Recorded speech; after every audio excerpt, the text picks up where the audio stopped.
This is Audible. Tantor Audio, a division of Recorded Books, presents Crime on the Fens by Joy Ellis, narrated by Henrietta Meir. Chapter 1. A night wind blew along the narrow alleyway, bringing with it the smell of ozone and red diesel. Nikki Galena leaned back against the rough brickwork of the derelict warehouse and wondered how many other women of 36 would feel quite so comfortable in such unpleasant surroundings.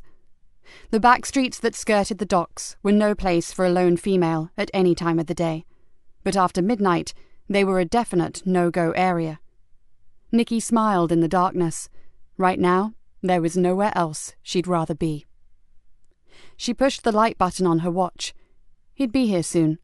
She knew exactly what he'd look like, even though she'd never met him before. Worn denim jeans, a hooded jacket, and trainers.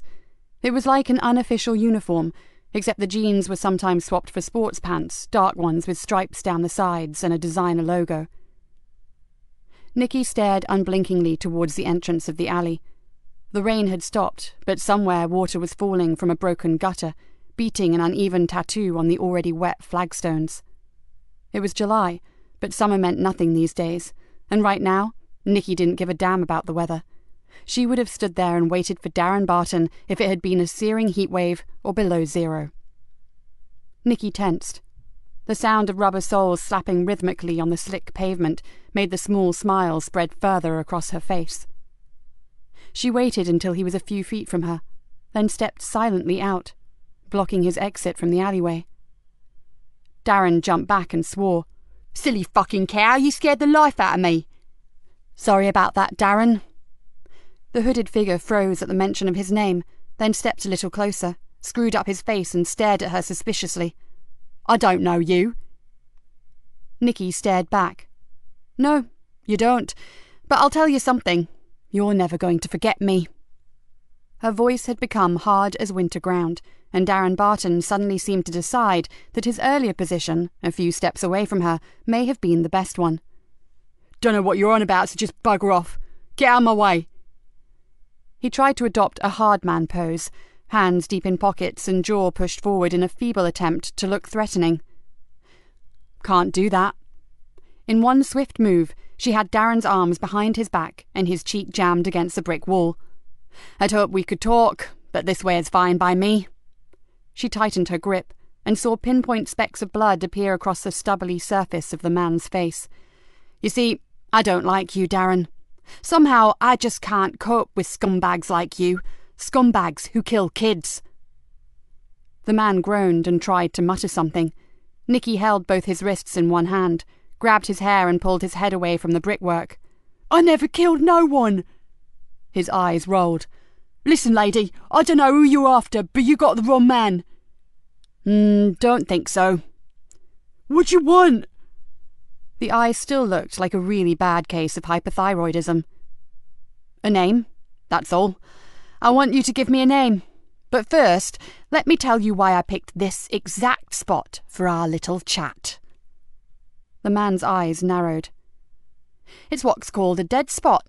No cameras, no CCTV, no passers-by, no interruptions. So what else does that mean, Darren?" "No witnesses." The voice was just a gravelly whisper. "Exactly. Clever boy. Maybe you should know that I got connections to some very nasty people. They won't be happy about this." Nikki laughed out loud. "Believe me, the nastiest person you'll ever meet is standing right beside you." She spun him round and pushed him back against the wall. "You carry a knife, Darren?" He glowered at her, but said nothing. "Of course you do. Your kind always does." She stared at him, her loathing barely concealed. "Now, are you going to take it out of your pocket and place it on the ground, or am I going to have to get it off you?" "I'll do it all right, just back off." He may be a good foot taller than her and weigh perhaps 1.5 times her weight, but he had enough sense to know he would be seriously outclassed if it came to fighting dirty. "Down here." Nikki pointed to the wet pavement. "Now, carefully kick it towards me, then back against that wall." She picked up the blade with a gloved hand, then pushed it into her own pocket. Right. Now, I need some information. I know, I'm no fucking narc, and I'm clean, right? I said before you got the wrong man. Nikki ignored him. Do you know someone called Frankie Doyle? Never heard of her. She raised an amused eyebrow. Is that so? Yeah, like I said, name means nothing. Before the man could take another breath, Nikki had leapt forward, one arm across his windpipe, and her knee jammed hard against his groin. So how do you know that Frankie is a woman? For the second time in 5 minutes, Darren's eyes practically exploded from their sockets. I guess I've heard of her. He coughed painfully. But I don't know her. Really, I don't. So she's out of your league, is she? Something like that. He winced and tried to wriggle away from the unrelenting pressure that her knee was exerting. Let me go. Please, I'll tell you what I know, though I'm warning you it ain't much. Nikki leaned back a fraction, and the man gratefully exhaled stale breath. I've heard she hangs out with some new guys on the Carver estate. I hear they're a really tough bunch. Always got cash, and I mean a lot of cash. They've got mega funding from somewhere, but no one knows where. Names? No one knows anything about these guys, and there's only one real name on the Carver, isn't there? Apart from Archie Leonard. Nah, they use tags. Then give me a tag for whoever supplies Frankie, and I'll help you out of the mess you're in right now. But I ain't in a mess, so I don't need your help, do I? Oh, believe me, you do. Because you're in the brown and sticky stuff right now, up to your scraggy and, if I may say, very grubby neck. She moved her knee a fraction and made to lean forward. No! There's this guy. Calls himself Fluke. I think he's connected to the new gang. I don't say he supplies her, but you'll know who does. He's into everything. Does this Fluke live on the Carver? I don't know. He kind of comes and goes. Like Frankie Doyle. They may even be an item. Darren swallowed noisily. That's all I know. So you're going to let me go now? Nikki stared at him thoughtfully. Well, I suppose you have been helpful to me. Darren nodded furiously. Yeah, gave you a name, didn't I? She sighed. But sadly, it doesn't work like that. Not with a stinking dealer. I'm no dealer. Search me if you don't believe me. Oh, I'm sure you've nothing on you. She shrugged. Because you sold your last batch to that skinny little tart who's been buying from you outside Harry's club, didn't you? Darren's eyes narrowed. I see you remember her. White blonde hair, black spikes, too much makeup and no tits. She's one of ours, Darren. And the 20s that she gave you, the ones tucked up cosily in your wallet, are marked. Your prints will be all over the bag of crystal meth that you sold her, which, incidentally, is already in an evidence bag and on its way to the police lab. So, along with that nasty knife you so kindly gave me. Darren's face screwed up into a mask of fear and anger. Stinking pig! You said you'd help me! He almost spat the words at her. I lied. You fucking set me up! I did. And funny thing, but I'm not exactly eaten up by remorse. She pushed harder against his groin. You see, in my book, if you deal drugs, you deal death. And me and my colleagues have to sit with the families, breathe in the heartbreak and the agonizing pain that scum like you cause. And we don't like it, Darren. We don't like the fact that you make vulnerable kids turn to violence, to mugging old ladies to get money to feed their habit. A habit that you are so happy to fuel. If they didn't get it from me, they'd get it from someone else. Jesus, don't give me that old crap. You're disgusting. You're like some flesh-eating virus infecting society and making a wad of money out of your victims.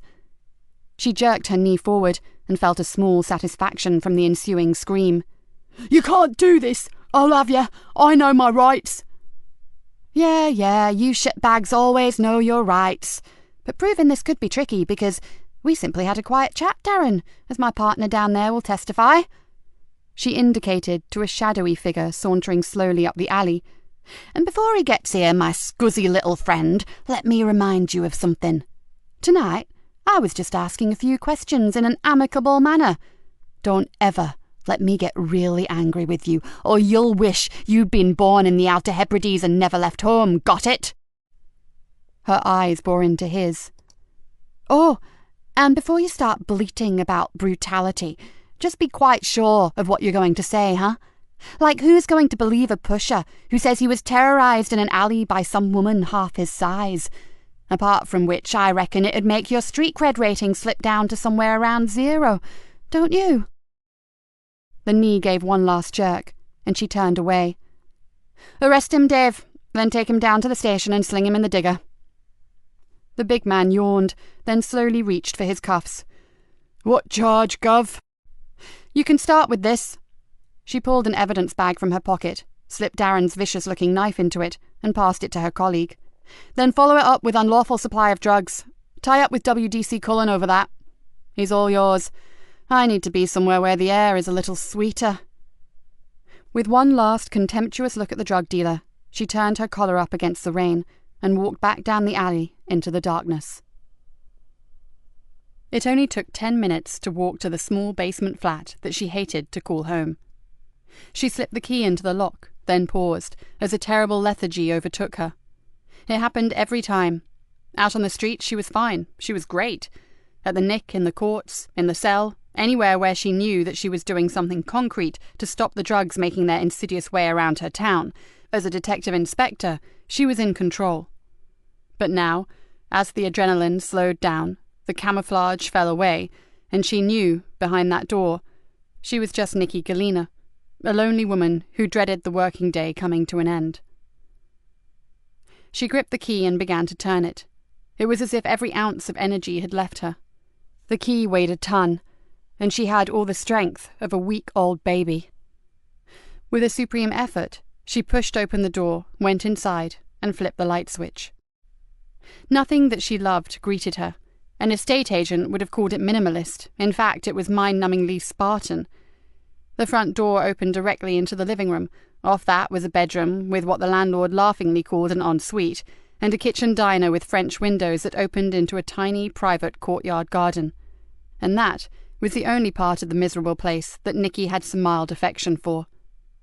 She pulled off her damp jacket and threw it over the back of the room's only chair, then went through to the kitchen. Exhausted as she was, sleep never came easy. Her body was shutting down, but her mind was in overdrive. She needed help to switch off, and for years it had been in the form of single malt. Now she couldn't even do that.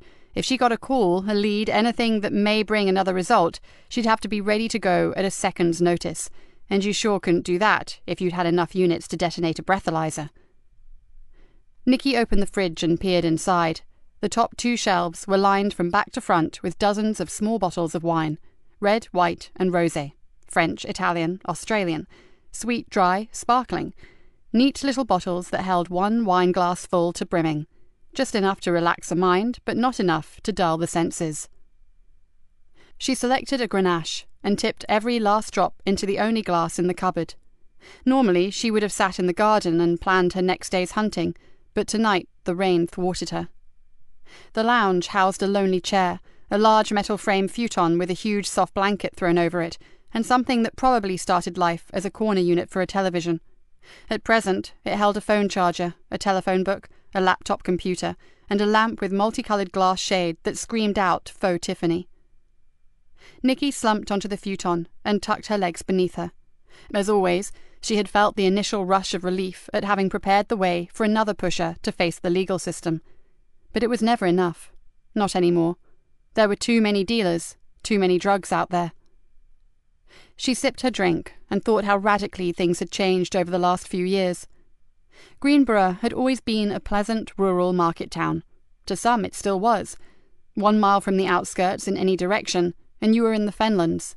1 more mile to the east, and you were on the coastal marshes. It was fairly big as market towns go, and the tidal river running right through the centre made it busier than some. But then there was the port, small maybe, one end for the cockle fishing boats, and the other recently expanded to take in real ships again. Freighters and cargo vessels made their way in from the North Sea, through the Wash and into the estuary of the Wayland River. And with the extra jobs, the new opportunities and the illegal immigrants had come a frightening increase in the drug trade. The wine buzzed reassuringly on her tongue, and she took another sip. Drugs. The bane of her life.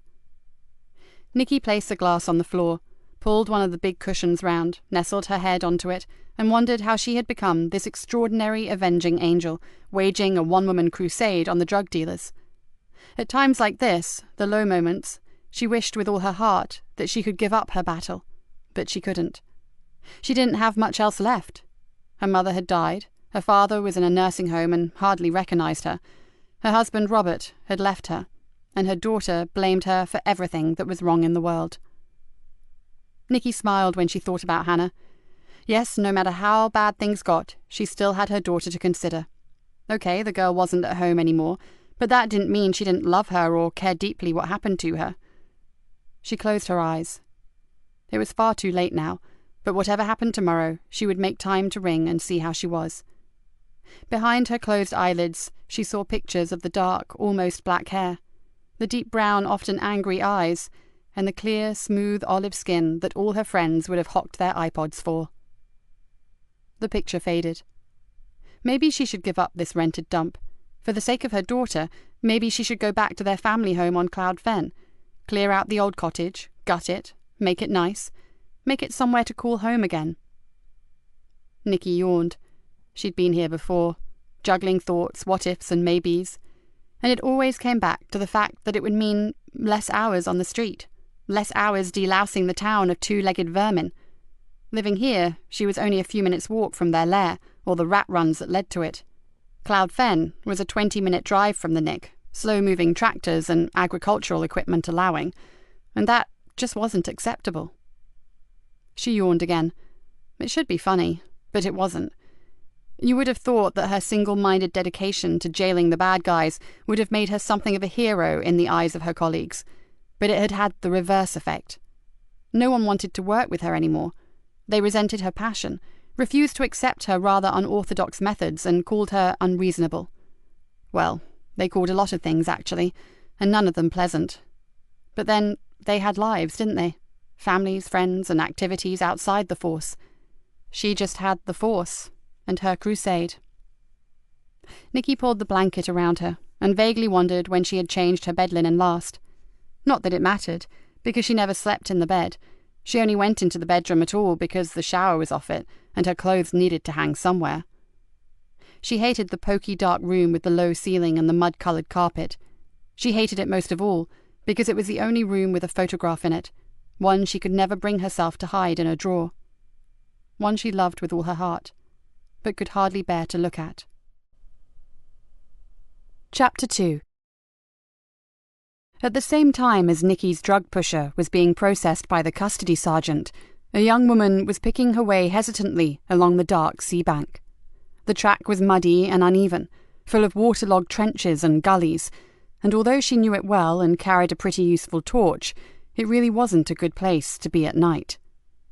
She shivered, pulled her short denim jacket tighter across the thin, skinny t-shirt, and thought that maybe she had made a mistake in rushing out here to meet him. In daylight it was different. She hated the town, and whenever she could, she would escape to this strange water world. Out here, you could look across the vast stretch of marshland, see flocks of migrant seabirds and hares and rabbits, and no people. In the distance, you could sometimes see the silver-grey waters of the wash, and you could always see the clouds. Wonderful skyscapes full of magical, billowy, fluffy, wind-blown clouds. She believed it to be almost mystical, with its ever-changing light and the elusive mists that would creep across the fens like wraiths. Tonight, however, it did not seem mystical. The girl shivered and wondered how somewhere that she loved so much could suddenly feel so threatening. She paused and looked along the long, straight track that was the sea bank.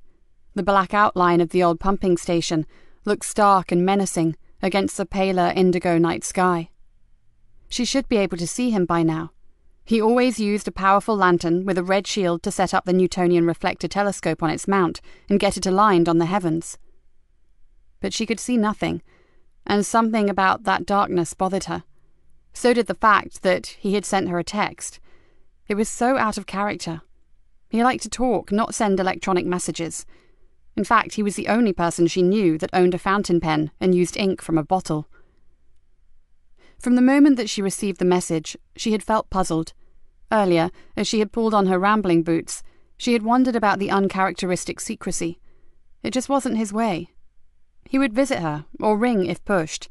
He'd blurt out something about the tilt of Saturn's rings, or he'd got some brilliant new lens and some deep sky viewing would be showing some glorious double stars that she just couldn't miss. She knew that most people considered him a freak, but where they saw an anorak, she saw someone driven by passion, and that was something she could relate to. She stopped and tried to ring him, but his phone was switched off. Her anxiety increased. If she took the message at face value, he had seemed desperate that she meet him. But where was he? And where was his dog? It almost always followed him out to the marsh. Something was wrong. She shivered, and then a scary thought crossed her mind. There were no stars tonight. Fear flooded through her. Oh God, she had been a fool, and now she needed to get off the marsh. If he wanted to see her, he could damn well... Something far darker than the night was roughly pulled over her head, and an arm snaked around her throat, forcing her neck backwards and her throat to close. She jerked her arms and legs, frantically kicking and beating uselessly at her unseen assailant. Then a rushing noise filled her ears, and bright lights exploded behind her eyelids. Abruptly, the roaring sound became everything, and she felt her legs stop their dancing, and her arms fell uselessly to her sides. Her fight for air became almost impossible, and she slipped from the iron grasp to fall silently into darkness. Chapter 3. Nikki knew the superintendent was looking for her, but suspecting yet another bollocking, managed to evade him for most of the day. Now she had run out of excuses, and found herself grudgingly making her way to his office. Superintendent Rick Bainbridge peered at her over thin, wire-rimmed glasses. "Come in. Sit down." His icy tone spoke volumes. She walked across the room to the waiting chair, drawing in a long, slow breath and preparing herself for the onslaught. "Know what these are?" In one hand, the super held a thick pile of reports, each of which he carefully placed one after the other like giant playing cards on his desk. "Fan mail?" "You know it bloody isn't, and this is no joke anymore." He threw the remaining papers down. "Complaints, Nikki. Damned complaints." He sat back in his chair and shook his head. "And this time, I'm not sure whether I've got the energy or the inclination to try to bail you out." Nikki opened her mouth to reply, but decided against it. Better to let him rant for a bit. He'd cool down eventually. He always did. "I'll be frank with you, Nikki. I'm running out of detectives who will work with you. And considering the fact that you get more arrests than the rest of the bloody teams put together, that is one ridiculous situation to be in." "Dave and I get along, sir." "Dave Harris is uniform. He's not detective, and he's only tagging along with you because he's too damn lazy to get his finger out and do some proper police work." "Well, it wasn't my fault that D.S. Salter decided to move to the West Country." The super glared at her. "It was, and you know it. And she's still not sure if Truro is actually far enough away." "Unfortunate clash of personalities, sir." The super's eyes rolled up towards the ceiling. "Oh, please, this is not a game. Now, will you just cut the snide comments and wake up to the fact that this time..." He slammed his fist down on the desk. "This time, it's serious." Nikki blinked, and felt a jolt of concern. This wasn't following the usual pattern. She looked up and saw an uncharacteristic mixture of concern, anger, and frustration on that familiar, craggy face. "There's no easy way to say this, but top brass are talking about disciplinary action." "What?" Nikki's jaw dropped. "Oh, sir, I know my methods are a bit extreme sometimes, but Jesus, we have to get the dealers off the streets. You know this area is overrun with drugs. You can't just pussyfoot around with these villains. I just play them at their own game, hit them where it hurts, and I get results, good results. You know that, sir." "Of course I know it. I've been protecting you and damn near perjuring myself for years. And why? Because I happen to think you're a damned good copper, and you, Inspector, know full well that I need you. But you just can't go on acting like a bloody loose cannon. I know you've got your reasons, and that's all very well for crime thrillers and cop films, but not here in Fenland Constabulary. To get an arrest, you rampage through the rulebook and disregard everything. You have to back down. Can't you get it into your head that there are such things as human rights, political correctness, bullying, racial abuse. God, the list is endless, and it's me who has to scurry around behind you clearing up the mess." The superintendent exhaled loudly, then sighed and opened a drawer in his desk. He pulled out 2 small shot glasses and a half bottle of scotch. With another sigh, he filled both glasses, then passed one to her. "It's the end of the day, and if ever I needed this, it's now." Nikki stared at the amber liquid and bit her lip. So, either Rick Bainbridge was going for a well-earned Oscar nomination, or the shit had really hit the fan. He'd read The Riot Act on many occasions, but never like this. In her mind's eye, she saw the orderly rows of tiny wine bottles in her fridge. Then she looked back at the super's scarlet face and downed her drink in one. "So, what was the final straw?" The old familiar taste of whiskey hit her like a painful memory, one you couldn't ignore. "Which one of my many misdemeanors actually broke the camel's back?" "Nothing specific, Nikki. It's just the sheer volume." He pointed back to the heap of reports. Nikki closed her eyes and hoped that when she opened them, the super would have refilled her glass. She squinted hopefully, but the glass remained empty. Perhaps it was time to test the waters and maybe cool his bluff.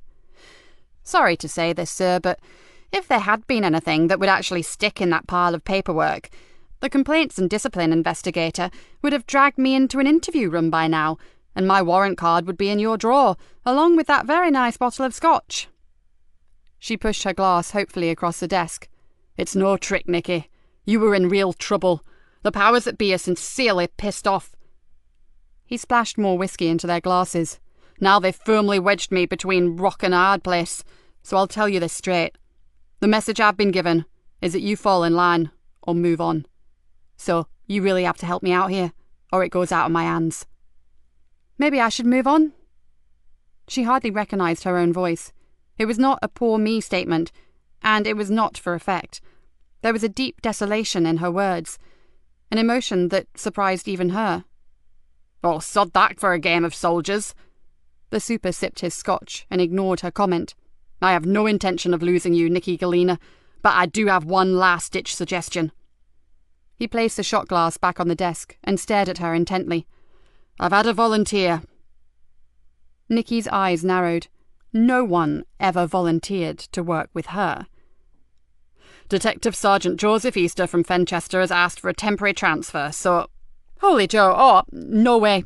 I could not work with him." "He's a bloody good detective." "Right, with a huge emphasis on the word good, no doubt." Nikki grabbed at her glass and threw a mouthful of the fiery whiskey down her throat. "Volunteer? Oh yes, I can see what his game is. And he knows my reputation, and he clearly wants to take good cop, bad cop to a brave new dimension. Or maybe he's after the conversion of the century, and believe me, that would rival that of St. Paul on the road to Damascus." "So, you know something of the Bible, do you? I thought maybe you only read Butterworth's Police Law or Xander on Pace." "Very funny. I'm not a bloody heathen. I would just prefer a detective for a sergeant, not a lay preacher." For the first time since she walked into the room, Nikki noticed the hint of a smile on the superintendent's face. "Give it 1 month, okay? And I guarantee that you'll find there's more to Joe Easter than what the mess room gossips would have you believe." Nikki gritted her teeth. This was a disaster, but she was very aware that the super had been loyal enough to throw her a lifeline, even though a great deal of pressure had been exerted on him. She took a deep breath. It would appear that he wasn't the only one between that rock and a hard place right now. 1 month. Is that a calendar month or 4 weeks? Because if there's a choice, I'd prefer the 4 weeks. "Don't push it, Inspector." The superintendent tilted the remaining spirit in the flat bottle backwards and forwards and raised his eyebrows. "Are you walking home tonight?" Nikki pushed her glass forward, sod the tiny bottles in her fridge. "I am now." Rick Bainbridge watched Nikki leave and let out an audible sigh. He knew so much more about her than anyone else. He'd known her since she was an eager young probationer, full of all the right things that would make her a great officer. But then she had volunteered to take a distress call, and had finished up cradling a dying teenage girl in her arms in a rat-infested basement. It was something that changed her life forever. It screwed up both her marriage and her head, and it sent her off on a personal vendetta that had waged constantly from the moment the youngster died to the present day. If she had never raised her hand and volunteered for that particular job, Rick was sure that Nikki Galena would have been weighed down with brass, gold braid, and respect by now. She certainly wouldn't be the hard-nosed loner, a scary enigma that she'd become over the last years. Rick stood up, picked up his jacket and briefcase, and walked slowly to the door. He would hate to lose her. She practically kept their arrest target going single-handed, but now the ice had become too thin for him to support her for much longer. And at this late stage in his career, he couldn't afford to sink below the waterline with her. He turned off the light and closed the door. The partnership with Joseph Easter was their last chance, because if they both went down now, there was no one left to throw them a line. Chapter 4. As 5 a.m. approached, Greenborough Police Station still buzzed with activity. WPC Yvonne Collins flopped down gratefully into a messroom chair and watched as her partner, PC Niall Farrow, unclipped his heavy equipment belt and lowered it gently to the floor. "Maybe if you put on a few pounds around your gut, you'd be able to cram a load more gadgets on that thing." She stared at her crewmate in exasperation. "Something useful, like an AK-47 or the kitchen sink, maybe?" "I like to be prepared," said Niall smugly. "You're a copper, not a Boy Scout, and if you jam anything else around your waist, there won't be room for us both in the patrol car." "Lighten up, Vonnie. One day I'm sure you'll be grateful for my excellent selection of equipment." He grinned at her. "In your dreams, sunshine." Yvonne smiled as she pulled off her hat and placed it on the chair next to her. Her crewmate's constant exuberance amused her. Niall was only 2 years into the job and still viewed every moment as a great adventure. Yvonne was nearing 15 years' service and had a more pragmatic approach to her job, usually praying for peace and goodwill to all men, something she rarely got to see. "So, how many mask-related incidents do you think have occurred tonight?" asked Niall, leaning back and stretching. "Well, we've had 3, haven't we? 1 mugging, a couple of joyriders, and that group of masked kids trying to break into the chippy. I'm not sure what the other crews have had." Yvonne thought about the spate of petty crimes all committed by youths wearing horrible rubber masks and gave a little shiver. "Those things are obscene. I just wish we knew where they were coming from." "Yeah, it's weird, isn't it?" Niall went to the coffee machine and sorted through his pocket for some change. "Started with a few school kids wearing them to scare the shit out of each other. Now they're all over town. Someone must know what the devil's going on." Yvonne accepted the coffee that Niall handed to her. "Thanks. I needed this. Let's hope we've seen the last of them for this shift. Oh, those masks give me the creeps." "Collins, Farrell, you've got a shout, now." The sergeant's voice echoed down the corridor and into the mess room. Yvonne grabbed her hat and jumped up. "Bugger! Grab that bloody ton of hardware off the floor, Niall. Here we go again." As Yvonne and Niall chased more masked hooligans around the town, Nikki walked slowly down the corridor to CID. She was very early, but sleep had evaded her, and seeing the dawn rise over the Nick was distinctly preferable to spending one more waking moment in her miserable flat. She could hear the murmured comments of the officers on duty, but she did what she normally did, and ignored them. She didn't need a crystal ball to know what they were saying.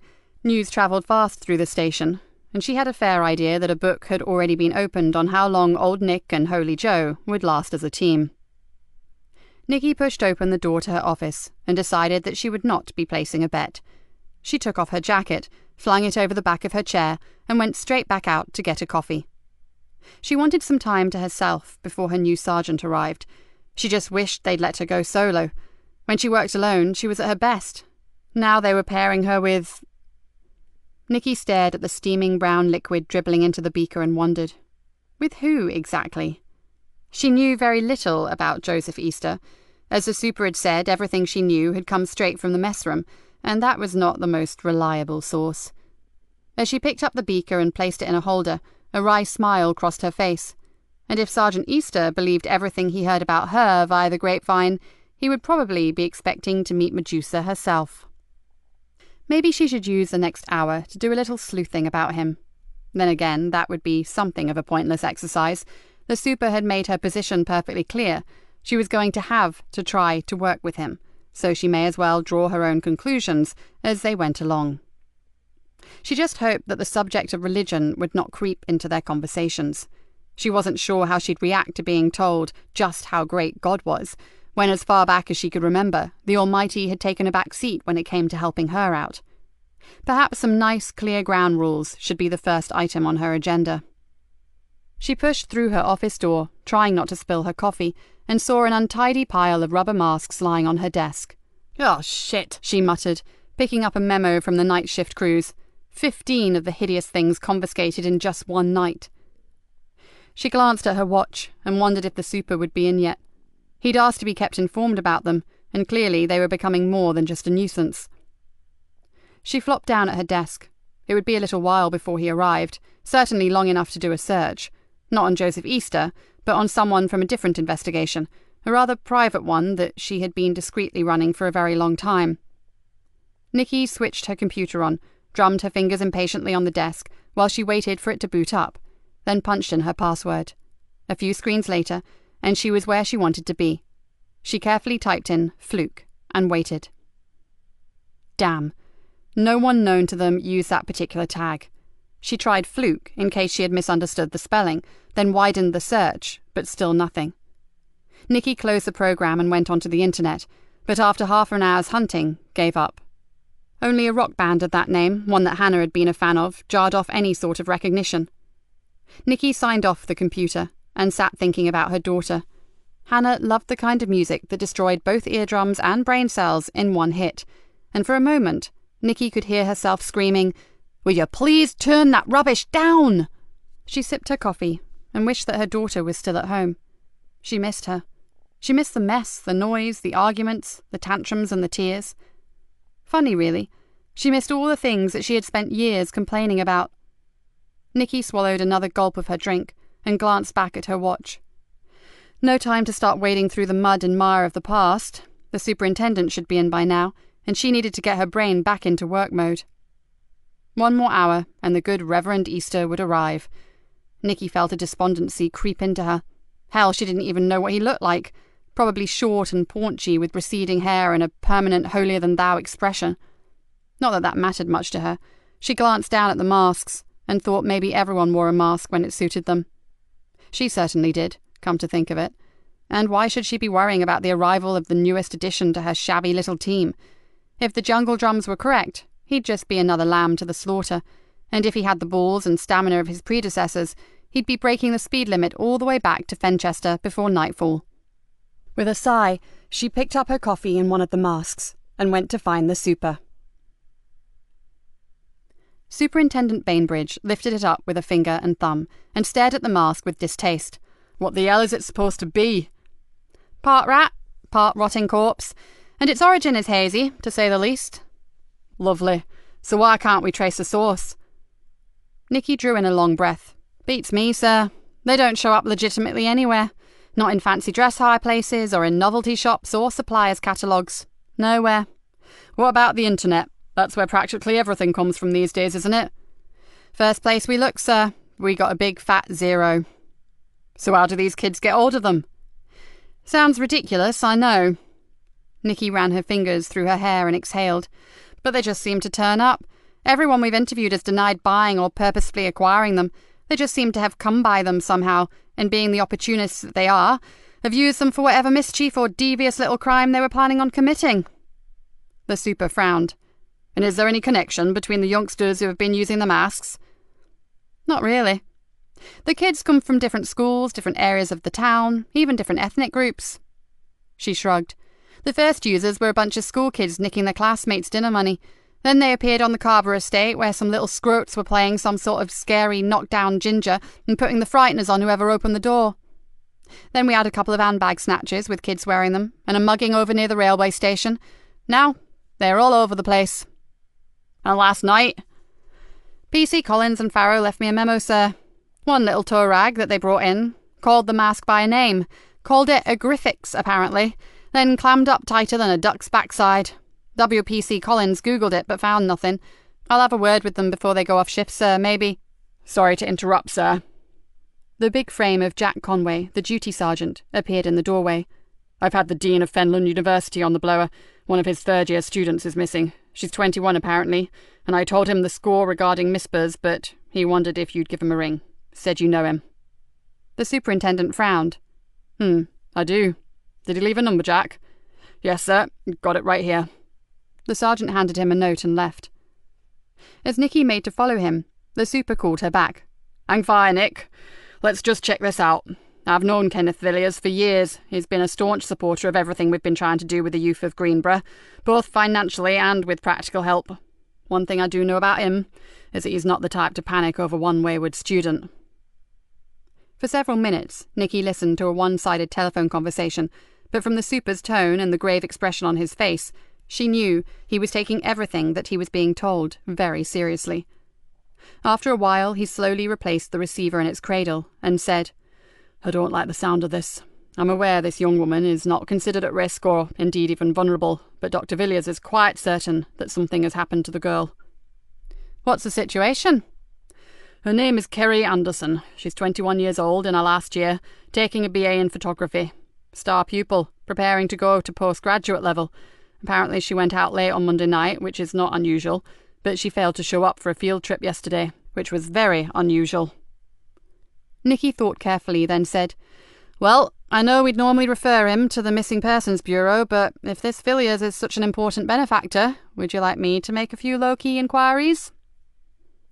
The superintendent flashed her a concerned glance. I'm not sure that's a good idea.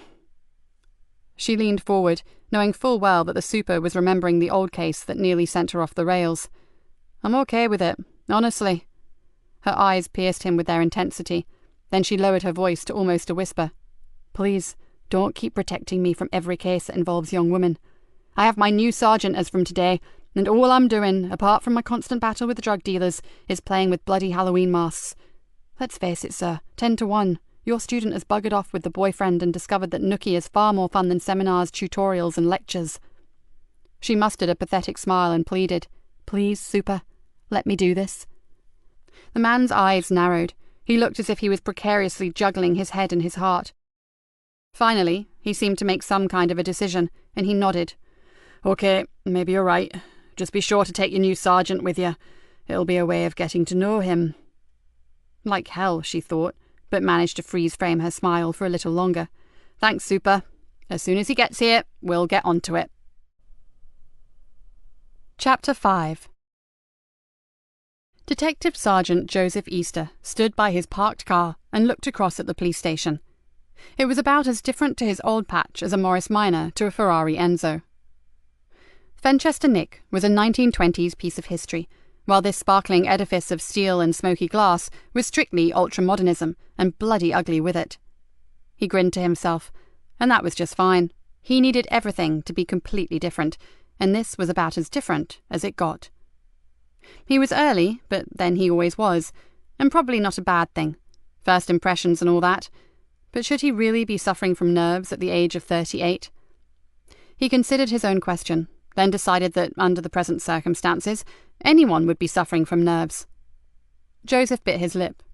1 month here. That was the agreement. He just hoped he was doing the right thing. He took a deep breath and straightened his tie. One more thing to do before he went in. He removed his mobile from his pocket, flipped it open, and pressed a speed dial number. Hi there, sweetheart, it's Dad. I've no idea of the time where you are, but I wanted you to know that I'm going to be working out of Greenborough for a few weeks, with a new boss, and she's got something of a reputation, but hopefully we'll get on. That's all, I guess. Hope you're okay, and I'm on the same number if you need me. And I love you. Always have and always will. He shut the phone and closed his eyes for a moment. A face swam behind his eyelids, long light brown hair and huge hazel eyes, uneven dimples and very white teeth. Yes, I love you. But sadly it looks as though I have just run out of excuses for not going into that arty-farty tin can of a building and introducing myself. Before he opened his eyes, he muttered a few quiet words to himself, then strode across the paved courtyard to the front entrance. Joseph stepped inside, looked around, and was forced to smile. It may be a high-tech modern building, but the clients who frequented it were exactly the same as those in Fenchester. They just stood out as being even more grubby and smelly against the shining safety glass and clean acrylic-painted walls.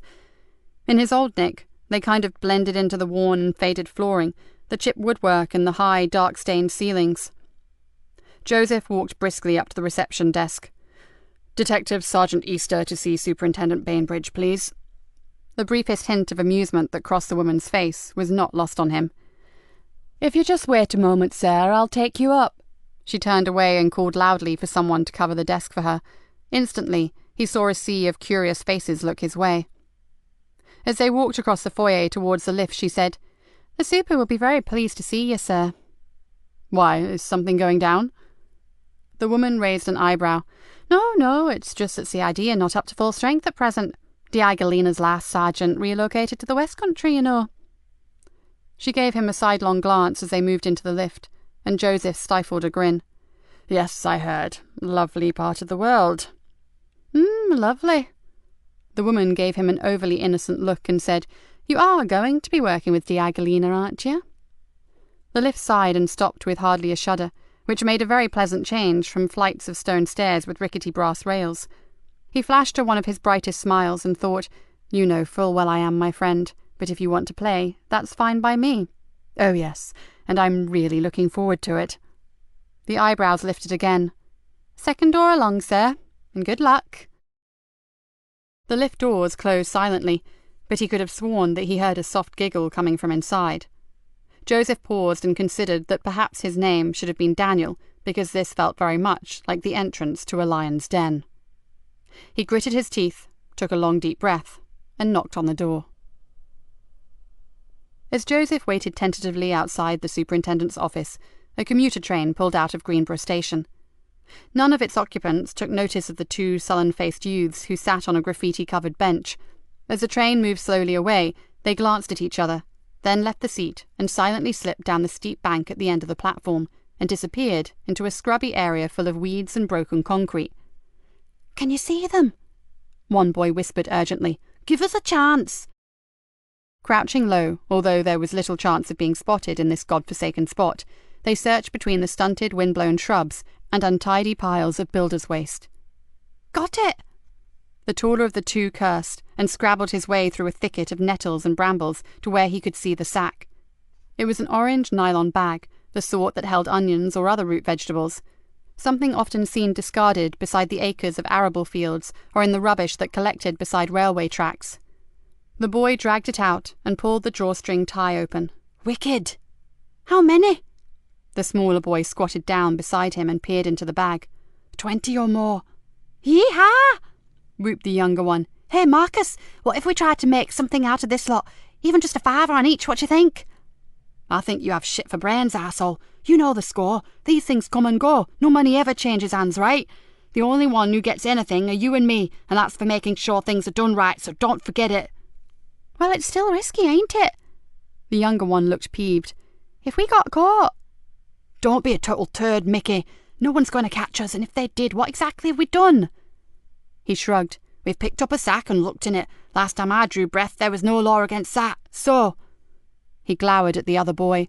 "We take these to the arranged places and forget all about them until we get another call, okay?"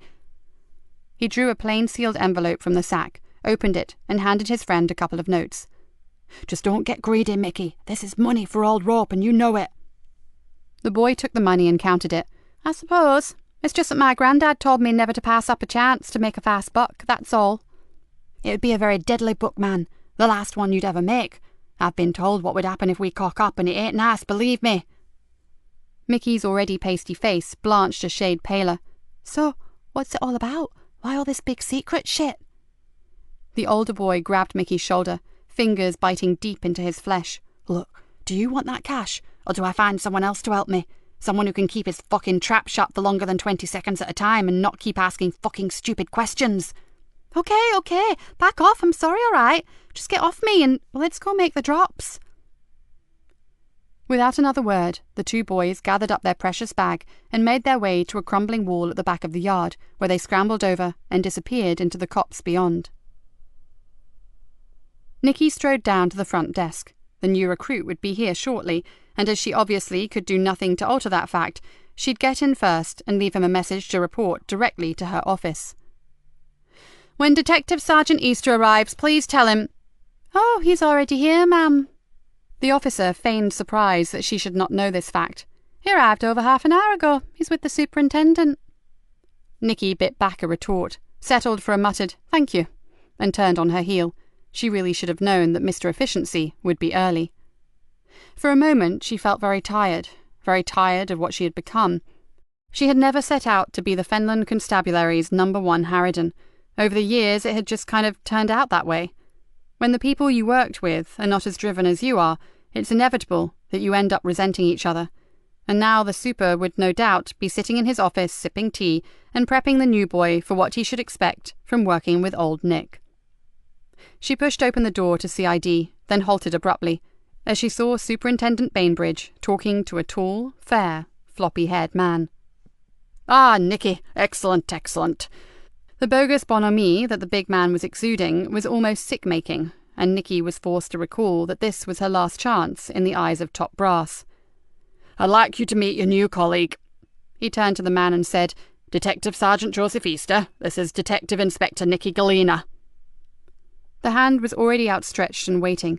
As she shook it, she fought to conceal her surprise. Her initial impression of Joseph Easter was a very long way from anything she had expected. The face was almost familiar, not because she had ever met him before, but from a grainy black-and-white photograph that had hung on her daughter's bedroom wall when she was going through her deeply misunderstood and unfairly burdened with the worries of the world phase. The man bore an uncanny resemblance to Rupert Brooke. Older, sure, but the ghost of the dead poet called out from behind the eyes of the policeman. Even more astounding than the unexpected good looks was the fact that rather than looking paunchy and pious, he was downright sexy. "It's an honour to work with you, ma'am." Joseph looked her directly in the eyes, and Nikki found it hard to hold their gaze, "even if it is only for a month." For one weird moment, she actually believed him. Why didn't she feel that he was taking the piss? Surely he had to be. Jesus, she hated it when she felt confused about people. She needed to take back control. Then she'd feel more comfortable. 4 weeks, actually, Sergeant. And although I hate to break up the party, I think the pleasantries can wait. We have some inquiries to make about a missing young woman. And I think a quick guided tour of the station should come first, Nikki. After all, Joseph is a stranger here." The super threw her a warning glance. No, that's okay, sir." Joseph shook his head. D.I. Galena is quite right. I can find my way around as we go along. No problem at all." The superintendent stepped back and raised his hands in surrender. "Then over to you two, and keep me informed on everything. Good luck." Nikki wondered which one of them would need it. "Take that empty desk by the window, Sergeant. My office is over there." She pointed to the corridor. "The coffee machine is on the landing by the lifts, the Kazi is at the end of the hall, and the canteen is in the basement. Guided tour over. Now, I like my coffee black, strong, and no sugar. Sort that out, and then meet me in my office in 2 minutes." As she closed her door behind her, she leant on it for one moment and blew out a long, whistling breath. Joseph Easter was nothing like she had imagined. In 2 minutes, he was tapping on her door, then placing a beaker of coffee on the coaster on her desk. "Sit down. There are 1 or 2 things we need to get perfectly clear before we start." She fixed him with one of her best, unblinking stares. "I never asked for this. I like to work alone. I'm not easy to work with. In fact, according to most of this bloody station, I am damn near impossible. And I deeply suspect your motives for coming here." Joseph returned her stare. "Fair enough. But you know that my old Inspector Val Hughes was forced to retire." "Yes, she was injured working the Castor Fen murders." Nikki wondered where this was going. "We had a very good working relationship, ma'am, but I'm afraid I did not gel too well with the officer who took her place." He shrugged. "I wanted a change, ma'am, a clean break, something completely different." Nikki looked at him steadily. "Do you see me as a challenge, Sergeant?" The detective seemed completely unfazed by her question. "No, ma'am, I don't. But I know a little of your record, like your Queen's commendation for bravery. You are driven and passionate, and your methods may not be the same as mine, but we want exactly the same outcome. We want the bad guys off the streets and put away for as long as possible." He paused. "I know you take a lot of flack because of the way you work, while I take it because of the way I am." Nikki leant forward, her elbows on the desk and her chin resting in her hands. She saw no deception in those curiously dark eyes. "So, are you prepared to work with someone who, in order to catch a villain, risks her job almost every time she steps outside the station?" "In this job, we all have to take risks." "And would you be prepared to back her up? even if she lied, cheated and threatened in order to get an arrest. Although I would never compromise my own ethical beliefs, I'm sure everything depends on one's interpretation of the particular situation, doesn't it, Ma'am? There was a hint of mischief in the voice.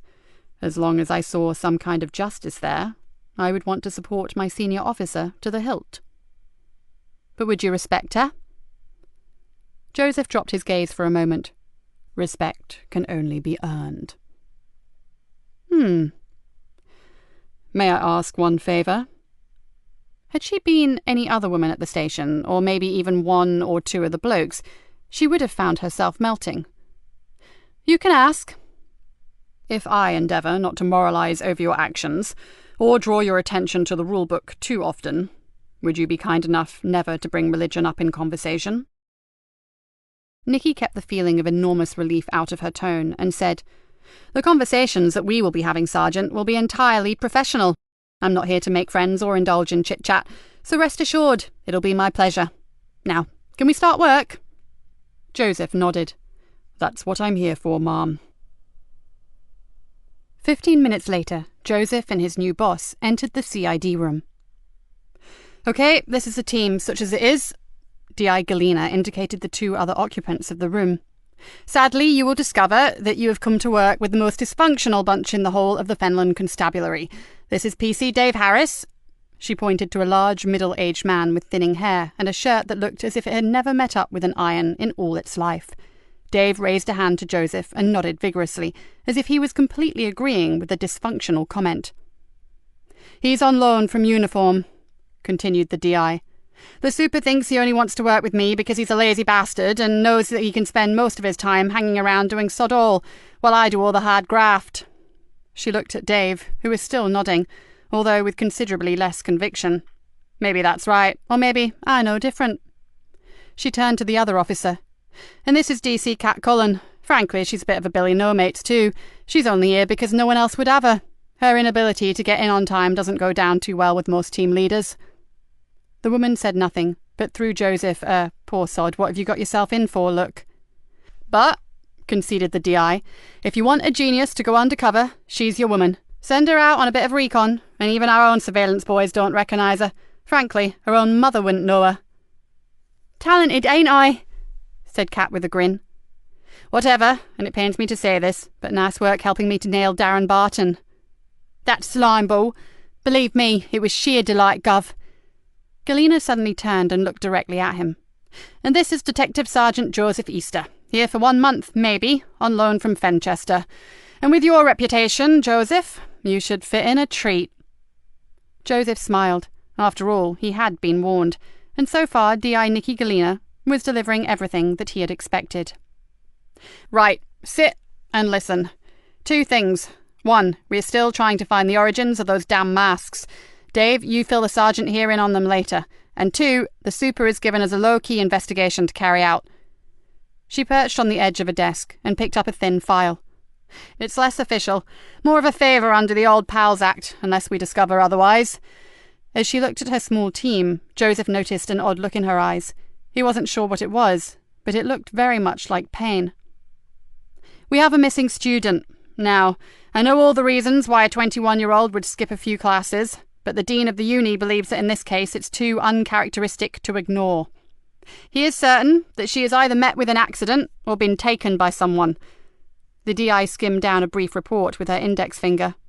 As the dean coughs up regularly for her fundraising projects, the super thinks we should check her out. So, this is how I suggest we proceed. First, I'll go speak to the dean. Sergeant, you come with me. We'll check out the girl's living accommodation. I understand she lives on campus. If we are concerned, we'll speak to her friends. Then we'll decide where to go from there. Meantime, she glared at Kat and Dave. If you two can manage to stay awake long enough, keep plugging away at those bloody masks. Chapter 6. Dr. Villiers was in the foyer waiting for them. He moved quickly forward, hand outstretched. Thank you for your time, officers. I know it's not the normal procedure, but I really appreciate it. Please, come to my office and I'll explain why I'm so worried. Villiers was stick-thin, but exuded energy. He gave the impression of being able to take on the London Marathon with no notice or training. Nikki and Joseph sat down, but he paced as he talked. Brilliant student, incredibly sensitive to light and shade. Carrie's picture composition is almost a natural thing, the sort of young person who, without doubt, has chosen the right career path to follow. Nikki's usual impatience welled up. She wanted to get down to the nitty-gritty, but recognised that the man felt he should explain himself fully. And that is one of the reasons why she just would not have missed the field trip to Derbyshire yesterday. The whole trip was organised around a particular place that she herself had designated as a superb spot for landscape photography. The pictures that she hoped to take were going to be used in her final presentation, in her portfolio. No way she would have missed it. Does she have any particular problems, sir? None that I know of, Inspector. She seems very well balanced. Friends, a particular friend here? She's generally popular, but strangely has no one that I would call a best friend. He frowned. But I think that may simply be because she is so passionate about her course. She's something of a rare breed, truly dedicated. Her supervisor has high hopes that Carrie will go a very long way. Boyfriend? No one from university, but she does spend time with a young man from one of the marsh villages, I understand. I wouldn't know if they were actually a couple, but frankly, I doubt it. Do you know his name, Dr. Villiers? Asked Nikki, deciding that he would be her first port of call. No, I don't, but I'm sure one of the students will be able to help you. He handed her a typed sheet. I thought this might help. It's a list of students who are probably closest to her. What about her family? Do her parents know that she has missed classes? The dean looked worried. Not exactly. The secretary rang them earlier on some pretext just to ascertain if she was there, but they said that they were not expecting to see her until next Friday for some family birthday. Didn't they get concerned if you didn't seem to know her whereabouts? Asked Joseph. Third-year students have a fair amount of free time for their studies, Sergeant. There's a greater emphasis on independent learning. We don't keep them locked up. What is her family background, sir? Family well off? Absolutely not. They live on the Carrborough estate. Carrie came here by way of a scholarship and a grant. Her schoolwork and examination results were exemplary. Nikki's eyes widened. A kid from the borough, making it to uni. Now that's refreshing. Not every child from a poor background finishes up as a mugshot, Inspector. A few have enough drive and inclination to move upward. Not many. Sadly, we spend most of our life seeing the other end of the spectrum. Nikki stood up. May we see her room, Dr. Villiers? Of course, but they don't have rooms anymore. The modern version is called a pod or a cube. And if it's all right with you, I won't come with you. My visits to the students' quarters are kept to the minimum, and my presence would definitely cause speculation that something is amiss. And ours won't? Asked Nikki. You aren't wearing uniforms. Lots of people come and go through the living centre. The dean opened the door. Excuse me. I'll go and get you a pass card. There goes a seriously worried man, muttered Joseph as the door closed. Wouldn't you be, if this kid is the A-class swot that he reckons she is? Nikki walked to the window and looked across the acres of ground and whispered, almost to herself, I've got a very bad feeling about Carrie Anderson. Joseph looked across the campus and his eyes widened. This has all changed beyond recognition. An uncle of mine used to live in one of the old houses in Blenheim Road. He indicated to an area beyond the perimeter wall. You could see the art college as it was then, from his bedroom window. It looked like some rambling old mansion house in lovely Parkland. Nothing like this. Never heard of Progress? Nikki was in no mood for giving talks on Greenborough's regeneration over the last decade, and thankfully, Joseph took the hint. The student living quarters bore no resemblance to any student digs that Nikki had ever seen, and she'd seen a few grubby rooms in her time. Ultra-modern, the main entrance opened onto a large communal space with a central hub that housed chairs and tables and a bank of ovens, refrigerators and store cupboards. Several students were making snacks, getting hot drinks or generally hanging out there. A series of corridors radiated from the central core, and off these were the student pods. Using the swipe card, they let themselves into Carrie's private domain. For a student, it was unnervingly tidy. The bed was made, and there was very little clutter of any kind around. It seemed that Carrie's only concession to traditional student living was to cover the walls with pictures, but hers were very professional pictures. Bloody hell! Villiers was right, Nikki studied an atmospheric black and white study of a derelict windmill. "She's damn good. I suppose it's her work." "I'd say so." Joseph looked from picture to picture, with the probable exception of these. He pointed to a collection of postcard-sized photographs. Nikki squinted. "What are they? Stars and stuff?" "They are astro photos taken through a telescope, and to get quality like this, someone was using some pretty expensive equipment, I'd say." "Not her?" "Wouldn't think so, unless she keeps her telescope and accessories somewhere else. There's no room for that kind of stuff here." He looked around, then added, "And frankly, science, astronomy, and cosmology enthusiasts who would be capable of taking shots like this tend to be male." "Sexist?" "Far from it. I'm actually admitting that geeks, nerds, and anoraks are generally blokes. She clearly has an interest in the subject, or she wouldn't have the photos, but I just feel, looking at these other pictures, that she's more artistic, more into moods and atmospheres." "Nicely sidestepped, Sergeant Easter." "Right, well, let's see what we can find. You take the living area, and I'll take the bedroom section." Nikki had never been inside a pod before, and was impressed.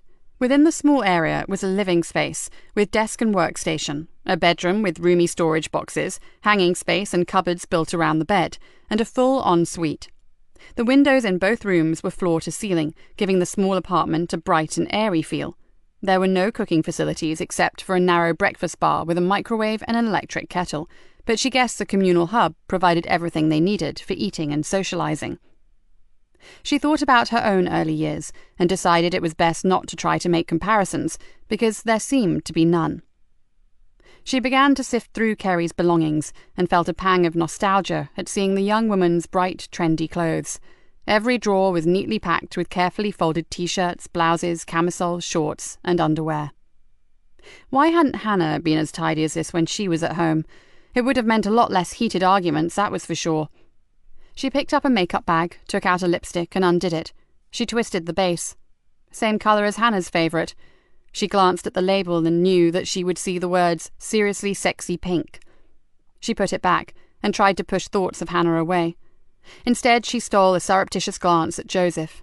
Sadly, she found nothing to complain about regarding his search techniques. He was annoyingly thorough, methodical, and careful.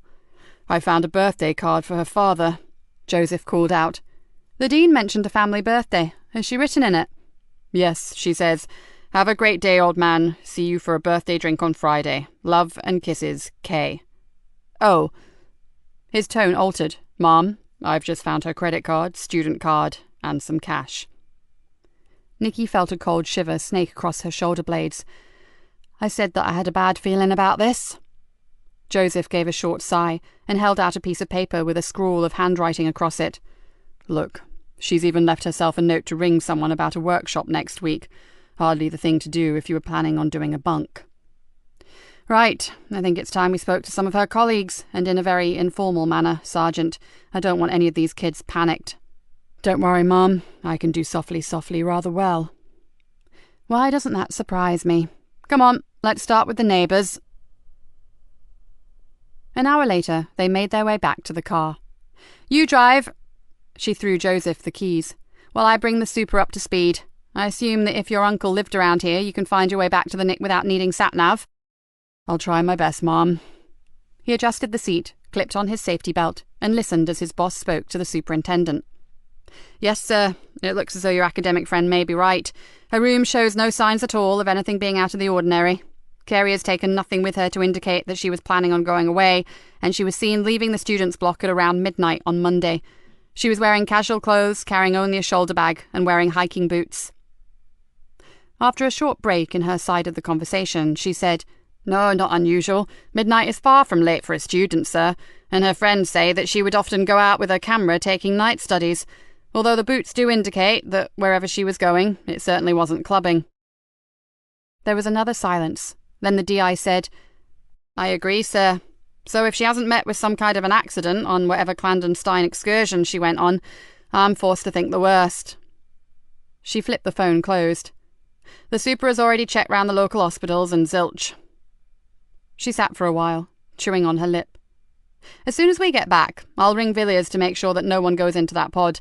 I would normally get uniform to close it up, but Until we know a bit more, we still have to keep this unofficial. Our bloody budget doesn't extend to our chasing round after every kid that goes on a 3-day bender." She gave a short sigh. "Not for 1 minute do I believe that's the case here. However, our next task looks as if it will be speaking to the parents." Joseph glanced across and saw her face harden. No one liked this part of the job. He loathed it. But looking at her, he had the feeling that D.I. Galena hated it as much as he did. Without thinking, his foot eased further down on the accelerator. He was starting to feel as uneasy as his new boss. Chapter 7. "What do you think of this, Davy boy?" Kat threw a catalogue onto Dave's desk. "Whoa, I'm not sure the old ticker is up to looking at that kind of thing. Where on earth did you get it, and what's it got to do with the investigation?" Dave tried hard not to look at the abnormally large-breasted woman in the shiny red rubber catsuit. "Shot in the dark, but I called into that adult shop down Carvery Lane." She threw him an accusatory look. "Nothing kinky, just checking for masks." "And?" "Well, if they ever send me undercover to an S&M club, I know exactly where to buy my outfit, that's for sure. But I digress. The bloke who runs it, Jimmy, he imports all his masks via a wholesaler from China. Hardly surprising, I know, but listen to this. Apparently there's a big market in really scary handmade ones, made here in the UK. "I've just been looking at them on the web. They are horrific. Look at this one." He double-clicked the mouse and a hideous rubber horror mask appeared full screen. "That is kid stuff, mate, believe me. Take a look at this if you've got the stomach." Kat flicked through the brochure to find the right page. "What about that?" Dave visibly recoiled. Kat hid a sly smile at his reaction. "Effective, isn't it? Apparently made of quality latex and all individually designed and hand-painted. They are full head covering and are moulded from a human head to get a lifelike effect." "Who the hell would buy something like that?" "Any freak who has 60 quid to spare and fancies looking like a flesh-eating nightmare from hell, I suppose." 60 quid. "Get one of your own design made up and it will be more like 100. Dave closed the catalogue. "Well, whoever is spreading ours around the town didn't spend that kind of money, surely." "Of course not. These tacky things," she pointed to the dead rat man mask on the desk, "are rubber and nowhere near the quality of this." She jabbed a finger at the brochure. "What I'm saying is that it is possible to get things made to order, and Jimmy told me you can even get a DVD from the internet that tells you how to mould and cast your own. Not an easy process, but it can be done. Maybe I'll download it and find out what equipment you need. Checking out the supplies could be my next avenue to follow." She picked up the magazine and flicked through it. "Wow! Gorgeous outfit. I wonder how you would get that on, or more to the point, how you'd get it off." "Please." Dave closed his eyes. "Remember my art." Kat grinned and shut the book. "OK, in the interest of your cardiac health, I'll change the subject slightly. Has anyone got any further with the name Griffiths?" Dave shook his head. "No, nothing. I've Googled it myself, but can't find anything on any variation of spelling." "Means nothing to me, but I can ask around on the streets." "I wouldn't. Well, not until you've run it past the governor. Don't want to give anything away. So far, it's the only info we've had on the damn things." "Yeah, you're probably right.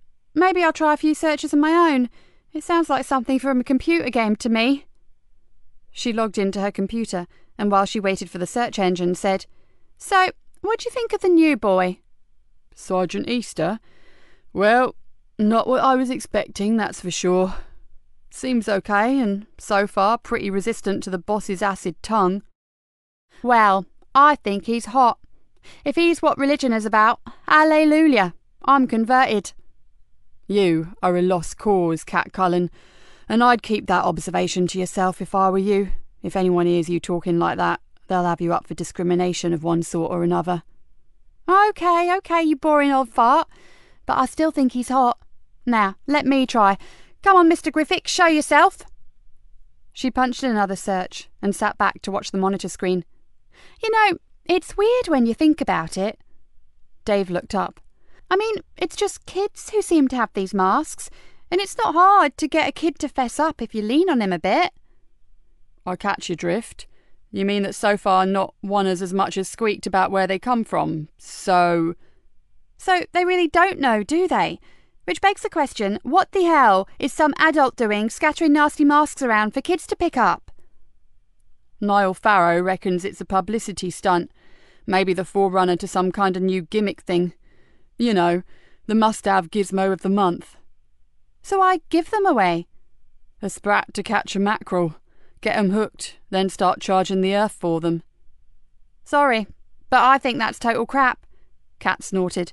What sane parent is going to fork out good money to make their kid's face look like roadkill? Dave grimaced. For some of the little shites we get in here, it'd be an improvement. Maybe, but... Kat didn't have the chance to finish as a desk phone shrilled out. A moment or two later, she replaced the receiver and bit her lip. That was the governor. She's on her way back. She wants us in her office in 10 minutes. Dave pulled a face. That doesn't sound too good. Is it about a missing girl?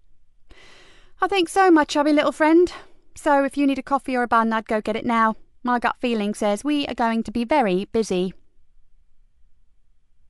Nikki jumped out of the car, leaving Joseph to lock it and chase after her to the back door of the station. She knew that the sooner they acted, the better the chance of finding the girl, and she was not going to waste one damn second. For once, the drug dealer slipped from her thoughts, and Kerry Anderson moved in. She punched in the security number and pushed the door impatiently. What was the name of that boy she spends her time with? Her pod neighbour says he's called Chris, spelt with a K. Joseph breathed hard as he caught the door before it closed on him. Lives in Barnby Odyke. Surname? Brown. Does her friend think they are lovers? Definitely not. She said they are just mates. Yeah, right. Well, I wonder if Mr. Chris with a K sees it like that. As they ran up the stairs to the CID room, Nikki's mind was already in overdrive. Chris Brown was obviously their starting point, and the parents needed to be told. And then... Inspector Galena? A WPC ran up behind them. Superintendent Bainbridge wants to see you right away, ma'am. He's in your office. Without replying, Nikki turned and hurried down the corridor. Rick Bainbridge stood up as they entered. Shut the door. His craggy face looked even more war-torn than usual. Nikki's jaw jutted forward. What's happened, sir? Some ramblers walking the sea bank found a mobile phone. They also found this. The super placed an evidence bag on the desk. What is it? Asked Nikki, peering through the clear plastic. A light meter, Joseph said somberly, used by serious photographers. A photographer like Kerry? The man ran a meaty hand through his hair. I don't think there's too much doubt about that. Most happy snappers are all digital these days. He paused. But we have one piece of good luck here. Although the phone was damaged, the lab reckon they'll be able to retrieve information from it. Right, so we now know she's been abducted. Nikki drew in a deep breath. It's time to get the official wheels turning. The super held up his hand. Yes, but before we open the floodgates, Inspector, I want to know 100% that the phone belonged to her. It has to be hers, exploded Nikki. Her friends say she often goes up the sea bank, either taking photos or sky watching with a little mate, Chris, and she was last seen wearing hiking boots. What more do you want? Confirmation, said the super patiently. Sir, you know the timescale for finding abductees. The first 24 hours are crucial, and we've already lost valuable hours. The superintendent reached for the ringing phone. It's the lab, he muttered, holding his hand over the mouthpiece. After a few short words, he hung up and looked from her to Joseph. It's Kerry Anderson's all right. The last message she received and the last call she made were both to and from the same person. Don't tell me. Nikki was already making for the door. Chris Brown. Chapter 8. The word village conjures up a certain rural quaintness, but as Nikki and Joseph drove into Barnaby Odyke, they found nothing of the sort. The cottages and houses were scattered in meagre clusters, and every one of them edged the vast arable fields that ran all the way down to the marsh. The narrow lane that served as the main road was clogged with mud spewed up from the tractor tyres, and chickens roamed at will across the pock-marked asphalt. The Browns' cottage sat a little way back from the road. The front garden had mainly been given over to a shingle car parking area and turning space, and the cottage itself, although not exactly ramshackle, could have used a hearty dose of TLC. Hardly chocolate box, is it? Said Joseph, looking at the weather-bleached paintwork. What do you expect? Nikki snorted. These are farm workers' places, and this is the Fens, not the cosy Cotswolds. They work god-awful hours to just about scrape an existence. So along with the east wind and the North Sea. Okay, I get the picture. Nikki swung the car into a lay-by intended for church business, and they walked back. In the absence of a bell, Joseph rapped hard on the wooden front door. A dog barked sharply, and then they heard a voice call out, "It's open, and Swampy doesn't bite." Joseph pushed the door and was greeted by a small brown and white spaniel that barked excitedly, then fled back into the cottage. "We're looking for Chris Brown," called out Joseph. "Then you found him." The young man was tall, skinny in the extreme, and had a floppy mop of almost black hair and thin, wire-framed glasses. "What can I do for you?" he asked, mildly suspicious. Both Nikki and Joseph produced their warrant cards. "We'd like a word, please, Mr. Brown." Nikki watched the eyes. After looking closely at their cards, he looked up, and she saw the suspicion had been replaced by confusion. He shrugged, then stood back from the door. "I suppose you'd better come in." The door led directly into the sitting room. He pointed vaguely towards 2 armchairs that flanked the fireplace. "Sit down if you want to." He perched on the arm of an overstuffed sofa and stared at them. "So what's this about?" "You were a friend of Kerry Anderson, Mr. Brown?" "Yes." The eyes narrowed slightly. "When did you see her last?" The vagueness fell away. "Kerry?" he said sharply. Now there was concern in both his expression and his voice. "Has something happened to her?" "Well, we thought perhaps you may know the answer to that, Mr. Brown." Nikki didn't take her eyes off him. If he was acting, he was bloody good, but then Nikki had seen some award-winning performances in her time. "Well, has she had an accident or what?" "Can you tell us when you saw her last?" repeated Nikki. The young man's Adam's apple jerked convulsively in his throat as he swallowed. He rubbed his forehead. "Oh yeah, it was the day before yesterday." "And where was that, Mr. Brown?" added Joseph calmly. "At the Hub? At the university?" "Yeah, she wanted to talk to me, and as she had some spare time before one of her lectures, we grabbed a coffee." He pushed his glasses further up onto the bridge of his nose and stared straight at Joseph. "Look, man, if something's happened to Kerry, you have to tell me." "We don't have to tell you anything," said Nikki flatly. "So what did she want to talk about?" Nothing, really. Well, nothing important." "Let us be the judge of that." Nikki's tone was edgy. "What did she want?" Brown tugged nervously at the hem of his baggy sweatshirt. I can't remember." "Oh, come on. Kerry asked to see you, to talk, and you can't remember why?" "We just chatted. She talked about her dad and what she bought him for his birthday, and she said she was looking forward to the field trip to the Peak District. I filled her in on some gamma-ray bursts that have been discovered by ESA's integral satellite, and that's all, really." "Thrilling. And you didn't think to ask her why she specifically needed to see you?" Nikki didn't bother to keep the derisory tone from her voice. "But we often have a coffee. It was nothing new." He frowned. "Kerry sometimes likes to just offload, you know, and she knows that she can to me." He stared directly at Nikki. "People think it's all so easy for her, but it isn't." "Okay. So what sort of mood was she in?"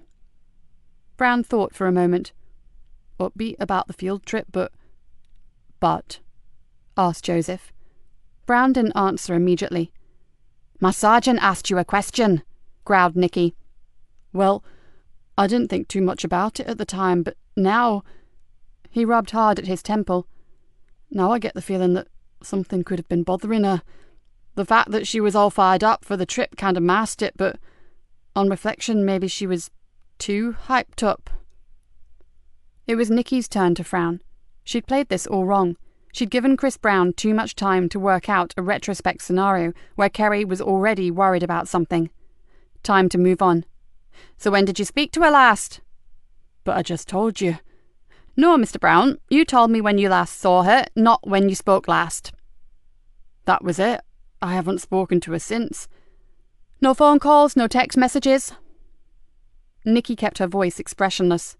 "No, none." Nikki frowned. "Do you have a mobile phone, Mr. Brown?" Chris Brown looked at her as if she were in need of mental care. Yeah? Can I see yours, please? Sure. He moved across to a row of coat hooks by the front door and pulled a light jacket down. He plunged his hand deep into the pocket, then pulled it out and tried the other pocket. That's odd, he murmured almost to himself. I thought... Having trouble finding it, sir? Asked Joseph. I thought you young people were super glued to your phones. Brown frowned. Not me. Why, bit of a loner, are you? Not many friends, except Kerry, of course.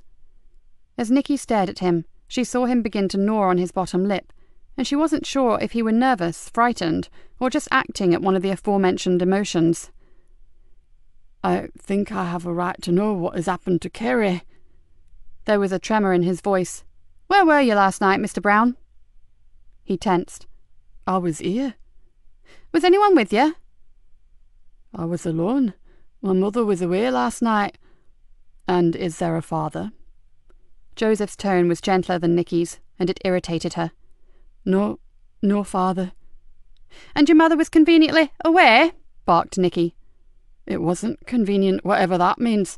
She's a rep for a sports equipment company. She's often away. Now will you please tell me what the hell is going on? Nikki noted the shaking hands and the reddening cheeks. We need to find your phone, Mr. Brown. Perhaps my sergeant should help you look for it. If it's not in my pocket, then I've lost it. Chris Brown sat back on the sofa and stared belligerently at them. I hate the things. I'm always losing it. Sure, you need one living in a place like this, but I don't often use it, and I never text. We have reason to believe that you texted Kerry Anderson last night. Nikki paused to see what effect her next words would have. That would be just before she disappeared. The man gave a sharp intake of breath. Oh, shit! But I never sent her a text, it wasn't me! I'm sorry, Mr. Brown, but in the absence of someone to confirm your whereabouts last night, and the fact that you cannot produce your mobile, I'm afraid we are going to have to ask you to come with us to the station. Nikki glanced at Joseph. Get him to sort his dog out, then take him to the car, Sergeant. I need to ring for uniform to get out here. I want a thorough search for that missing phone, and any other evidence of Kerry Anderson being here. She turned to Brown. Can we have your permission for that, or do I need to get a warrant? The man offered no resistance. Do what you have to do. No doubt you will anyway. But I promise you, I haven't seen Kerry since we met for coffee, and I would never hurt her. Never. Because you love her? Love her? He blinked in surprise. I don't love her. She's my friend. Well, perhaps that's how she wants it to be, but maybe you'd like a bit more, Chris. Did you make a move on her and she didn't like it? Is that how it was? At first, he didn't answer. Then Chris Brown threw her a look of utter disgust. I said she's my friend, and I meant it. As Joseph walked him to the car, Nikki pondered on the intonation Chris Brown had placed on the words, my friend. There was a peculiar, singular sound to it, and she was left with the distinct feeling that Chris's other friends were few and far between, if indeed, apart from Kerry, there were any. As she locked the door, she decided that she was going to need a lot more time with that young man. There had been something in his voice when he talked about Kerry Anderson, something clingy and unhealthy, like he knew her better than anyone else, like he worshipped her. Nikki shuddered slightly. She knew from past cases, one in particular, that that kind of relationship could go horribly wrong. Mickey lay on his side on the unmade bed and stared at the mask held tightly in his hand. He should never have taken it. The orders were very clear, and if Marcus found out, the older boy would knock 7 bails out of him, and that would be the end of all that lovely cash. He felt the spongy rubber with his fingers, then smiled possessively at it. He'd just have to make sure that Marcus didn't find out. He'd hide it, and wear it when he was alone, like now. The boy gave a little shiver of excitement. So far, he had not had the opportunity to put it on. Now that his dad was down the social, and his mum had gone off with some friend, he had the place to himself. Mickey sat up, and taking the mask with him, walked across to the wardrobe. Inside the door was a long, narrow mirror. Mickey looked at himself with interest. He sure didn't look like the kind of kid who had nearly £200 stuffed in a shoebox beneath his bed. He grinned. then pulled the mask over his thick thatch of corn-coloured hair. He positioned the eye slits, then looked once again in the mirror. The second he saw himself, he gave an involuntary yelp and breathed in a great gulp of stale, rubber-smelling air that made him cough. It was horrible and exciting at the same time, sort of powerful. He felt a cramp-like thrill grip his stomach and churn his lunch into mush. Yeah, this was so cool. He stared at himself again and knew it had been worth the risk. Superintendent Bainbridge was waiting in the CID room when Nikki got back. He seemed to have aged 10 years since her trip to Barnaby O'Dyke. WPC Collins and I have seen the parents. I don't have to tell you what kind of state they're in. He didn't. Nikki had dealt with enough frightened and bereaved parents to fill a small theatre. Plus, she had had more than her own fair share of heartache with Hannah. Have they thrown any light on what may have happened, sir? She asked. Right now, they're too shocked to string a sensible sentence together. WPC Collins and PC Farrow have volunteered to wait with them until the designated victim support liaison officer gets there. What about the sea bank, where they found the mobile? Has that shown up anything? Plenty, and none of it good. The super frowned. The whole area has been trashed, probably to cover up footprints or signs of a struggle. Yet they left the phone and that gadget thing behind, Nikki questioned. The Ramblers found those some way down a steep bank that drops away from the path to the marsh. You'd never see 'em in the dark. What about tyre tracks, sir? Asked Joseph. They had to get out of the sea bank somehow, and I doubt they walked.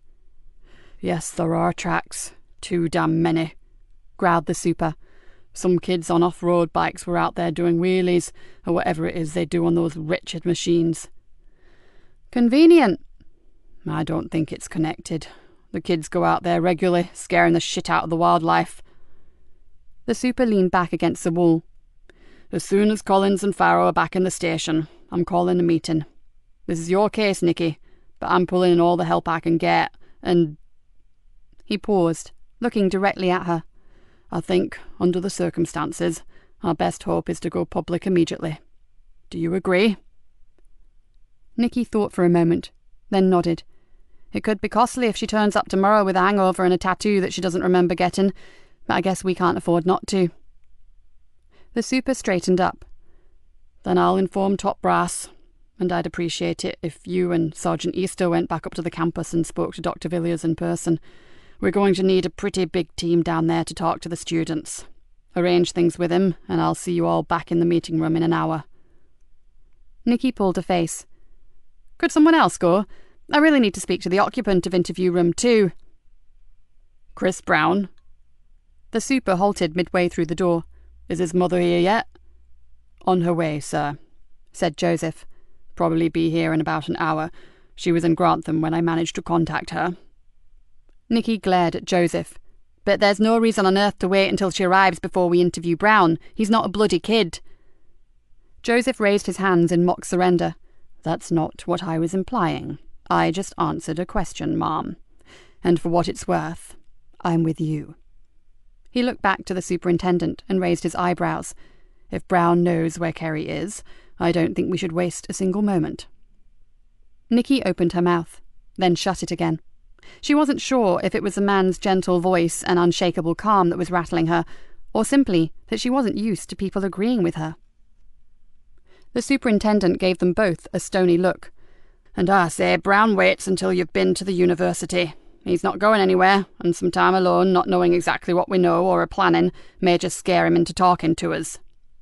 Nikki gritted her teeth, and that wasted hour could mean life or death to Kerry Anderson. If she was right, time alone was normal practice for Chris. It wouldn't worry a loner like him one iota, let alone scare him. But she was going to get nowhere by arguing, so they'd better get back to the university, and fast. With a muttered word that could have been anything, she picked up her bag and made for the door. Chapter 9. Those poor parents. What it must feel like to know your child is missing. Niall shook his head, then suddenly started forward. Hey, Vonnie, look over there. Yvonne Collins looked, then swerved the police car across the oncoming traffic and into a side road that led to the Carrborough estate. Little sods! Radio in for some help for that woman. She's clearly not injured, so I'm going to go after the kids who mugged her. You'll have to put your foot down, Von. Another few 100 metres and the rabbit warren opens up, and we'll never catch 'em. Niall gripped the dashboard as Yvonne accelerated forward. What the dickens do you think I'm doing? She muttered as she deftly missed an overturned rubbish bin. Jesus, these street kids get worse. In broad daylight, with a police vehicle in full view, they snatch a handbag and take off on bloody bikes. Niall swiftly reported their position and what had occurred, then flipped off his radio. Someone's on their way to the victim. He puffed out his cheeks. Not that she'll be able to give a description. They're wearing those damn masks, aren't they? Oh, yes. Just look. Ahead of them, spinning his bike around as he entered a narrow alleyway, a masked youth was staring defiantly straight at the police car and sticking up his middle finger in customary salute. Too late, cursed Niall. We'll never find him now. Don't bank on it. Yvonne floored the accelerator and cannoned straight past the alley. There's a chance they're heading for the flats, and those connecting alleys all meet on Fisher Street. I may be wrong, but it's worth a shot. Stick on the two-tones before we kill someone. What, and let half the estate know we're coming? Like hell. Yvonne flung the car expertly around the corner. And I have no intention of killing anyone, unless I get my hands on those little shits, that is.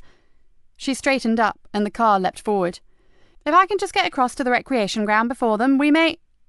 Yvonne broke off and braked hard. Oh, hell! Take a look at that!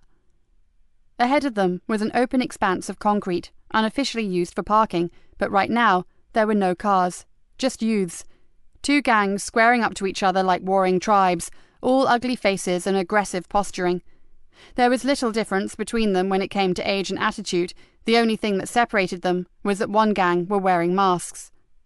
Niall was already on the radio when the taunting stopped and the fists came out. Tell them we need backup, shouted Yvonne as she prepared to jump out of the car. Meanwhile, I'll do what I can. No! Niall's voice blasted in her ear. Not this time, Vonnie. I'm all for getting stuck in, but look at them. Someone's going to get badly hurt out there, and I prefer it not to be us. We've got to try. Yvonne opened the car door. For exactly the reason that you just said. Someone's going to get hurt, and we have to try to prevent that happening. Oh, shit. Next time I volunteer as for overtime, remind me of this, will you? Niall swung open his door to follow her.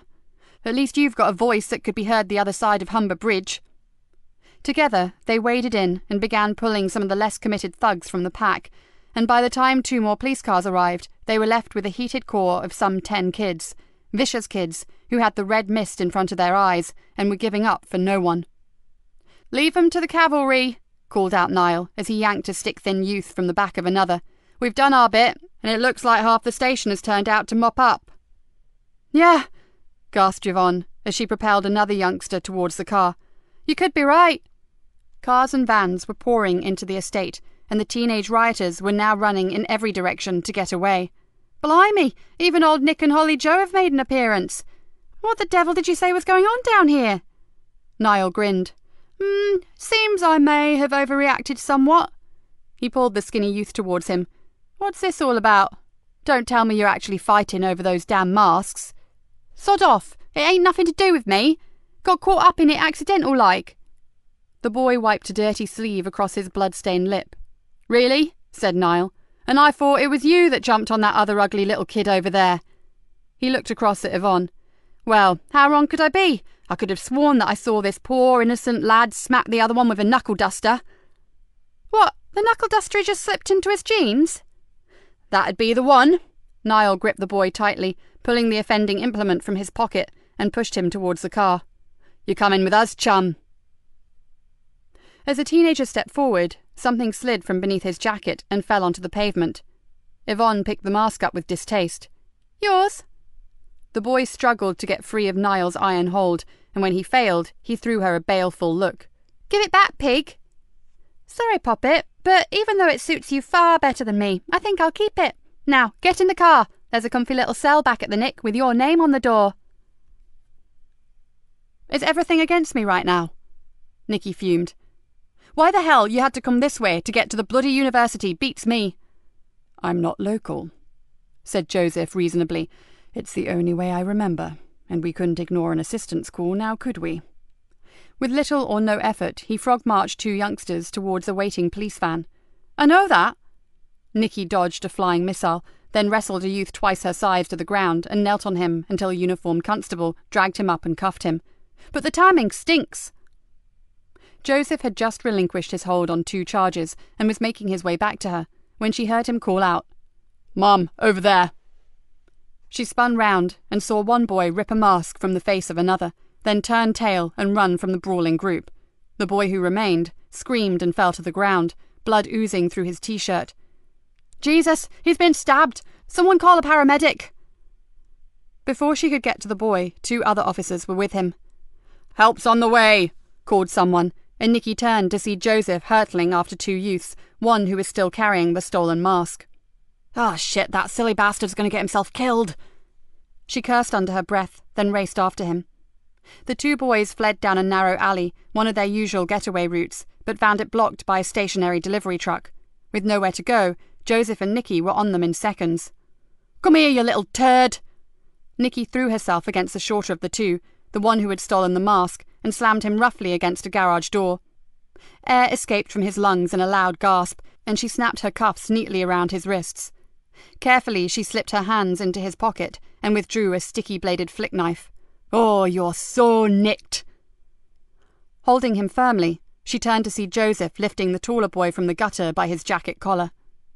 "You too, sunshine," said the sergeant brightly. She exhaled loudly. "Let's get these 2 scroats back to the van, then." Before she could finish, she heard a grunt, and as she turned, she saw Joseph flip the boy into some weird straight-armed lock position that immobilized the youth totally. Before she could even speak, she heard the sergeant whisper, "One more move towards your pocket, and you'll wake up with both shoulders dislocated and your arms ready for plaster casts. Understand?" The boy's eyes widened to an impossible size, but all he could do was groan. To her total surprise, Joseph moved with lightning speed and swapped his grip from one hand to the other, never for 1 microsecond losing his hold on the boy or slackening the vice-like grip. The detective then slipped his free hand into the jacket pocket and withdrew it, holding a wicked-looking blade. Nikki's jaw dropped. "I bet you didn't learn that move in Bible class." Joseph's eyes snapped up, and for a moment she really didn't like the expression that flashed across his face. Then, just as swiftly, it turned to one of reproach. "I thought we had an agreement."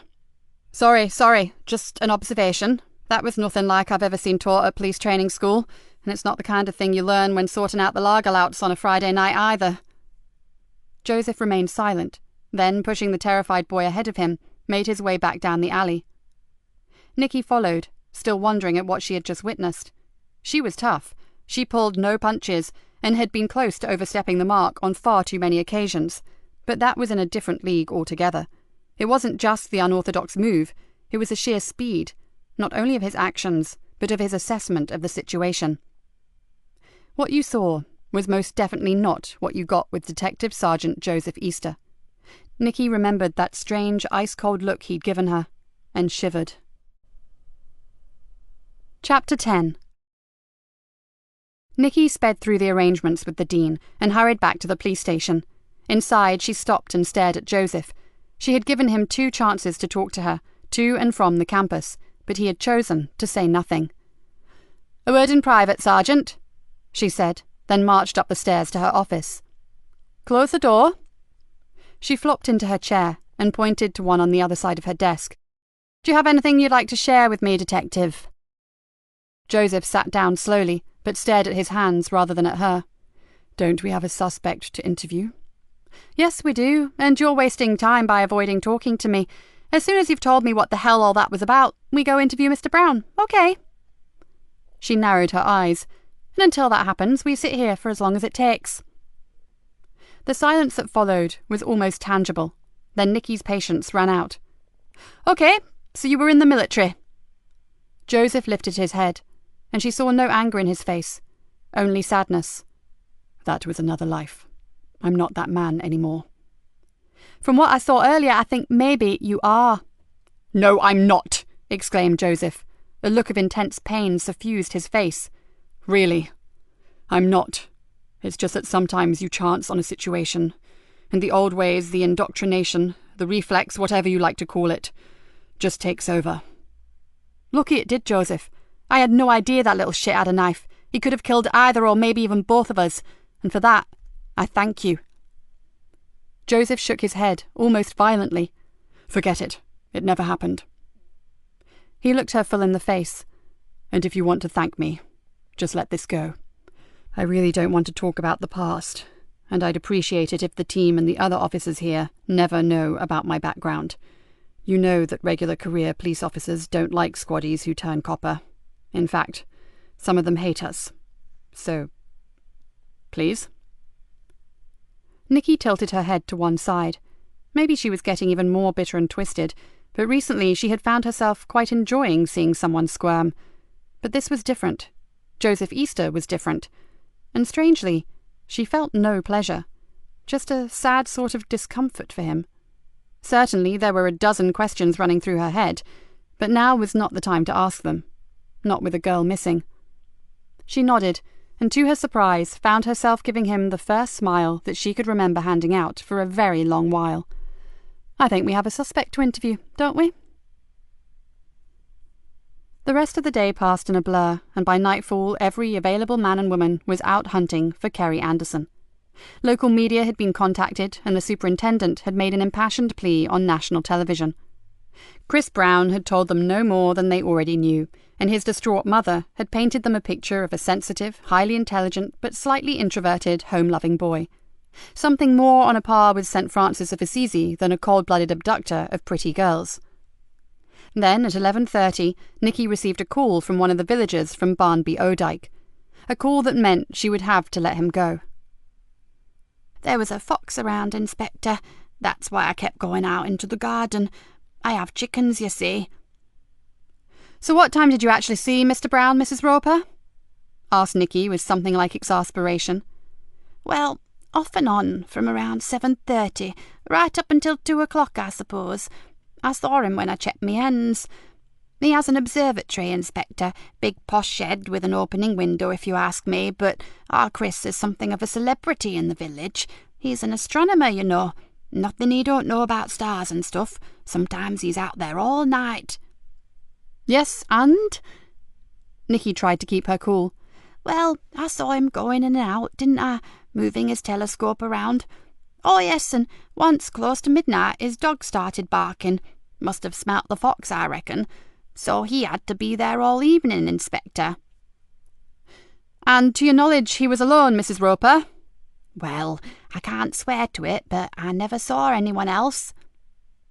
Nikki thanked the woman for her help, then slammed down the receiver and swore out loud. "Fuck it! We're going to have to let him go."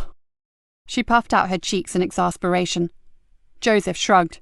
"For what it's worth, and I know he's unlike any other 20-year-old kid I've ever met, but I really don't think he knows where Kerry is." "Since when did you become the county profiler?" inquired Nikki. "I know I'm no psychologist, but his body language didn't exactly scream out, 'I'm a liar,' did it?" countered Joseph. Nikki leaned back in her chair and rubbed her temples. "Oh, God, I need some sleep.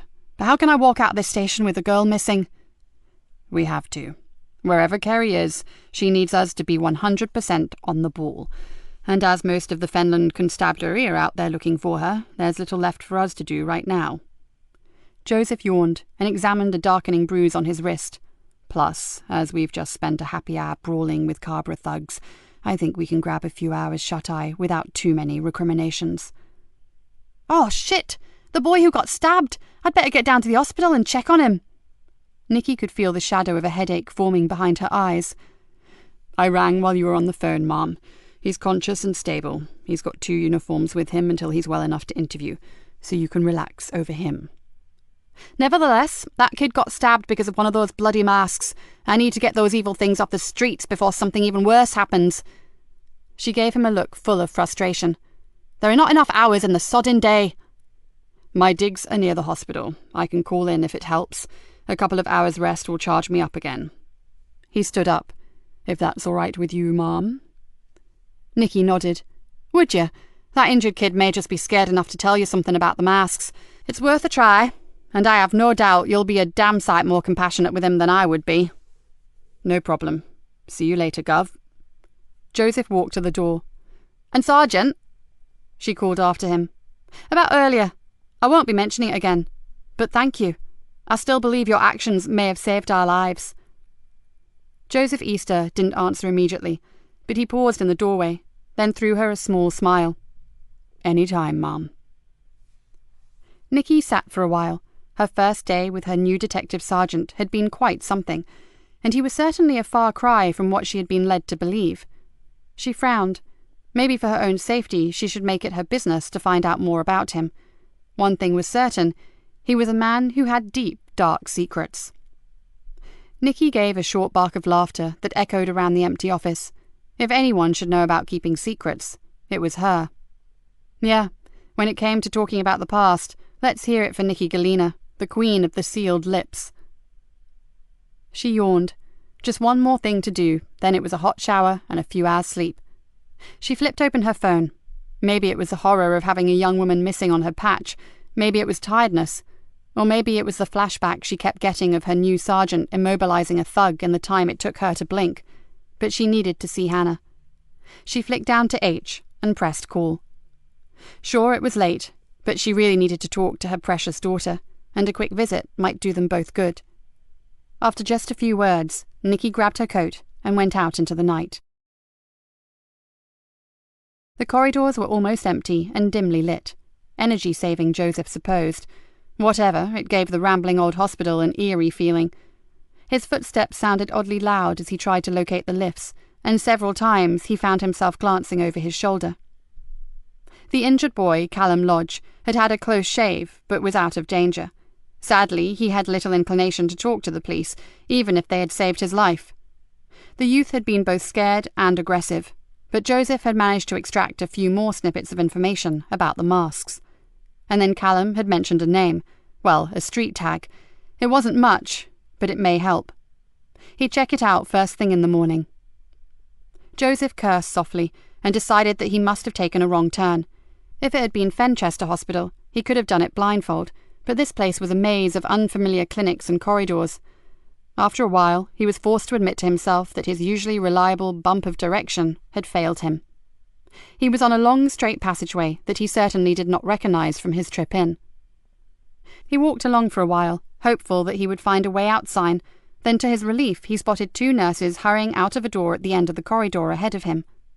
He accelerated towards them, but by the time he got there, they had disappeared. He scanned the walls for a hospital plan, a fire drill map, anything that would get him back to the foyer in the car park, but he found nothing. He'd clearly wandered into a completely different wing, and now he felt both tired and pissed off. "Can I help you?" The voice was like an answered prayer. "I just want out." "Don't we all, man?" laughed the male nurse. He flashed the whitest of teeth, then pointed to a set of double doors.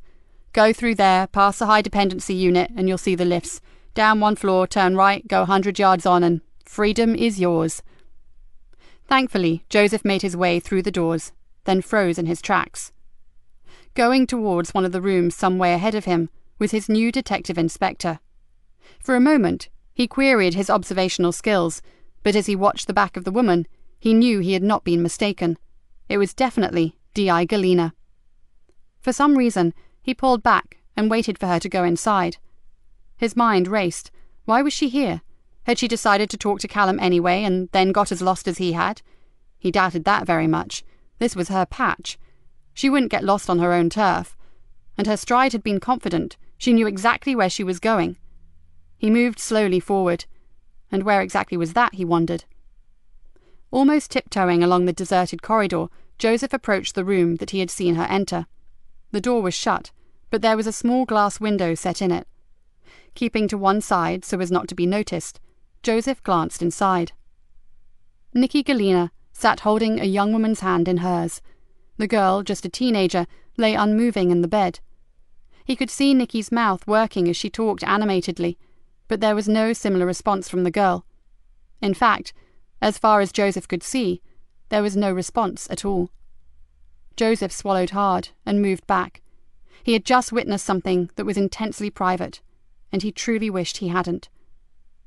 Sucking in air, he put his head down, moved swiftly past the door and headed for the lifts, but not before he caught sight of the small handwritten nameplate to one side of the closed door. It simply read, Hannah Galena. Chapter 11.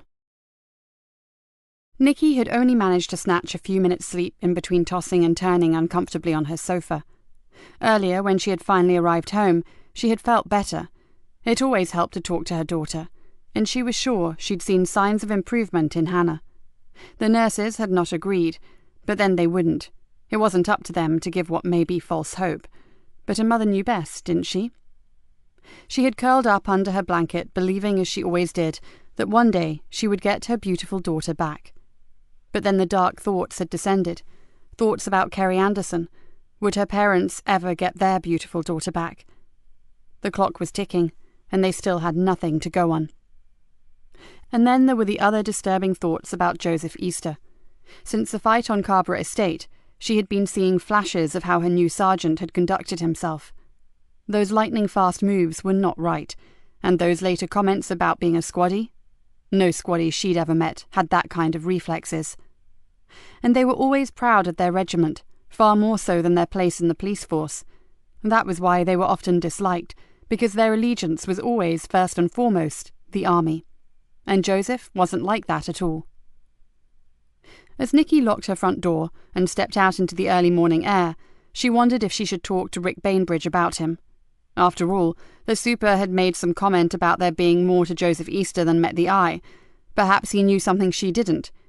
She shook her head and carefully stepped around a torn rubbish bag that had deposited its stinking contents across her path. She really couldn't afford all this. She needed to keep her whole focus on Kerry Anderson, not pondering about her sergeant's dubious origins. With a grunt of irritation, she quickened her step and headed towards the police station. As Nikki headed for work, Marcus and Mickey slipped quietly away from the Carrborough. "You shall drop?" asked Mickey as he struggled to keep up with Marcus's long-legged stride. "Not this time. Things are heating up, so they've changed the location." The older boy looked almost haggard in the early morning light. "And you're dead certain that your mum and dad don't suspect anything?" Mickey frowned. "They don't give a shit what I do."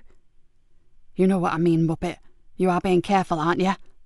Mickey pulled his hood further over his face. "Don't worry. Dad's back on the bottle. He was drinking until 3 and my mum's buggered off until he sobers up, so everything's cool." "It better be. We can't afford the slightest slip." Marcus lowered his voice. "Especially now the war has started." "Mask wars, yeah?" Mickey did a little skip and punched the air with his fist. "Shut up, you stupid little shit!"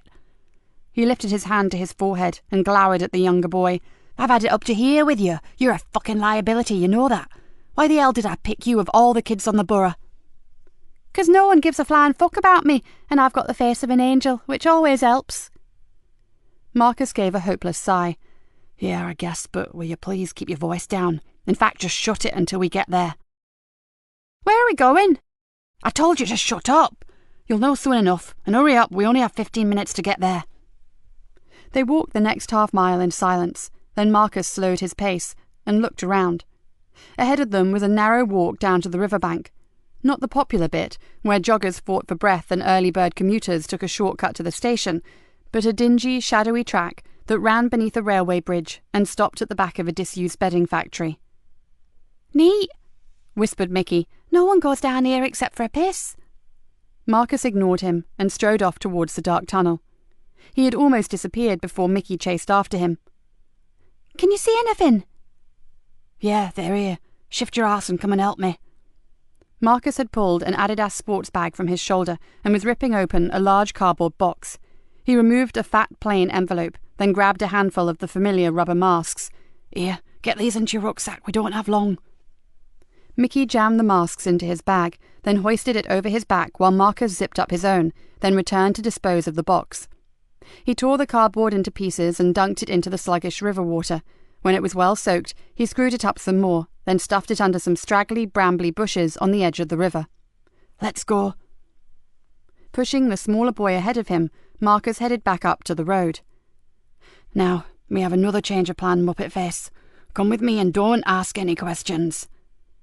He pulled Mickey roughly around by the shoulders and glared at him. "Well, this really will be your last job. Understand?" Mickey saw the cool stare and understood perfectly. When Nikki arrived at the station, the car park was heaving with vehicles, police officers and volunteers all heading out to the marshes and the places that were impossible to search at night. "Nothing yet?" she asked a weary-looking Dave Harris. "No, Mum. The second wave is just moving out now. They're still concentrating on the campus and the marshlands around the sea bank where a phone was found." Dave yawned. "Now you're back, Gov. I'll take a bit of a break if that's okay." Nikki pushed her way between a group of searchers in high-vis jackets and into the foyer. "Have you been here all night?" "Yes, Mum." "But what about—" Nikki frowned and lowered her voice. "Sorry, but shouldn't you have gone home long before this?" "She's okay, Mum, but thanks for thinking of us." He gave her a tired smile.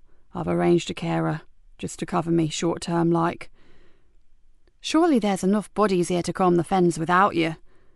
"Can't dodge the issue when there's a kid missing, can I, Gov? And I wouldn't want to either." Nikki lightly touched the big man's arm. "I know, but you have your own problems, and they don't go away because something big is going down here. You go get some sleep and look after yourself, you hear?" Nikki watched him go, his shoulders sloping down and his step more a shuffle than a stride. She was the only one who knew about his home life, and she really felt for him. "Mom," Joseph was striding up the corridor, "got you a coffee." "What the hell time did you get in?" she asked with something like annoyance. 10 minutes ago. He balanced the mugs in one hand and held the office door open for her with the other. "Did you sleep?" "No," she said sharply, wishing she could tell him that he was partly to blame for her insomnia. "I've sent Dave home. Is Kat still here?" "Yep. She's on to something regarding the components required to make rubber masks. She's found a wholesaler of the raw materials." "Good.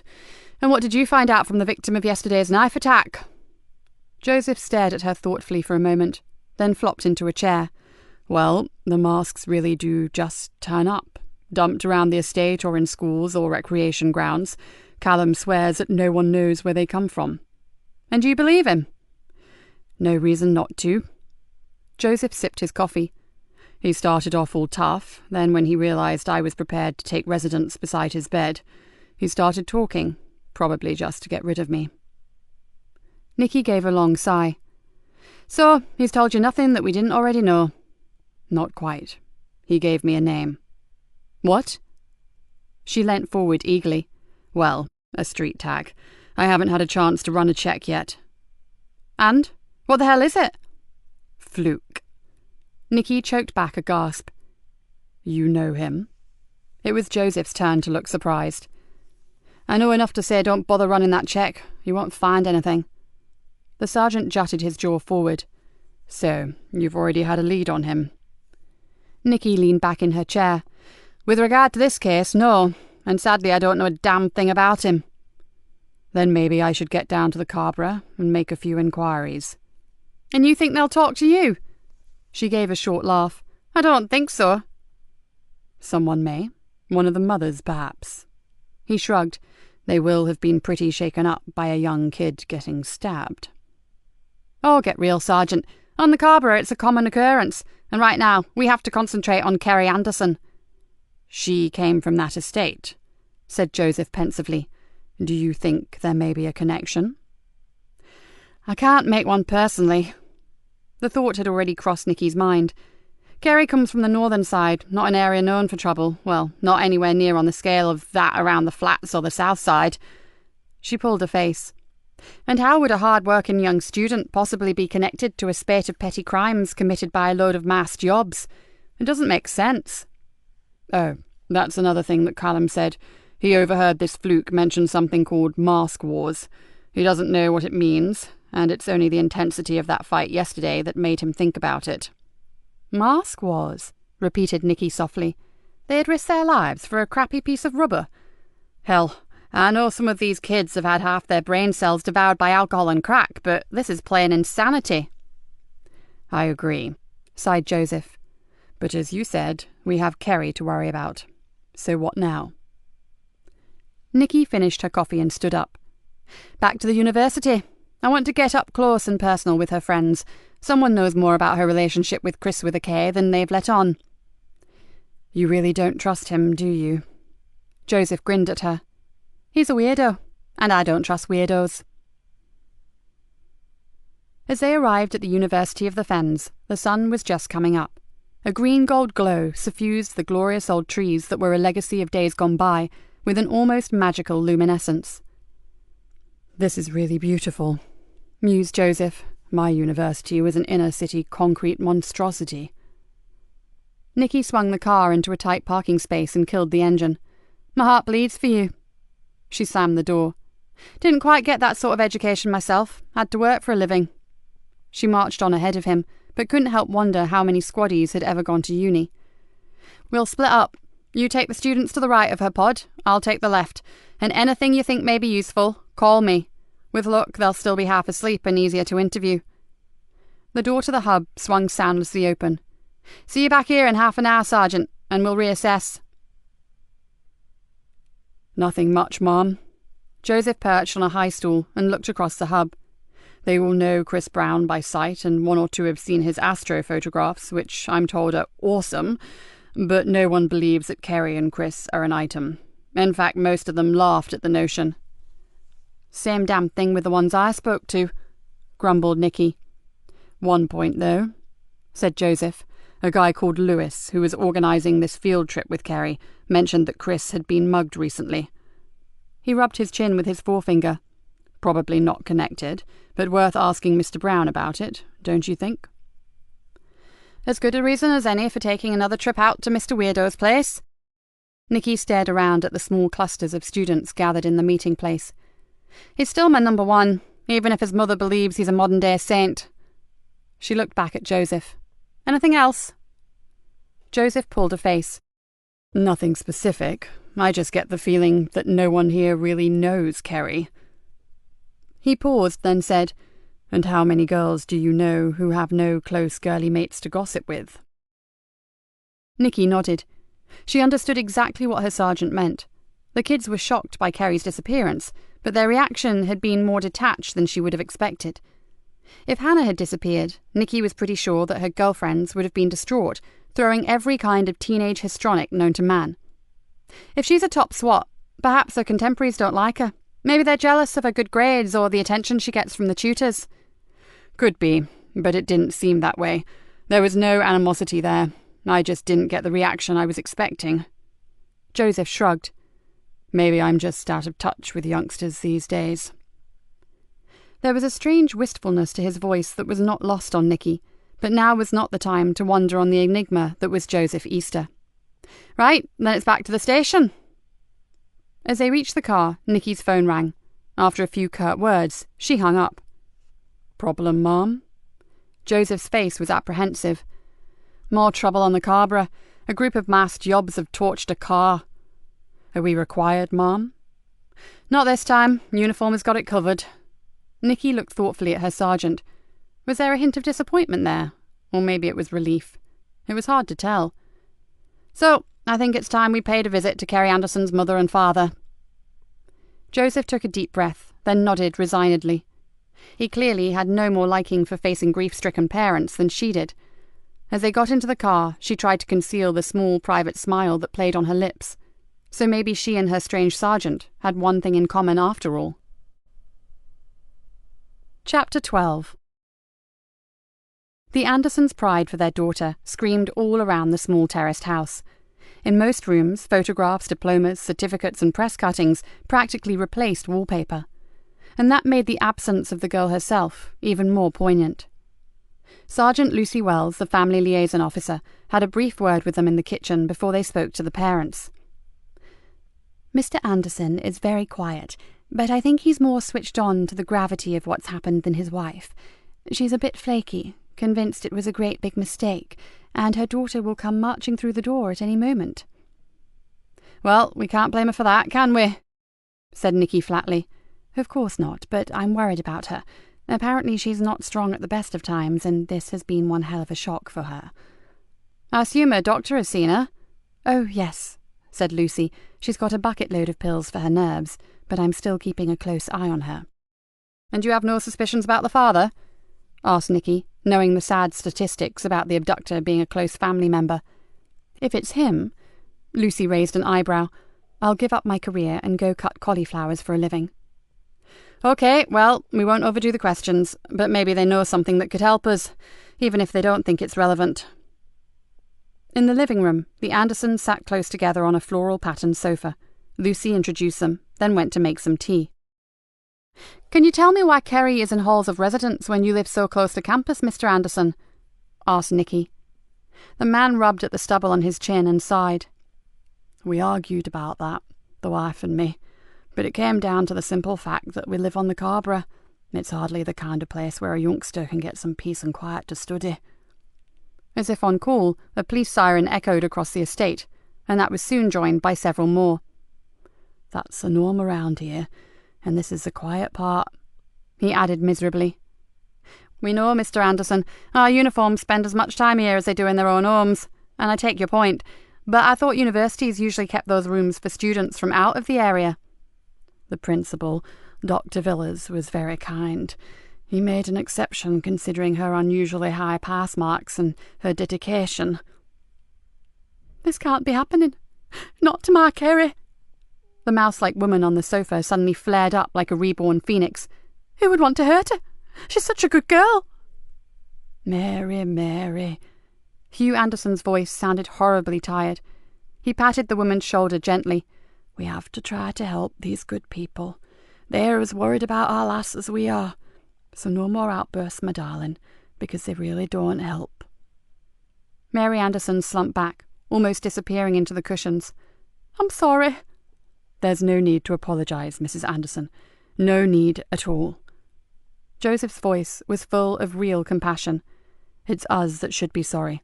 We cannot begin to know what you're going through, but if we are to find Kerry, we have to ask you to help us." The woman shook her head slowly from side to side. "I just don't know what we can possibly tell you." Nikki saw that she was close to tears. "Well, just tell us about Kerry.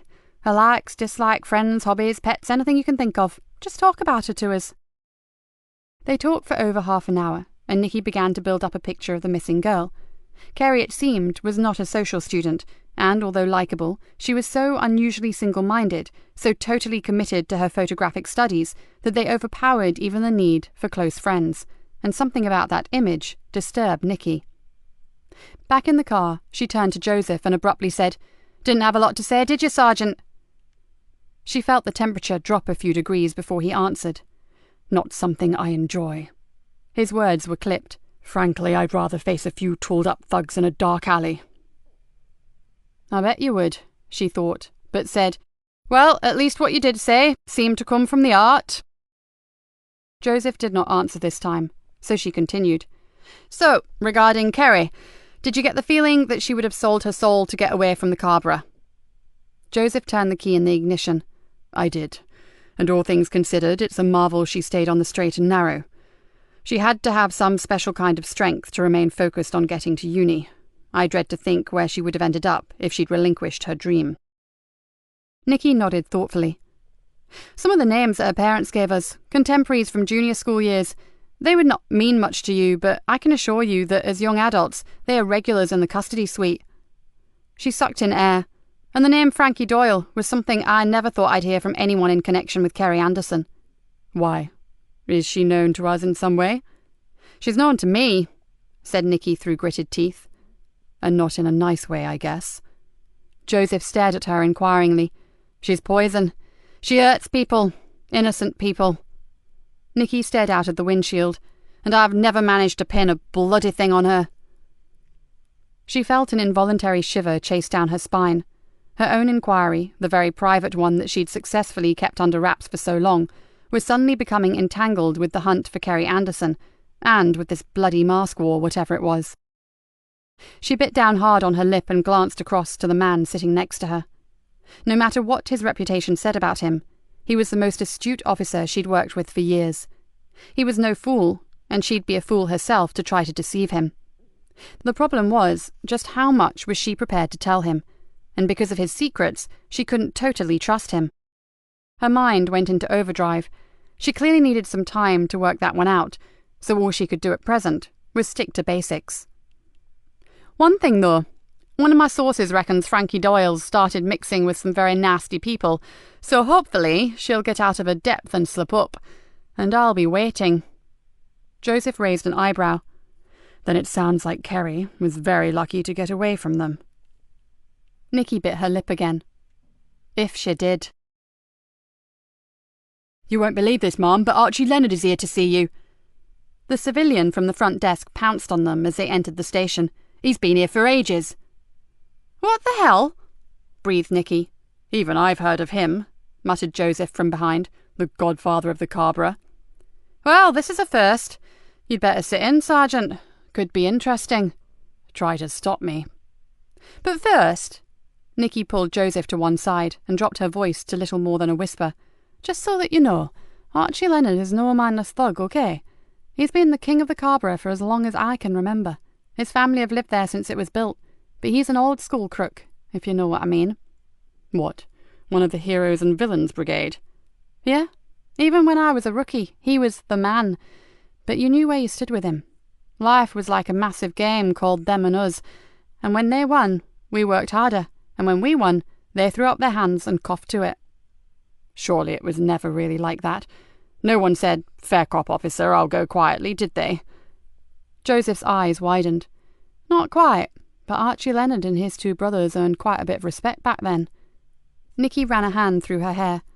"Yes, they were villains and people did get hurt, no denying that. But they never went in for violence sake. They were damn clever criminals, and anyone who managed to stick a conviction on one of them was pretty well thought of." "And I've no doubt you've had your moments with the Leonard family?" "Off and on over the years we've had the odd run-in, but I thought you should know what kind of man Archie is before you draw any conclusions about him." "Okay, I'll bear that in mind. So, any idea why he's here?" "None whatsoever, but I do know he won't be behind the violence on the Cabra. That's not his way, and he has family and friends living there." "Right." Joseph flashed her an intrigued smile. "Let's go see what the man wants, shall we?" Chapter 13. If Joseph had had any preconceptions as to what the godfather was like, they would have been blown away the moment he entered the interview room.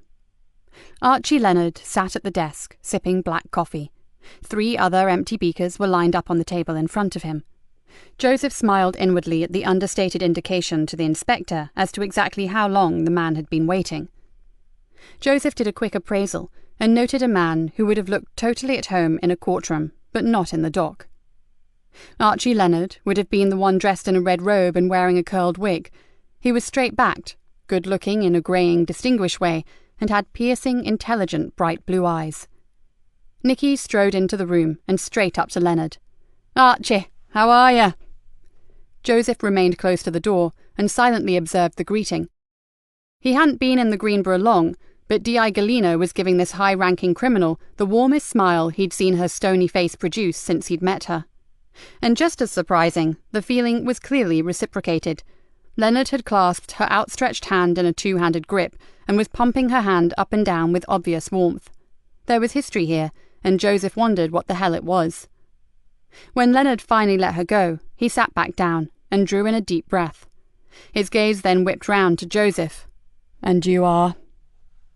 The voice was deep, and although Joseph wasn't sure, he thought it held the slightest hint of an accent. He waited for a moment, then realized that his boss wasn't going to introduce him. "My name is Detective Sergeant Joseph Easter. I'm temporarily assigned to work with D.I. Galena, sir." "Ah, Joseph. A good name. My eldest boy is called Joseph, isn't he, Nikki?" There was an almost conspirational lift of a thick grey eyebrow.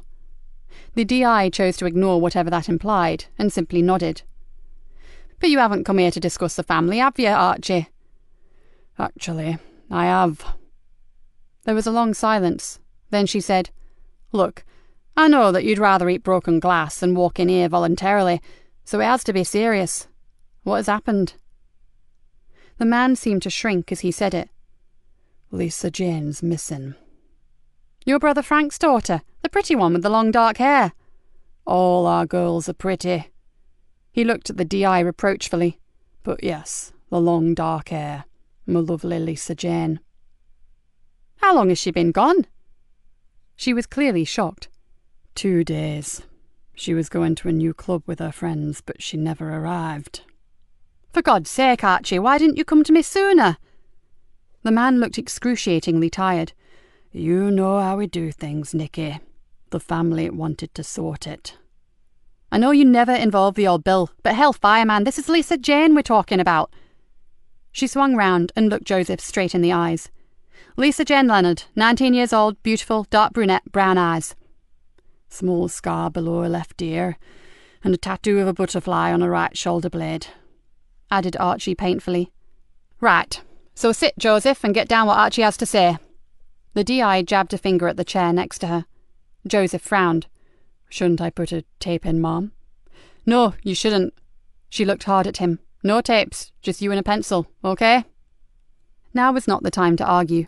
Joseph nodded, took out his notebook, and obediently began to write. It took very little time to note the relevant details about Lisa Jane. She had left home, all excited and dressed to party, then disappeared. And you have no idea who might have taken her, if, of course, that's what happened, asked the DI. Of course I have enemies, but not the kind who would do this. Honour amongst thieves, thought Joseph. I wonder. Archie Leonard continued. We wondered if it had something to do with some new outfit that are haunting the Carborough, but... Archie raised his eyebrows and shrugged. To be honest, we don't even know if they actually exist. How so? It's all just vague hints and rumours that someone is muscling in on us, but that's not the way it works. He looked at the DI. You know the score. The new boss declares his intention. He steals your deals, messes up your jobs, and leans on your personnel. It's a standard preliminary before the full turf war begins. And you've had none of this? Asked Joseph. No, Sergeant. Archie looked at him carefully. And as you will appreciate, I have a lot of seriously heavy connections, but no one can give me either a name or a face. He shook his head. It is our way to settle our own problems, but this is something I just can't fix, and I will not risk my niece's life by sticking to age-old gangland rules. You know, I'll do whatever it takes to help you, Archie, said the DI solemnly. I know. That's why I came to you. But Nikki... He stared at her intently. No press yet. Whatever you do, you'll keep it low-key, won't you? Joseph watched as his boss took a long intake of breath. As I said, I'll do what I have to, in the best way that I can. The bottom line is that we get Lisa Jane back. She stared at Archie for a time, then said, Can you tell us anything about something called Mask Wars? Ugh, those damn kids. But that can't have any bearing on my girl going missing, can it? Probably not, but it's costing us time and manpower, and that takes us away from much more important issues, if you see what I mean. Her eyes never left those of the older man. He nodded shrewdly. I'll do what I can, but those idiots in the masks listen to no one, not even me. They're just brainless waste of space kids. His brow drew together into deep wrinkles. The baseline is that one gang has them, the other doesn't. They are a prize that they fight over. Simple and stupid as that. So where do the masks come from, Archie? He threw up his hands. No idea, and I've had more pressing things on my mind to care. The DI smiled. I know, same here, but I need to put an end to it before someone else gets stabbed or dies. I suppose you do. Archie Leonard stood up. Now I have to go. No one knows I came to see you, but I'll see what I can find out about your masks. He gave her a weak smile. Nikki, find my girl. Please. The DI gave him her card. Private mobile number. Any time, day or night. Trust me. And take care, Archie. After Archie Leonard had been escorted out, Joseph and his boss returned to the interview room. The DI closed the door, leaned back on it, and let out a long sigh. She then stared at the floor until Joseph began to wonder if she were all right. To break the silence, he said, That can't have been easy, to walk in here and ask for help. You've no idea. She walked over to one of the chairs and sank down. He's broken every underworld law there is by turning to us. So, do you know anything about this mysterious new outfit? Joseph flopped into the chair opposite her, and wished he wasn't so out of his depth. In his own area, he knew all the names, knew what was going down. but in a different manner. It was difficult and frustrating. The DI thought for a moment, then shook her head. Not much. An informant told me he'd heard rumours about a new gang, vicious, violent, and wanting a patch of their own. Maybe they're looking at the Carbureau. Then surely we know exactly where to look for the girls' abductors, asked Joseph in surprise. There's just one tiny problem. Just like Archie, we don't know who they are. She frowned. And, as there have been no prior direct threats to him or any of his family, these shadowy newcomers really may just be a myth. The DI bit her lip. Our biggest problem right now is how we deal with it when Archie doesn't want Lisa Jane's disappearance broadcast. Joseph shifted uncomfortably, knowing they were wasting time. Well, whatever he wants or doesn't want is irrelevant, as we now have 2 girls missing. We have no choice but to work fast, do we? So what next? The DI leaned back in her chair and stared at him. Carefully, that's how. We don't just rush out there like headless chickens. This is delicate stuff, Joseph. Lisa Jane is a lovely girl, but she's still a member of a close-knit gangland family. Joseph calmed his mind and thought about it, then realised what the media might make of it, and the hype they could splash across the tabloid press. Something that could severely hamper their inquiries into both disappearances. He looked back at the DI and saw deep concern etched on her face. You like Archie Leonard, don't you? For a moment, he thought she was going to tell him to mind his own damn business. Then she nodded. Maybe like isn't quite the word I'd use, but as you said before, our paths have crossed in the past. A while ago he helped me out with something. She shrugged. And although I was able to reciprocate on another occasion, I still feel I owe him. She took a deep breath. Whatever. He loves Lisa Jane, and he's distraught about her, and we have to do all we can to find her. Naturally, a missing girl is a missing girl, no matter what her background, said Joseph. Of course, but the politics of this could be a minefield, and I don't want anyone telling me how to run the inquiry. She abruptly stood up, and her face was set with a grim determination. I'm going to see the super, and beg him to keep this from the press, and the longer he can sit on it, the better. She walked to the door, then turned back to him. This may have nothing whatsoever to do with the disappearance of Kerry Anderson. Apart from this possible new gang, Archie has made a lot of enemies in his lifetime. One of them may be less honourable than he thinks, and may have decided it's payback time. She paused. But no matter how simple that sounds, my gut says different. How say you? Joseph didn't even need to think about his answer. 2 girls missing, same time frame, same area location. Too much of a coincidence. I believe they are connected, ma'am. My gut says the same as yours. Chapter 14. After seeing the superintendent, Nikki decided that she needed to pay another visit to Barnby O'Dyke and Chris Brown. As she drove, Joseph stared out across the miles of flat, open fields that edged the marsh. Do you really like this place? He asked. It's my own. I love it, replied Nikki simply. Joseph nodded. I guess seeing 360 degrees of sky has its good points, but don't you find it a tad... He looked for the right word. Overpowering? Nikki shrugged and gently reduced her speed as they approached a humpback bridge over a dike. You can breathe out here. When I was a probationer and I'd had a bad shift, I'd go up to the sea bank, be on my own and get my head back together. I know exactly why young Kerry likes to go there. Or she did. It looks like her last trip could have been a bad, if not fatal, mistake. Nikki drew in a long breath. Let's just stick to the premise that as we don't have a body, she's still alive, shall we? I want to believe that. It's just that time is slipping away and... No need to go on. I'm fully aware of the ticking clock and the statistics regarding missing youngsters. She gritted her teeth, then said, I wonder if Chris Brown knows Lisa Jane Leonard. Doubtful. I can't see that a beautiful young model would see in a skinny anorak who spends his nights with a telescope, can you? I've been thinking that there could be a tenuous connection. Joseph's eyes narrowed. Tell me. Frankie Doyle. Nikki found even saying the name difficult. Lisa Jane knew her. They were the same age, and Archie told us that they lived quite close when they were kids. Kerry knew her. Her parents say they went to the same school. Ergo, Chris may know her too. But that doesn't mean that Chris would also know Lisa Jane. Nikki pulled her face. I said it was tenuous.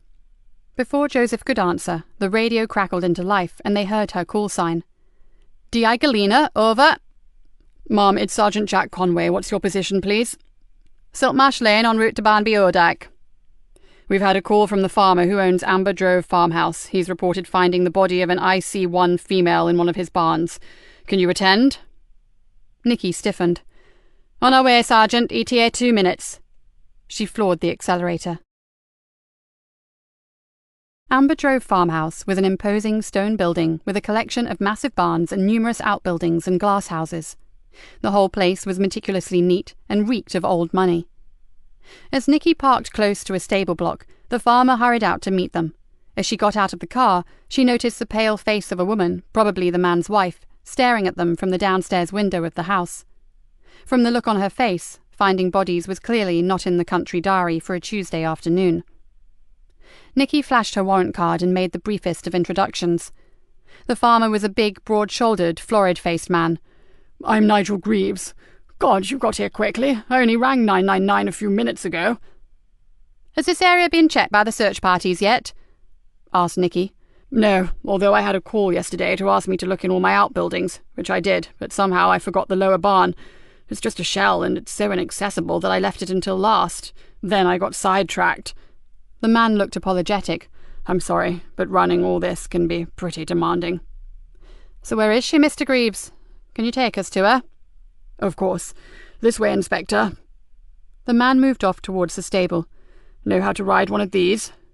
He pointed to 2 quad bikes that sat on the edge of the field. No problem, said Joseph. Then you take that one and follow us. He jumped on the first bike and switched it on. Hope you don't mind riding pillion, Inspector. He patted the seat. But it's the fastest way to get out there. Out where? Shouted Nikki over the noise of the engine. Bottom field by the Amberfen drain. As I said, it's just a wreck of an old barn and I'm preparing to demolish it. Nikki wanted to ask him to describe the girl, but the 2 revving engines meant she would have to wait and see for herself.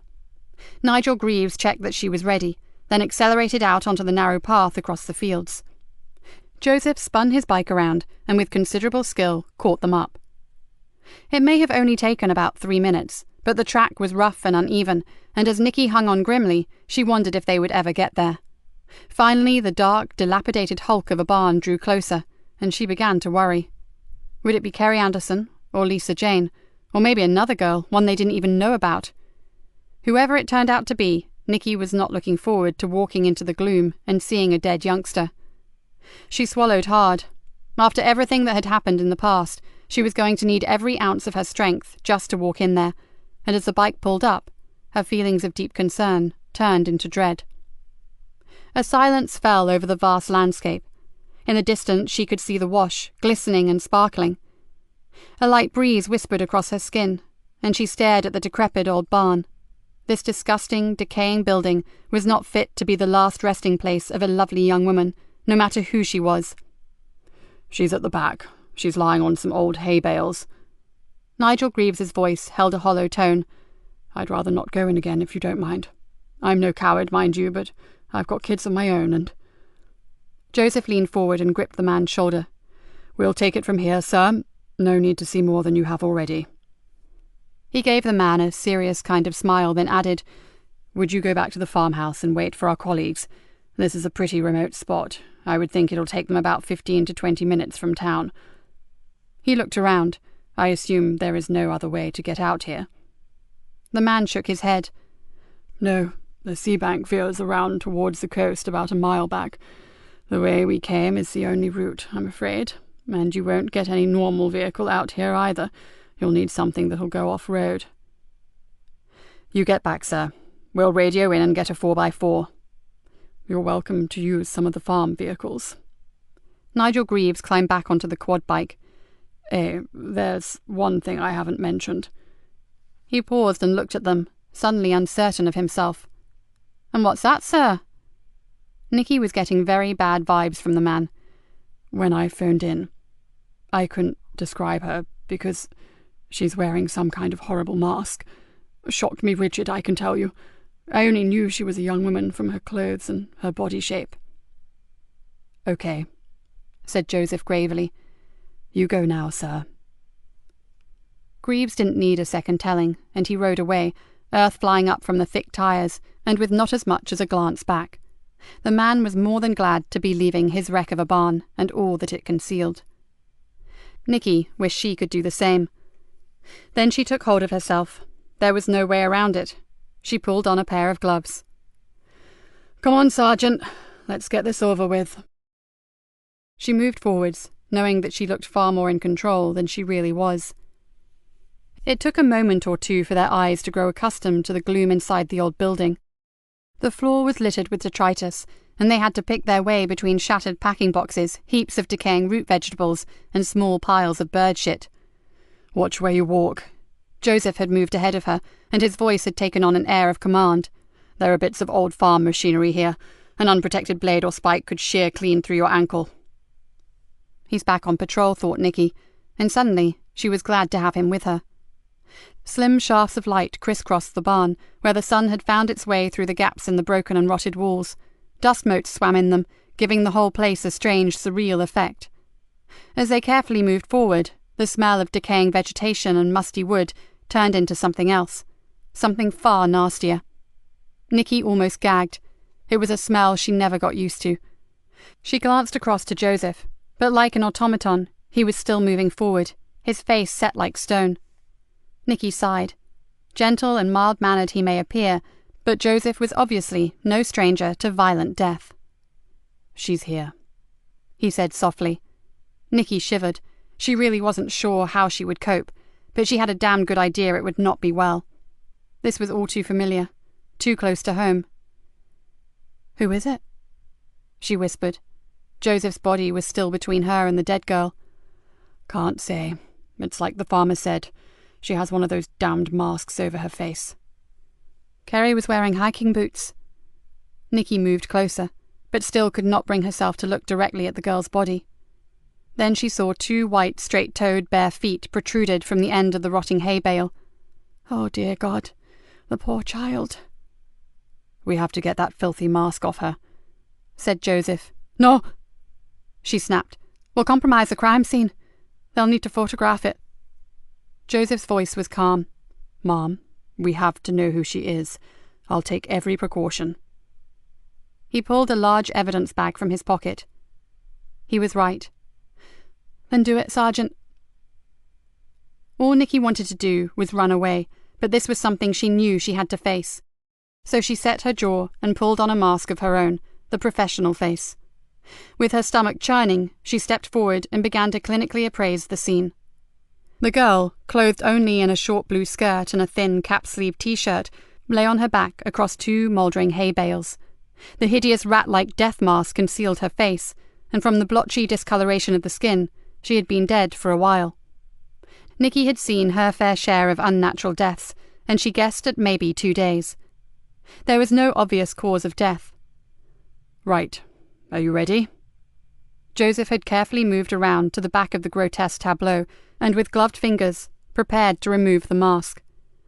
"Just do it," she muttered. With a deft movement, the sergeant peeled back the mask, and as he did so, a cascade of brunette hair fell gently over the girl's shoulders. Nikki tried to stifle it, but a low moan escaped from her slightly parted lips, and in that moment, the years fell away and she was back in a filthy cellar, cradling a dying girl in her arms. "Oh no! Oh, please, no!" She stepped backwards, almost tripping in her haste to get away. She knew that her breathing was becoming erratic and she felt horribly lightheaded.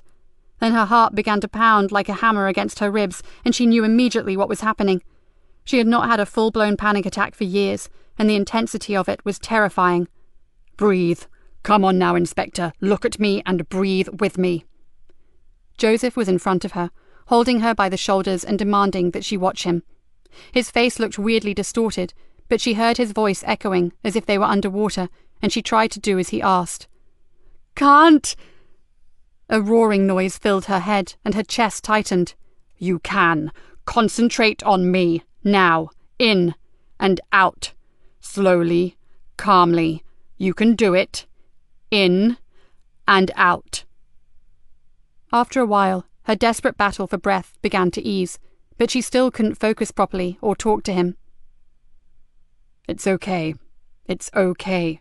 It's not Hannah. Do you understand me, Nikki? It's not Hannah. Hannah? What did he mean? She sunk down onto a storage box and tried to understand. What was he talking about? What?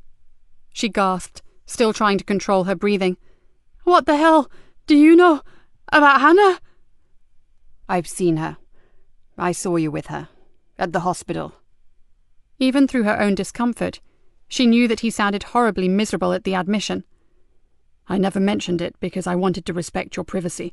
No one at work mentioned the fact that you had a sick daughter, so I gathered they didn't know. Anger burnt through her, then almost immediately it abated and was replaced by a cathartic kind of relief. She stared at him, then sighed. I wasn't thinking of Hannah. It was another girl. Her death was... She paused. She never talked about the death of Emily Drennan.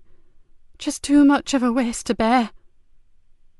Joseph sat beside her, and with no hint of embarrassment, placed an arm firmly around her shoulders.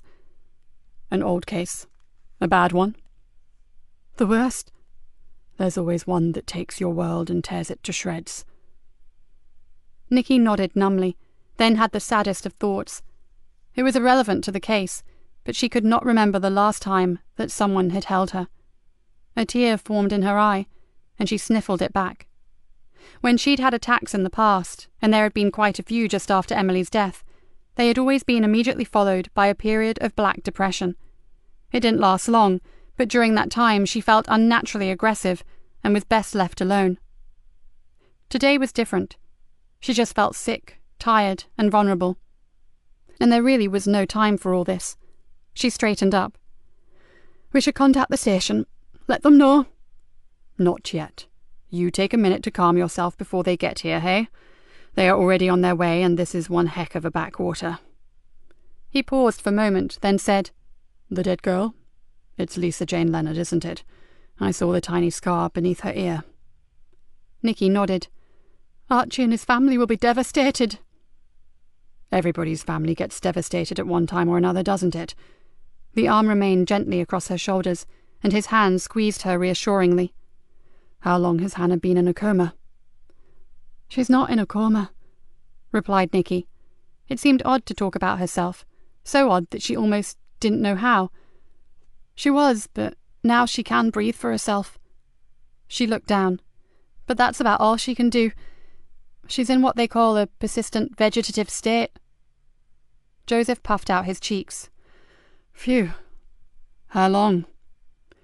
11 months. He turned to her, and his gaze was full of honest admiration. How on earth have you coped? That's all I ever do, Joseph. She gave him a sad smile. I cope. I just cope. I don't live. I don't enjoy anything. I exist, I work, and I manage. I have to, because one day I'm going to get my daughter back. I hope you do, really. A terrible sadness crept across his handsome face. Because I'm certain I'll never see mine again. You have a daughter? She asked incredulously. Somehow the fact that he may have a family had never even occurred to her. Had. She's abroad somewhere with her mother. I haven't seen her for 6 years. A quiet descended on them both, as they fell into a sort of personal reverie and thought about their lost daughters. After a while, Nikki said, I guess there is nothing we can do for Lisa Jane now, not without disturbing anything. We'd better ring the station and check how long it will be before forensics can get out here. It's no longer a missing persons case. It's murder. Shall I do it, Ma'am? Asked Joseph. Nikki slipped rather reluctantly from his arm and stood up. I'm okay now, Sergeant, thank you. And I could do with some fresh air. You and me both. Together, they made their way back out into the watery sunshine, and Nikki flipped open her phone and reported their findings. They reckon about 5 minutes. Then they have to get across the fields, of course. She looked across the acres of flat farmland. Why did a killer pick this place, I wonder? Joseph leaned against a quad bike and shook his head. And how did he get her here without Nigel Greaves or one of his family or workers seeing them? I'm pretty sure he or maybe they used the dike. Nikki pointed to the narrow waterway that ran close to the barn. With all the summer rain we've had of late, you could easily get a small boat along there." Joseph walked across to the edge of the dike. "I think you're right. The bank is pretty well trampled down. The Sokos may find something." "Let's hope." Nikki sat down on a stone bollard that had probably once been part of a wall and looked up at her sergeant. "Why haven't you seen your daughter for so long?" "Because she hates me." He swung himself onto the quad bike and sat back in the saddle. "Well, actually, she hates the person I used to be, but Tamsin refuses to believe that that man is dead and gone." "And who was that man?" "A soldier. A highly trained Special Forces operative. One who killed people for a living." He threw Nikki a resigned look. "So I can hardly blame her for disowning me, can I?" "Soldiers don't kill for fun." "If you ever meet Tamsin, perhaps you might tell her that fact." He scratched his head. "But if I'm honest, I can see where she's coming from." He gave a humorless laugh. "You know what some young people are like these days. Full of passion and determination to save the whales, the polar bears, the rainforests, the planet. Tamsin spent all her childhood collecting orphaned animals and mending broken wings. To her, all life is sacred. Her father's job just didn't gel with her concepts of what made a good person." "So, did you give up your career for your daughter's sake?" "No." Joseph shook his head sadly. "Like you, I had a bad mission." Nikki looked at him, her head tilted to one side. Her natural curiosity wanted to hear about it, but she of all people knew when not to push. "Let's just say the intelligence we were given was wrong. People died. The wrong people." He shuddered. "Afterwards I threw my assault rifle in the river and told my commanding officer that I was going home for good. He knew they'd cocked up, and he never tried to stop me. I was given an honourable discharge. What a joke." "So then you joined the police?" "Not for a long while. I knew I was damaged, so I went away. I travelled, then I spent a year in an ashram, and finally the healing began." He smiled at her. "Please don't tell the mess room, but I've never been religious. I've just spent a lot of time listening to people who lead truly spiritual lives, and now I can embrace the good things in life, and try to forgive the bad ones." "Oh, I wish it was that easy, Joseph. I don't think I could ever forgive some of the bad people that I've come across in my life." Nikki closed her eyes and saw Frankie Doyle's wicked eyes twinkle maliciously at her. "No, never." Joseph gave her a long look. "I never said it was easy. One day you may be surprised at what you are capable of." He smiled again. "But right now, I see the cavalry approaching." Nikki stood up. Across the fields, 2 Land Rovers were churning up the fertile soil as they made their way towards them. She looked back to her sergeant. Somehow, she knew that she did not have to ask him to be discreet about her panic attack. For a moment, she just stood and stared at him. For the first time in a very long while, D.I. Nikki Galena actually trusted someone. Chapter 15. "Do we know how she died?" asked Superintendent Bainbridge. Joseph bit his lip. "Unofficially, sir, it's strangulation." The super nodded slowly. "I hope they managed to get her off that marsh before nightfall." "She's already here, sir. She was taken into the hospital mortuary a few minutes ago. Professor Wilkinson will do the post-mortem this evening." "Rory Wilkinson? He's from your neck of the woods, isn't he, Sergeant?" "Yes, sir. He's covering while your own man is up at the Old Bailey as an expert witness. Wilkinson is a brilliant forensic scientist." "If you can put up with his weird sense of humour. I know him, Sergeant, and you're right. He is very good." Nikki felt relieved. She had known the girl and wanted her treated respectfully. If his reputation was to be believed, Professor Wilkinson would do just that. "Now," the super ran a big hand through his iron grey hair, "we have to break the news to the Leonard family. Lisa Jane needs to be formally identified." "I'll do it," said Nikki. Then she looked across at Joseph and corrected herself. We'll do it, sir." The super stared at her for a second, his expression mildly confused. Then he nodded. "Okay, but do it quickly. This is one bit of news I do not want him coming by on the underworld grapevine." He sat back in his chair, and Nikki saw deep worry lines etched all over his already craggy face. "And be careful, Nikki. I know you have a particular rapport with Archie, but the situation itself could be like lighting a firecracker under a powder keg. The Leonard family will want revenge." "I know that, Super, and we'll do whatever it takes to keep him from starting a bloodbath, I promise." "How much are you prepared to tell him?" She thought for a moment, then said, "Everything, sir. I need his help, so he has to know all the facts." The superintendent pursed his lips. "You trust him more than I do, but I'll support you in whatever you decide, Inspector. Now, you have a job to do. I suggest you go do it." As they drove towards the Carver estate, Nikki was forced to wonder just how good her relationship with Archie would be after this goddamn meeting was over. The only thing she knew for sure was that her sorrow for his loss was genuine, and he would realize that. She began to rehearse what she would say, then gave up. There were no right words at a time like this. You just had to hope that what you did say came from the heart and didn't finish up sounding like a load of tawdry platitudes. "What happened to Hannah?" Joseph's voice broke into her thoughts, and for a moment she felt like telling him to mind his own sodding business. Then she remembered his kindness earlier, and the fact that he had shared some pretty painful memories with her. "Drug overdose," she said quietly. "After Emily died, I was really screwed up, and in the end it wrecked my marriage. Robert went to live abroad and refused to take Hannah. She was gutted by his rejection, and blamed me for everything." "And went off the rails?" Nikki gave a short, barking laugh. "Oh, no, not Hannah. She was far too clever to do that. She had a master plan. Her one aim in life was to make me suffer, every day, in every way." "So she dabbled with drugs just to piss you off?" Again, Nikki shook her head. "No, but she did start mixing with some seriously dubious characters just for my benefit.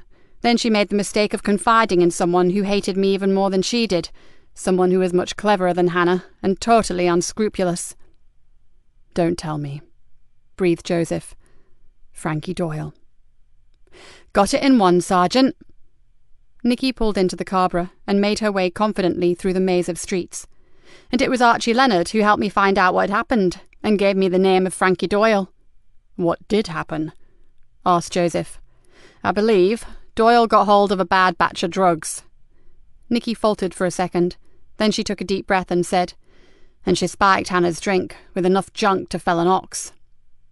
"She meant to kill her?" Joseph's voice rose an octave.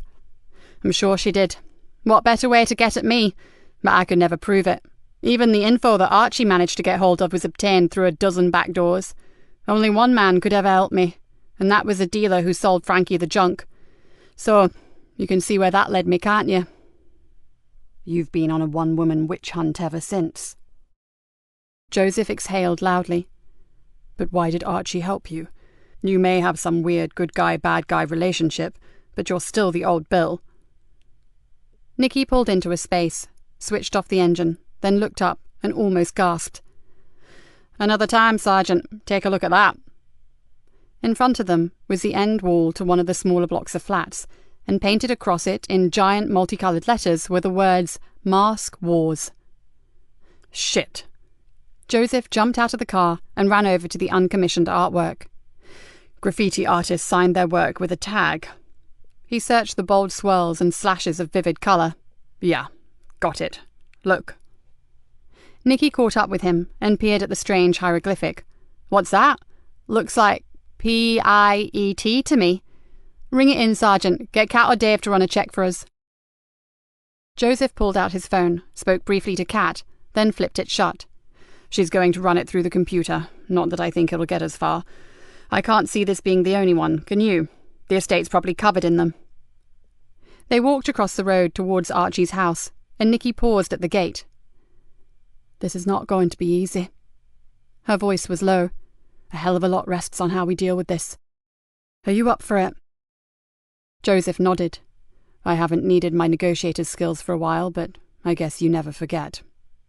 He opened the gate and held it back for her. "Shall we go?" Archie Leonard sat on a cream leather sofa and stared granite-faced at Nikki. "Whoever did this is going to pay. My God, they'll pay." Oh, they will, Archie. You have my word. Nikki chose her words carefully. But right now, you know what I have to ask you, don't you? The identification. I'm afraid so, and I'm sorry you have to go through it. There is no doubt that it is her, but we need either you or her mother as next of kin to formalise the process. I'll go. I'm her guardian. He paused. I was her guardian while Frank is inside, and Margaret is in no state to see Lisa Jane, not like that. The man drew in a deep, shaky breath and looked back to Nikki. The family will not take this well. You know that, don't you? Archie, you have to convince them to leave this to us. We have another girl to think about. Another Carver family that is also going through hell.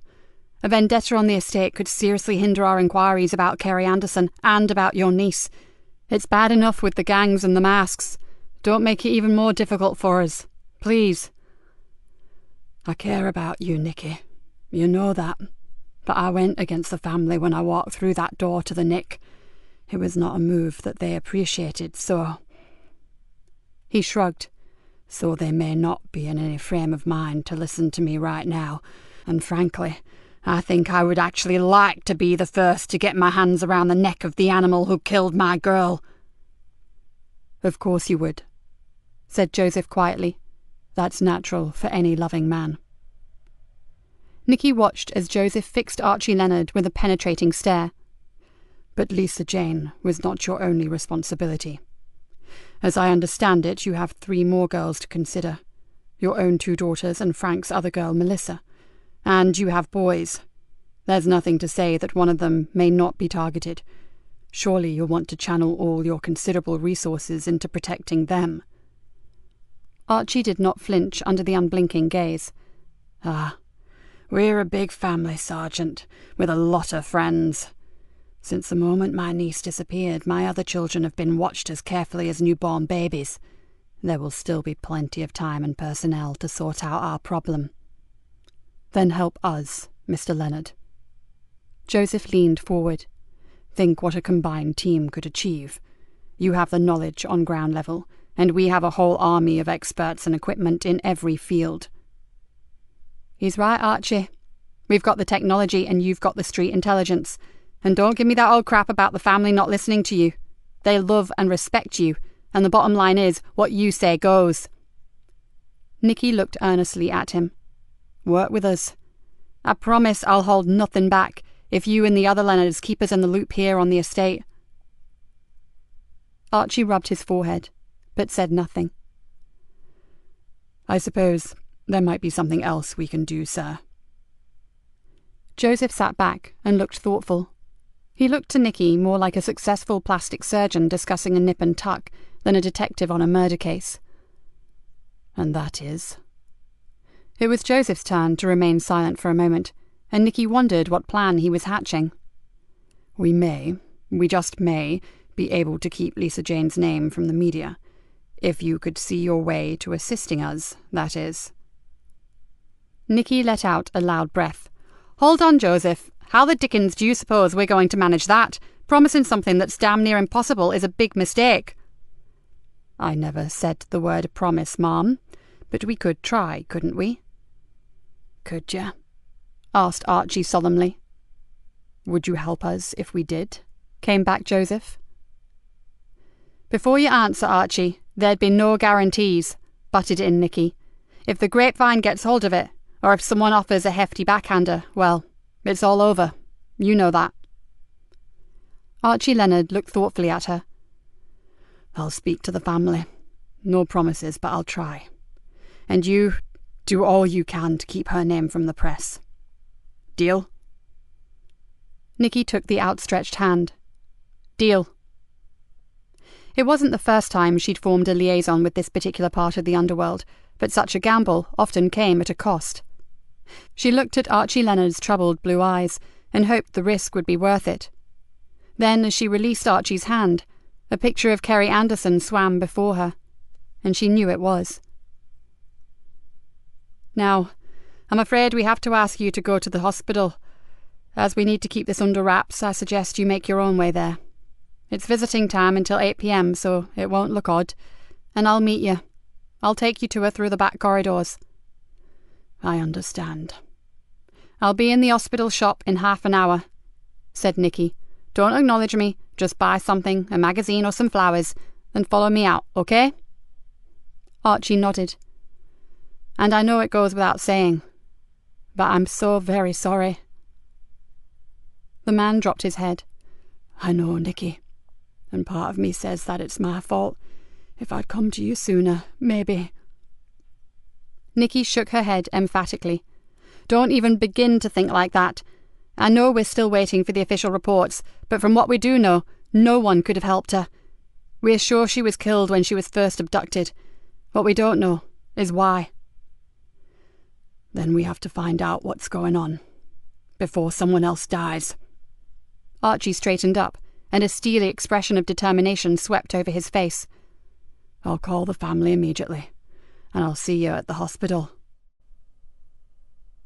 Chapter 16. I'm knackered. Niall swung the cell door shut on a screaming teenage girl and leaned against it heavily. "I swear the girls are worse than the boys." Yvonne grinned at him. "I have to admit that one was a particularly feisty specimen." Niall pulled a face. "It would be funny if Greenborough wasn't becoming more like a war zone than a peaceful market town. Let's grab a coffee before we get sent back out there again."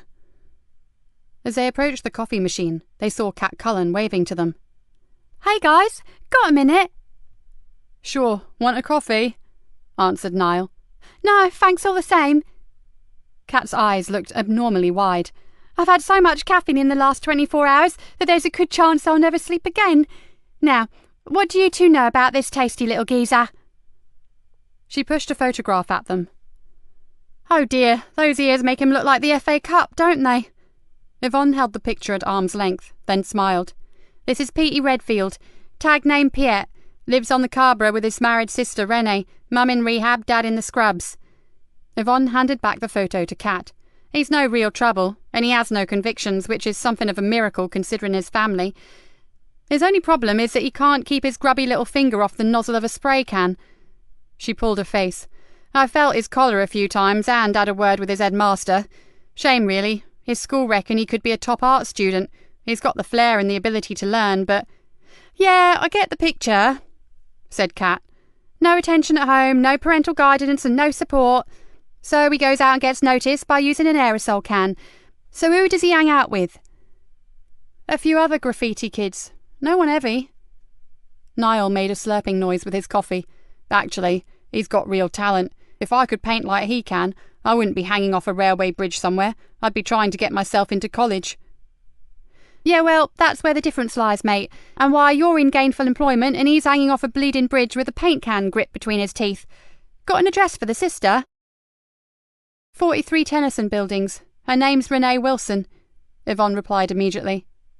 "We really don't need a police national computer with you around," said Niall, shaking his head incredulously. "Is there anyone you don't know in Greenborough?" "I don't know who abducted Kerry Anderson, and that's the only name we really need, isn't it?" "And that of whoever killed the other girl," whispered Niall. "Is it true she was wearing one of those rat masks when they found her?" "Seems that way," said Cat. "But no one is talking about it, so I suggest you belt up and keep it yourself." "This one has a very big gob," muttered Yvonne. "One day it'll get him into deep shit." "Nah," Niall grinned broadly. "I'm just enthusiastic, that's all. Now, if you finish that drink, let's go nail some bad guys." Yvonne raised her eyes to the heaven. "Any room in your department, Cat? I'd pay good money to get in. In fact—" "Collins, Farrow, get your asses into that car of yours. There's been a serious attack on a youngster." "Where, Sarge?" called out Yvonne as she ran towards the door. "Just around the corner in the recreation ground by the river." "Show us committed, Sarge. We're on our way." "Do you think Leonard can be trusted, Ma'am?" Joseph perched on the edge of Nikki's desk. "I trust him. If he says he'll help, then he will." Nikki sipped her coffee, then glanced at her watch. "Shit! I need to be at the hospital." "Shall I come with you?" "No, Sergeant. It won't take two of us for this miserable job. And I'll try to grab a private word with Archie after he's seen Lisa Jane." She stood up and grabbed her jacket. You catch up with Kat and check out the graffiti kid lead. Go find him if you want, although I doubt he'll be sitting at home playing Scrabble with Granny. Probably not, but I'll give it a try, Mum. And if you can't find him, ride around the estate, see how many new artworks have sprung up with a connection to the masks. She paused at the door. Then get yourself home and grab some sleep. Today has had its fair share of traumatic moments. Joseph looked at her intently. Will you be all right, seeing Lisa Jane again? I'll go if it helps. I'll be fine. It wasn't the girl that upset Miss Sargent. She thought for a moment, wondering how much of herself she was prepared to share with this unusual man. It was just that whole scenario, that gloomy half-light, the filth everywhere, She shuddered. The way her hair fell. Then she knew that she'd said enough, maybe too much. She shook her head, trying to rid herself of the horrible returning memories of Emily Drennan's death. In the mortuary, it won't affect me at all. And if I keep Archie waiting, we may not have a deal anymore. She moved quickly out of the door, then called back. A nice one with Archie, by the way. I'm sure he realised that it's very much in our own interest to keep the news of the death of a gangster's girl quiet, but you put it over beautifully. Even I believe that you were only thinking of him. She flashed a rare smile and raced off down the corridor. Joseph went to his desk and logged onto his computer. Got that info you wanted, Sergeant? He looked up to see Kat grinning down at him. She was a strange one, but take away the tarty clothes, the makeup and the spiky hair, and there was something almost childlike and appealing about her. Great, what do we have? Joseph took the photo and the printout that she was handing him. Just a freaky kid, really. His sister looks after him and she's clean too. It's the parents you don't want to meet. Two really nasty characters. One's inside and one's drying out. Joseph skimmed through the history, raised his eyebrows in surprise over the kid's school report, then said, Fancy paying Rembrandt here a visit. I need to know if this latest masterpiece was his idea or whether someone paid him to do it. Kat pulled a face. Sorry, Sarge, but I'm stuck here waiting for news on the mask factory. Oh well, I'm getting to know my way to the Cabra by now. Thanks for this anyway. Pleasure. She gave him an elfin smile and went back to her desk. Joseph closed his computer. He really should get over to the estate, but if he were honest, he was worried about his new boss. He'd seen panic attacks before. He'd even experienced a couple in the past, but the DI's had been a bad one, and he wondered what the hell had happened to her. Joseph abruptly stood up. Whatever it was not his business. No way should he be prying into Nikki Galena's nightmares. He had enough of his own to deal with. He pushed his chair under his desk and grabbed his car keys. He couldn't put off his trip to the Cabra any longer. He called out a brief goodbye to Kat, then made his way downstairs. As he passed the station desk, the duty sergeant called out, Excuse me, is D.I. Galena still around? Sorry, no, she's at the hospital. Oh, now that could be advantageous. We've got something that I think she should see. Can I help? There's been an attack on a young boy. He's in a pretty serious condition. On the Cabra? Asked Joseph. Jack Conway shook his head. No, not far from here. There's a kids' recreation ground down by the river. A dog walker found him in the bushes. I thought the DI should know because from what my officers report from the crime scene, it's mask-related again. Oh, what a surprise. Joseph puffed out his cheeks. Look, best not to ring the inspector. She's carrying out an identification, so she'll probably have her phone switched off. I'll go down to the hospital and tell her myself. Then we can go directly and check on the victim. That's fine, sir, said Sergeant Conway. If it's no trouble. Do we have a name for the boy? Not yet. He had no identification on him. And what's the mask connection? He was wearing one. Jack Conway's expression darkened. And I'm afraid that's all he was wearing, sir. He'd been stripped. Joseph gritted his teeth. Poor little sod. How old do your officers think he is? Hard to say. He's taken one hell of a beating. Maybe 12, 13. What the hell is going on here? Jack Conway looked almost grey with tiredness as he shook his head and said, I wish I knew, Detective Easter. I really do. Chapter 17. As night fell, Nikki and Joseph sat outside the intensive care unit and waited for news on the unidentified boy. "Why don't you go home and get some sleep, Mom? I'll ring you if there's any change." Nikki yawned. "Tempting, but I need to be here."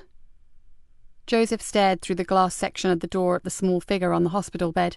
Tubes snaked everywhere around his thin body, and to Joseph, the child seemed almost overpowered by the bank of monitors and equipment that surrounded him. "I don't think that lad will be talking to anyone for a while." "I agree, but in the absence of a mother or a father..." She left the sentence unfinished, and he filled in the gaps. Joseph flopped down on the chair next to hers. "I drove through the estate on the way here, Mom. There is more Mask Wars graffiti, but not as much as I'd expected. Then I saw they were all courtesy of P.T. Redfield." Joseph stretched and leaned back, his hands interlocked behind his neck. "He'll probably be out there again tonight, so maybe..." He sat forward again. "If you are dead set on doing the night watch here, Gov, why don't I go over to the estate and try to nab the little shit spray can in hand?" "Not a good place to be after dark, Sergeant. Especially on your own." Joseph gave her an exasperated look. "Believe me, I've been in far worse places than that, and on my own is how I like it." Nikki said nothing for a moment, but Joseph knew that she would agree with him in the end. There really was little point in both of them wasting time in a hospital waiting area when they needed to be out finding Kerry and Lisa Jane's killer. Or, considering that they seemed to be tied up with everything, something concrete on those damned masks. "Okay," she said finally, "but if you get into trouble, don't bank on the wooden tops bailing you out. They're still searching the marshes for Kerry Anderson, and we're pretty thin on the ground even for routine stuff, so..." "I'll go careful, I promise, Mom. And if I find anything of interest, I'll come straight back and fill you in. Okay?" "Oh, bugger off, Sergeant. I can see you're itching to meet up with Pierre and his paint cans. Just nothing gung-ho, you hear?" Joseph tried to look affronted. "Moi?" "Yeah, you." On his earlier trip, Joseph had earmarked 4 possible targets for Spray Paint Boy. Each area was moderately hidden from prying eyes, and each offered a nice blank canvas for Petey's gaudy graphics. Leaving his car parked well away from the danger zone, Joseph changed his shoes for a pair of black trainers and slipped on a black zipper jacket with a deep hooded collar. There was no point in making himself obvious. He'd just blend. The air around him felt heavy, like when a thunderstorm was imminent. He hoped it would hold off, as a downpour would not provide the greatest conditions for decorating the council's exterior walls, and he would dearly like to meet young Piet. With his hood pulled up, he sauntered silently through the streets in search of his 4 likely spots. On the 3rd, he got lucky. He did not so much see his mark as hear him, that singular sound of a can being shaken. The tiny rattle of the bearing inside was unmistakable. "Perfect," he whispered, as he slid like a shadow along the side of a darkened building. He was careful, because there could be a whole gang waiting around the corner, but somehow Joseph doubted it. If money was at the heart of Petey's new venture, he probably wouldn't want to share it. Not only that, graffiti kids usually work solo. He just hoped Petey was a loner. For a while, Joseph hung back in the darkness and watched the artist at work. If he hadn't been defacing public property, Joseph would have been full of admiration. P.T. Redfield worked on stilts, the sort you see plasterers wear to enable them to reach higher without the use of ladders. They strap to the legs and give the arms freedom of use. Very neat, thought Joseph, although probably not too clever if you need to make a run for it. The kid worked fast and with considerable skill. It was almost a shame to interrupt him. But as the governor had already said, this was not a nice area to hang around in, so he really needed to deal with young Petey as speedily as possible. "Evening, Mr. Redfield. Not quite good enough for the academy, but close." Joseph grabbed a firm hold on the boy's wide belt. "'Fraid I need a quiet word." "What the fuck?" Without another word, Joseph yanked him backwards, caught him, and laid him on his back on the ground. "Just a few words, then I'm going to disappear into the night, and you can continue to paint the town red or sky blue pink for all I care."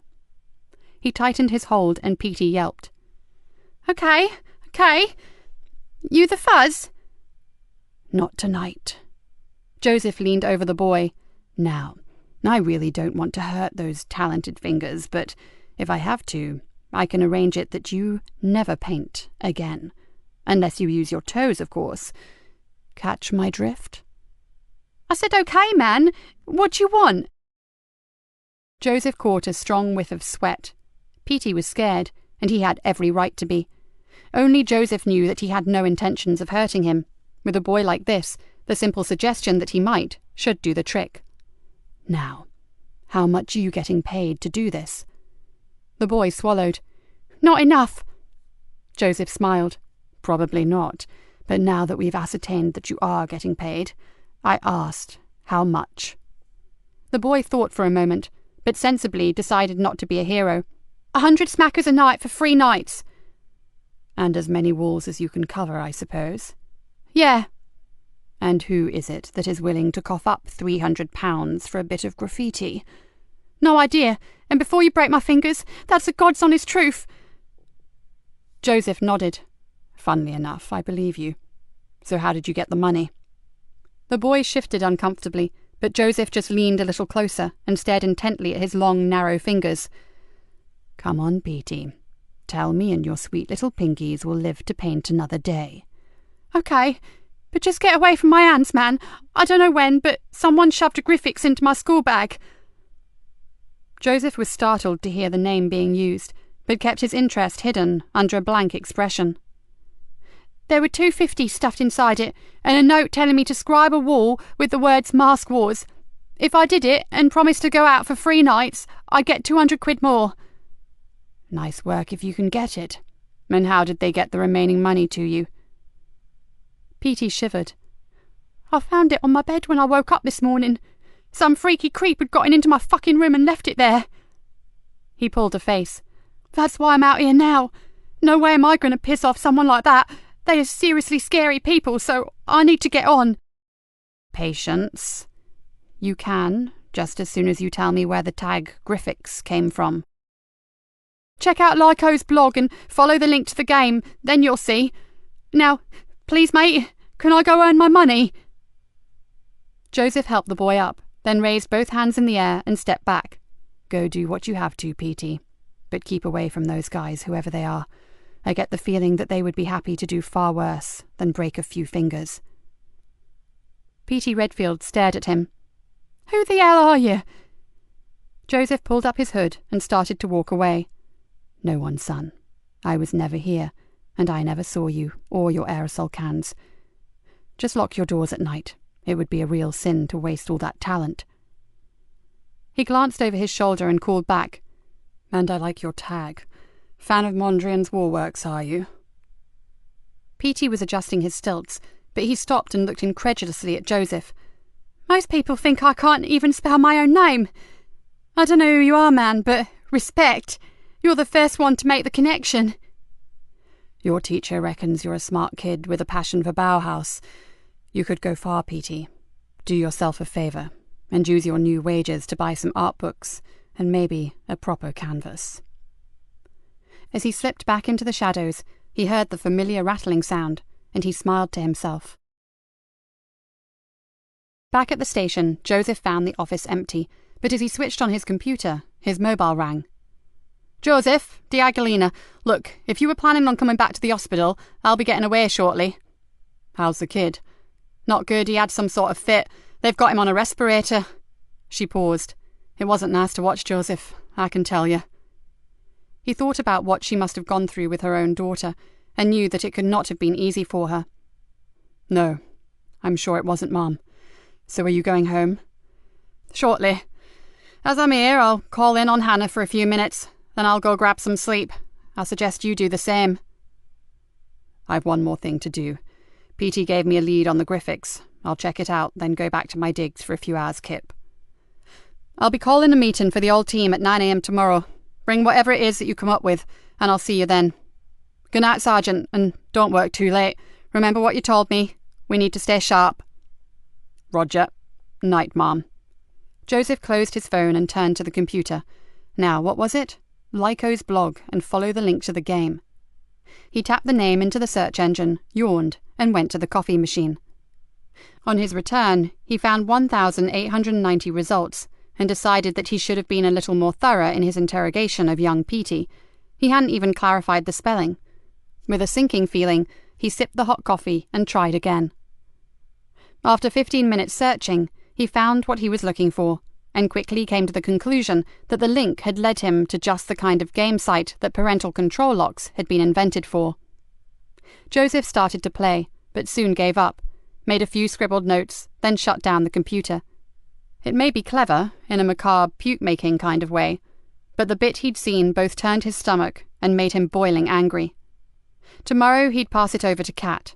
She'd handled this sort of crap before, and if the Griffiths was there, she'd find it.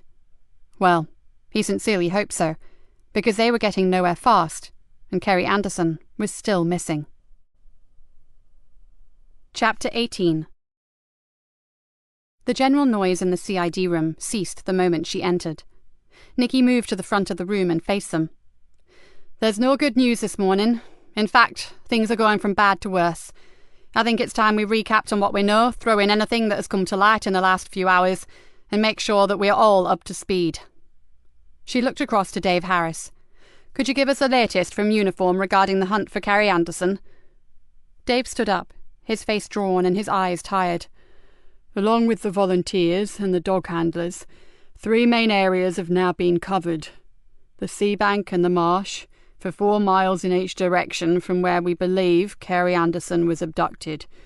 The surrounding farmland and buildings in a 3-mile radius, and the area surrounding the university. The Coast Guards have patrolled the washbanks, the estuary and the river. Nothing of note has been found." He looked apologetically at Nikki and sat heavily back down. "Thank you, Dave. What about the other major incidents that have occurred?" "Well, there's a cordon in place around the spot where the unidentified youth was attacked, Ma'am. The recreation ground is closed and boards have been put up to ask the public for assistance. And with regards to your particular find out at Amber Fen, the barn and the farmland is off limits to everyone until a full forensic examination has been conducted and the crime scene released." "Okay, right. Let's take these occurrences in order, shall we?" Nikki walked across to where a large glass evidence board was in place. "Here," she pointed to the right-hand side of the board where the title "Unknown Young White Male" had been written. "We have the brutal attack on a youngster. For those of you who were not here yesterday, the boy, who we believe to be around 12 years of age, was found around 7 p.m. last evening. He had been beaten and stripped of his clothes. All he was wearing when he was discovered was a mask. His status is critical, but despite all our inquiries, a local radio station alert, and a slot on television news this morning, no one has come forward to identify him." "CCTV cameras, Mom?"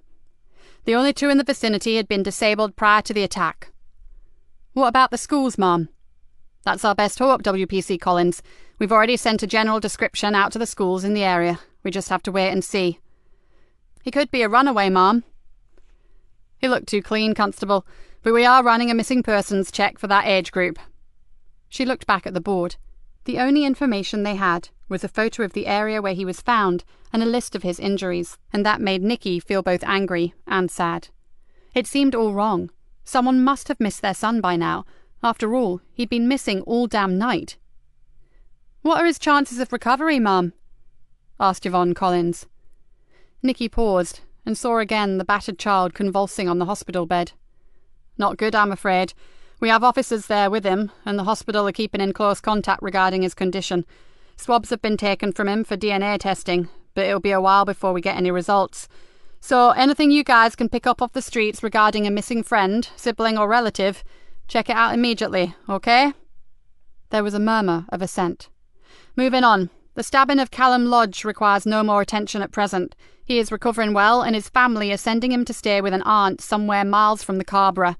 The incident was witnessed by myself and several other officers, and the weapon used was confiscated at the scene. Forensic will sew that up nicely, and the suspect has been detained, so forget that for the time being." She took a deep breath. "Now, what we need to be working on is our other major worry, the finding of the body of girl X at Amber Fen." Nikki looked in turn at each of the grave-faced officers. "I don't have to tell you how important it is that we keep this girl's identity a closely guarded secret. Last night she was positively identified by Archie Leonard, and it's time you all knew that he has pledged his support to us in order to help facilitate the catching of his niece's killer." A ripple of surprised voices echoed around the room. "Yeah, I know this is irregular, but Greenborough is in a shit state right now, and I'm taking help from every available source, even the Leonard family." "Does he have any leads for us, Cov?" asked a young detective constable. "Not yet. The Leonard family are as much in the dark as we are, but Archie is not just going to support us regarding Girl X. He's offered to make some street-level inquiries about both Kerry Anderson and the Mask Wars." "Are we quite sure he's not involved with that in any way?" asked Niall suspiciously. "The moss seemed to emanate from the Cabra, and we all know that Archie is a big daddy there." "Sorry, PC Farrell, but Archie Leonard is as sincerely pissed about the troubles that they are causing as we are." She drew up a chair and sank back into it. "So, what have we got on the masks? Sergeant Easter, any luck last night?" Joseph stood up. "I managed to have an informative chat with the graffiti artist who has recently been decorating the Cabra. It's fair to say that he's been pretty badly frightened by whoever commissioned him. He really does not know who it is, but he gave me a website to check out regarding the name Griffiths." "Well, bugger me, I've been working on that for days," muttered Cat Cullen. "So what's the story, Sarge?" "I need your help with it," said Joseph. "The site is some sort of online game, all weird fantasy stuff." "What sort of fantasy?" Cat's eyes lit up. "Violent and pornographic. Not one for the kiddies, that's for sure." "Oh, I bet that upset the good Reverend Easter," whispered an anonymous voice. "Whoever said that," hissed Nikki, "should keep their stupid mouth shut until they have something worth saying. Do you understand?" She did not expect an answer, and she didn't get one, which was fine. She'd made her point. It wasn't until she looked around afterwards that she noticed a lot of mildly surprised expressions. Apparently it must have been some while since anyone had heard old Nick spring to the defence of a second-in-command. Cat broke the silence. "So, Sarge, just pass all that computer stuff my way, and I'll take a look at it for you." "I bet you will," said Niall with a grin, and the awkward atmosphere dissipated. Nikki rapped on the desktop. "OK, anything else? Anything sensible, that is?" "Figures from Control show that mask-related crimes have increased to around 10 a day, Ma'am," said Yvonne, "and that doesn't include the serious issues." "And I've temporarily hit the wall regarding the manufacturing of masks, ma'am," said Cat. "I'm not giving up, but my main line of inquiry has gone AWOL, which leads me to believe that at least I am on the right track. It's just getting trickier." "Keep on delving, Cat. Discovering where they come from would be a major breakthrough." Nikki looked at the clock. "One last thing. Does the tag fluke mean anything to anyone?" There was a low buzz of discussion, but the consensus of opinion came up only with a vague, "it sort of rings a bell." "Then ask around. Speak to your snouts. This tag is cropping up too regularly for comfort. I want his or her name, and I want it soon. Right, back here at 4 o'clock, and I know I don't have to tell you this, but Kerry Anderson is still, above all else, our major priority. Off you go." Nikki leant back in the chair and exhaled. "What now, Mom?" Joseph sat down next to her. "I'm going to ring ITU about the boy, and then I think it's time we completed the journey that we were on the other day. Don't you? Barnaby O'Dyke. Barnaby O'Dyke and our creepy night watcher." Joseph nodded. "I'll go introduce Cat to my computer game while you talk to the hospital." "I can't believe that you've got a lead on the Griffiths when I've been working my butt off looking for a connection." Cat sounded mildly miffed. "If you'd come with me to see Petey last night, you'd probably have it all figured by now." "Yeah, and if I'd known my lead on the manufacturers was going to bugger off, I wouldn't have wasted my time waiting on a phone call." Joseph grinned. "Bummer, but that's the way it goes." He handed her his notes. "This is the pathway I was given." His tone turned serious. "It's pretty disgusting stuff, Cat, and I mean by anyone's standards, not just mine." "But I've seen worse. I worked the Vice Squad for 2 years." "Oh." "Had its upside," said Cat as her fingers flew deftly over the keyboard. "At least I got the chance to remove a lot of human garbage from the streets." She stared at the screen. "Here we go, it's loading." She looked across at him. "If you like to avert your delicate eyes, I can take it from here." My eternal thanks. He stood up. I have an appointment with the governor, so I'll catch you later. Best of luck. Kat watched as he left the room. Nothing had changed her earlier opinion of him. Sergeant Easter was sincerely hot. She shook her head and tried to stop her hormones going into freefall. There was work to be done, and it would help if her mind was actually on the job and not on luscious fit detectives. Suddenly the monitor screen went black. Then a small red dot appeared in the centre. It slowly increased in size until it was about 2 inches in diameter, then morphed into a bloodshot eye. A leathery, heavily veined lid blinked a few times. Then a strangely echoing voice asked if she would like to enter the kingdom of Lyco-Rapture. "If I must," she mumbled and hit enter. A new screen, full of light and unimaginably colourful flowers, filled the monitor. Waterfalls cascaded into crystal pools, and eagles flew over snow-covered peaks. The voice told her that this was her home, and she was the guardian. She would need a name and a physical appearance before she could play. "Oh, I don't know. What—" She turned around and called over to Dave. "Give me a name to use on this computer game." "What sort of name?" "Anything. Just think of something quickly." "Bumtilda." "Lovely. Can't you think of something a bit more, well, attractive?" Dave grinned across at her. "Considering that magazine you were looking at, how about Rubatiti?" "Oh, get a grip. That's from a Carry-On film. Oh, just forget it. Bumtilda will do." She typed in her name and was given a selection of body types to adopt. She chose tall, athletic, scarlet hair, and incredibly sexy. "Can I watch?" asked Dave. "No, you can't. It's very difficult to get dribble marks off a silk blouse. Now shut up. I have to defend my new kingdom from the Lyco monsters." Kat sat engrossed for almost 20 minutes, then saw Dave placing a coffee next to her mouse mat. "How's it going?" he asked. "I've reached level 6, and if this is anything to go by, I don't think I want to get to level 10. "Is it as bad as the Sarge reckoned?" "Worse," said Kat, and exited the program. "And from his description, I'm pretty sure he never got past level 1. It's all about going to extremes for something you care about, then getting rewards." She paused. "Or punishments, as the case may be." "And the Graphics?" "It's there all right. You don't meet it until you reach level 5. It's one of the monsters, kind of half rat, half human, and it dispenses the most unpleasant retribution if you are unlucky enough to cross it. It also has the biggest dong I've ever seen." "Thanks for sharing that." Dave grimaced. "And does it look like the masks?" "I'd say they are based on it, yeah. What I need to do now is find out who the devil Lyco is." "Do you reckon he's connected to the mask war?" Kat stretched and massaged her shoulders. "We won't know until we meet him, Davy boy, and if I'm honest, I'm not sure that I'd want to be in the same room as the twisted mind that devised this." She had needed to deal with some pretty hardcore material while with the Vice Squad, but this particular game had shocked her. There was a vicious ruthlessness here that made her believe that its inventor had already lived out 1 or 2 of his sadistic fantasies for real. She shuddered.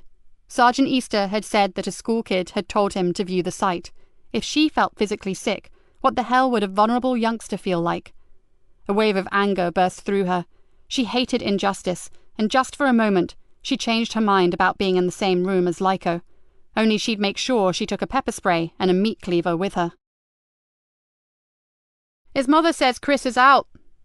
Nikki put the phone down and pulled a face. "She reckons he's been scouring the marshes day and night looking for Kerry. Even his dog's been chasing all over the fen trying to find her. No point in driving all the way to Barnby Odike if he's not there. I've asked her to get him to contact us when he gets back." "I've just had the report from the officers who searched his cottage." Joseph unsealed an envelope and removed several sheets of paper. "Anything interesting?" Joseph skimmed through quickly. Nothing really. No sign of his missing phone, and nothing to indicate anything untoward had happened there. Apparently both Chris and his mother were pretty unhappy about his observatory being searched, and when the officers saw 2 heavy padlocks and a mortise on the door, they wondered what they'd find. But the whole interior is packed with computers, telescopes, cameras, tripods, and accessories, like Jodrell Bank, is the comment made. "And that is relevant in some way?" Joseph shrugged. "It indicates he's obsessive, and stuff like that costs big money." "How big?" "Hundreds, maybe thousands." "So where the devil does a 20-year-old get that kind of dosh from?" Pass. Joseph placed the papers on her desk. Nikki glanced at them. I'm more concerned about his being out day and night. He could well be spending time with his captive. But the neighbour gave him an alibi for when Kerry was taken. Not good enough for me, Sergeant. The dog may have been there, and Chris may have made quite sure that his potty old neighbour saw him at certain times, but in between times he could have gone out to abduct Kerry. Nikki grimaced. Sorry, but I think that alibi has enough holes in it to strain cabbage. Maybe. Joseph gnawed on his bottom lip, but I have a different kind of concern about young Chris. For someone who is so averse to mobile phones and texting, he seems to be very comfortable with a computer console that sounds like its previous owner was NASA. It doesn't add up. If you ask me, not much about that lad does, growled Nikki. And another thing, do you remember when his mother spoke to us about him? She said he treasured his friends. Isn't that odd terminology when describing a young bloke? Yes, that does have an unhealthy feel to it, I agree. Joseph frowned. Although I really don't think Chris has any connection to Lisa Jane Leonard. His mother would have mentioned a girl as stunning like that, wouldn't she? If she ever saw her. Mummy's boy may have had good reason not to bring her home for tea and cakes. You really don't like him, do you? Said Joseph. Until you can show me someone else who fits the bill. Nikki narrowed her eyes. Galileo is still my number one. Chapter 19. Bingo! Kat pushed her chair away from the computer and gave a little whoop of delight. That sounds more promising, said Dave, putting down the phone. Got a trace on Lyco. She stood up. Coming with me? We could do with some fresh air. From what you've told me about that creep, the air would probably be fresher in the men's carsy. So bring a peg. Let's go make a house call. What house call? Oh, hello, Mum. Kat calmed her enthusiasm. The boss didn't always go a bundle on frivolity. I've been hunting, Gov, in cyberspace. I've located the pervert who designed the computer game. The one with the graphics? Kat nodded. Dave and I were just about to drop in on the sleazeball. The inspector held up a hand. Before that, what's the connection with the masks? Kat filled her in as concisely as possible, then added, And this Griffiths character really likes to maul beautiful women. She paused. Well, actually, he likes to do a lot more than maul them, but I guess here is not the place or the time. Precisely. The governor threw her a dark look. But you can forget about the two of you tackling this creep alone. I really don't think you've thought this through, Detective. Kat sat back down and stared up at her boss. A small thank you, good work, Kat, would have been nice. If this man, what's his name? Terry James, Mom. Right. Well, if this James has a direct link to the masks, he could be very dangerous, apart from being a pervert. She paused. Where does he live? Riddell Street, ma'am. Over the off-licence. OK, we'll all go, and we'll take uniform with us, and wear your stab-proof vests. As we have no idea what the agenda is behind the masks, we can't be too careful. She stood up, then smiled at Kat. And good work, Detective. It's the first proper lead we've had on those damned rat-faced masks. Kat said nothing, but could not contain the satisfied grin that was spreading slowly across her face. The door of 42 Rydell Street was opened by a plump, middle-aged woman with brown cow eyes and an instant smile. The smile faded swiftly when she saw police officers, and her hands flew to her mouth. Oh no, something's happened to my Terry, hasn't it? He's had an accident. Please, Mrs. James, don't distress yourself. Joseph stepped forward and with his most sincere smile said, We just need his help with something, that's all. There's no accident, okay? The woman heaved a great sigh. Oh dear. Well, I'm sorry, but he's out visiting a client. That's why I thought...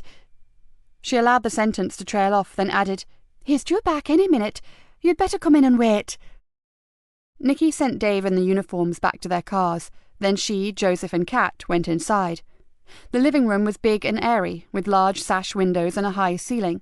Everything was scrupulously clean, tidy and minimalist.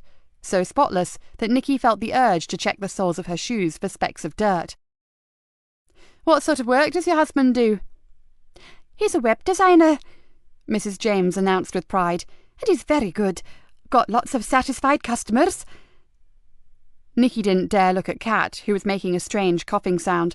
From what Kat had told her about the computer game, the people who used it were after a very particular sort of satisfaction. "What is this about, Inspector?" Mrs. James had begun to look worried. "We just have a few questions for him." Nikki looked at the woman shrewdly. "What sort of people does your husband work for?" "Small businesses mainly. So many people shop online these days that it makes economic sense to have a mail order side to your business, if it's appropriate. Terry designed sites for them." She stood up. "I can show you some of his work if you like." "That would be helpful." The woman led the way out into the hall, down a narrow corridor, and into a large room used as an office. 2 computers sat idle, and shelves full of books, CD-ROMs, and office equipment neatly lined the walls. "Here." She moved the mouse on one of the computers, and a vivid desktop appeared. She double-clicked on one icon, and a very professional cookware site appeared. Not quite the sort of thing that Nikki had expected. "This is his latest design." She closed the site and opened another. "This is the company he's been working with today. They are a floral postal service. Nice, isn't it?" Brightly coloured bunches and bouquets of flowers filled the screen. Joseph leaned towards the screen. "Must be quite difficult work, what with all the different options, shopping baskets and checkouts, etc." "Oh, yes, but Terry's been working with computers for years." "And you, Mrs. James, what do you do?" he asked. "I look after the accounts. You could say I'm Terry's general factotum." She smiled. "I work harder now than when I was employed by the university." "The Fenland University?" "That's the one." "Bella?" A voice echoed down the hall. "What on earth is going on?" A tall, receding and bespectacled man, accompanied by Dave, was hurrying towards them. "Don't worry, it's all right, dear. These officers just want to talk to you. Let's go back into the lounge." Mrs. James led the way. "What is it you want?" Nikki's heart sank. This man, with the buttons on his jacket done up wrong, looked more like an absent-minded professor than a pornographic high-tech gamester. "Does the name Lyco mean anything to you?" asked Joseph. The man turned the corners of his mouth down and frowned. "Lyco? Can't say it does." He swung around to his wife. "Bella, have we a client with a name like that?" "Definitely not," she said emphatically. "Mr. James?" Kat stood up. "Would you mind if I take a look at your computers? You can come with me, of course." "Be my guest. The older one has my basic designs on it, and Bella uses it for her invoicing and banking. The newer one has the finished articles and a database of all my business accounts. There's nothing on there you can't look at." "Do you encrypt anything, sir?" "No need. Only my wife and I use them, and we have no secrets."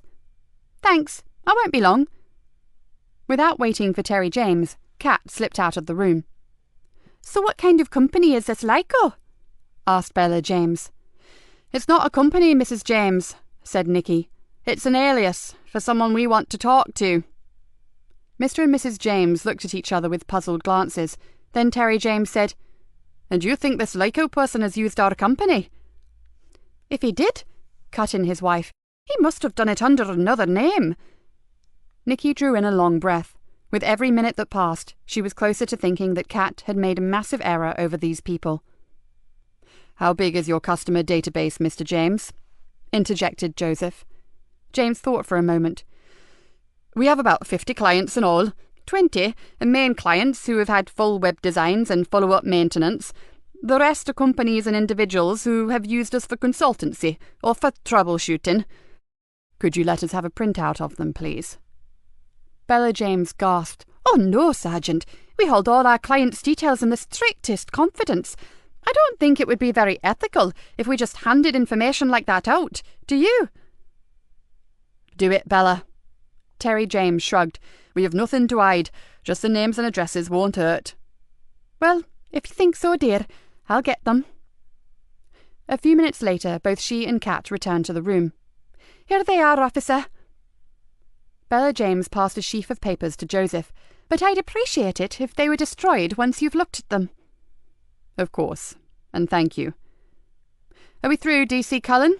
asked Nikki rather icily. "I've seen everything I need to, Mum." Nikki noticed a look of something like excitement on Kat's face, but whatever the detective had unearthed, she clearly did not want to share it with the James family. Then we are sorry to have taken up your time, said Nikki with a fake smile. You've been most helpful. If we need anything else, we'll be in contact. Back in the car, Nikki turned to Kat. Okay, spill the beans. I think I know what's happened, Mum. I saw this with another case, a pedo ring that we busted. Then share it with us, for heaven's sake. Have you heard of an evil twin? No, and try to use English when you explain what the hell you were talking about, said Nikki impatiently. Kat rubbed her temples. Right, well, we're talking cybercrime, right? Now, most people use Wi-Fi, that's wireless high-speed net, and that needs a hotspot to... Lost. I said English. It's like this. The evil twin poses as a real hotspot, and when you use your computer, it steals your information, all your personal stuff, everything. Right, I get that. But how does it fit in with Terry James and the Lyco computer game? There's another scam, just like the one I was telling you about, but the cyber thief steals your domain. If he's done something that he doesn't want traced, he uses a stolen domain, and the shit lands on your head, not his. Kat shook her head. One of those two computers has been hacked into by Lyco. There's nothing more scary on the James's hard drive than a game of Spider Solitaire. Great, another dead end. Maybe not. Kat grinned. If I ask the IT section to help me, I think I can still track Lyco. That's unless Sergeant Easter feels like leaning on Graffiti Boy, the one who gave him the lead in the first place. I don't think P.T. Redfield would have a clue who Lyco was. I'm sure it's just a dirty game that one of the gang stumbled on. Now everyone wants to play it, said Joseph. Then we go down the IT route. Kat, get onto it as soon as we get... Nikki's phone interrupted her. Hello, D.I. Galena here. Sorry to bother you, Inspector, but it's Sister O'Keefe from Greenborough ITU. Hi, Leia. How's the boy? Showing signs of improvement. We will be taking him off the respirator shortly, and we wondered if you'd like to be here. I certainly would. Thanks for that. We'll be straight over. She closed her phone and looked at Joseph. We'll drop Kat off at the station and get straight over to the hospital. They're going to try to bring the lad round. If he says anything, I want to know what it is, first hand. Chapter 20. As Nikki entered ITU, she was met by familiar faces. This was one of the few places where she was rarely known as a detective inspector, but simply as Hannah's mum. We almost lost him, said the sister, shaking her head, but he's a tough little devil. The doctors are pretty certain that we can keep him stable this time. Is he off the ventilator? Asked Nikki. Yes, and he's holding his own. We're just waiting for the anaesthetist, then we'll bring him round. Leia looked at Nikki, her eyes full of compassion. And considering your previous involvement with this procedure, it's our joint decision that you wait outside for a bit. We'll call you when he's compos mentis, okay? You're all very thoughtful, said Nikki, and I really appreciate it. But I'm here with my police hat on today. It's imperative that I hear everything that he has to say. It could be very traumatic for you. Leia looked worried. It's bad enough without all the bad memories that you have. She squeezed Nikki's arm. I'll come and get you immediately he's stable, I promise. Nikki raised her hands in silent surrender, and secretly felt a rush of relief. After the panic attack in the barn, she still didn't quite trust her own emotions. I suppose you've had no luck finding out who he is, have you? Leia was asking. Nothing as yet. Beggars belief, doesn't it? Beautiful-looking child, too. Well, he was before someone decided to resculpture his face. Nikki shuddered. I cannot begin to wonder what he could have done to warrant such a brutal beating. Hopefully we'll know soon. Then you can get the animal that did this. The sister looked towards the door. I have to go. The anaesthetist is here. Keep your fingers crossed, Nikki, and I'll be out as soon as I can, all right? Nikki watched as the nurse hurried away, then went back to the family room to find Joseph. He stood up as she entered, and somehow that simple gesture touched her. It may have been just inbred good manners, or an army-indoctrinated respect for a higher-ranking officer, whatever. It made her feel somehow worthwhile, and that was a welcome change to the kind of treatment she generally received. "How's the lad?" She slumped into a chair. "They are about to bring him around. It's a critical time. Anything can happen, and not all of the options are good." Joseph sat down beside her. "This must be hell for you." Nikki looked around the empty waiting area. "Put it like this. I'd never want to go through what I did with Hannah with anyone else, especially a loved one." She gave him a sad smile. "But right now, all I can think about is that little kid in there." How long does this procedure take? Not long. The anaesthetics they use these days are carefully patient-targeted, so they can bring him out of sedation quite easily. It's just that boys often fight for some reason, and they'll want to know that he's safe and calm before we see him. Luckily, apart from the bleed that they drained, they didn't find any severe lesions on the scan. Nikki paused, but until they wake him up and do some tests, they'll have no idea of how the damage will have affected him. Have they told you what other injuries he sustained? Broken nose, deep laceration to the right cheek, 3 broken ribs and a cracked sternum, plus extensive bruising to the abdomen and groin areas, and that's without the head injury. Then dumped naked in the bushes, presumably to die. Joseph's face hardened. What drives some of these animals? Drugs. Nikki almost spat the word out. Yes, I guess so. And alcohol and hate and abuse and neglect. But mainly drugs. Nikki sank further down in her chair. I know that back at the station the others think I'm obsessed, and maybe I am. But when you see the damage they do, the families ripped apart and the abysmal waste of young lives, can you blame me, Joseph? No, I can't. But whereas we see it every day on the streets, it's far worse for you because it's hurt you on a personal level. It's not just Hannah, although God knows that was enough to drag the heart from any parent. Your bad case? Asked Joseph tentatively. Nikki nodded. My bad case. She looked at her sergeant and saw a face full of compassion. Not a condescending kind of pity, just a simple understanding, from one injured soul for another. Why don't you go grab us a coffee, and I'll tell you about Emily Drennan. When Joseph had sat back down, Nikki leaned back, legs outstretched, closed her eyes and allowed a chestnut-haired teenage girl to fill her thoughts. Emily Drennan was highly intelligent, came from a good family with no money troubles, and was absolutely beautiful. She was the daughter of a local GP, and had secured a place at Durham University, but that was before she met the love of her life. Joseph sipped his coffee and stared at her over the top of his polystyrene cup. Stephen Cox was known to most as a successful Greenborough town footballer. We knew him as an aggressive little thug, skilled with his feet certainly, but also pretty skilled with his fists.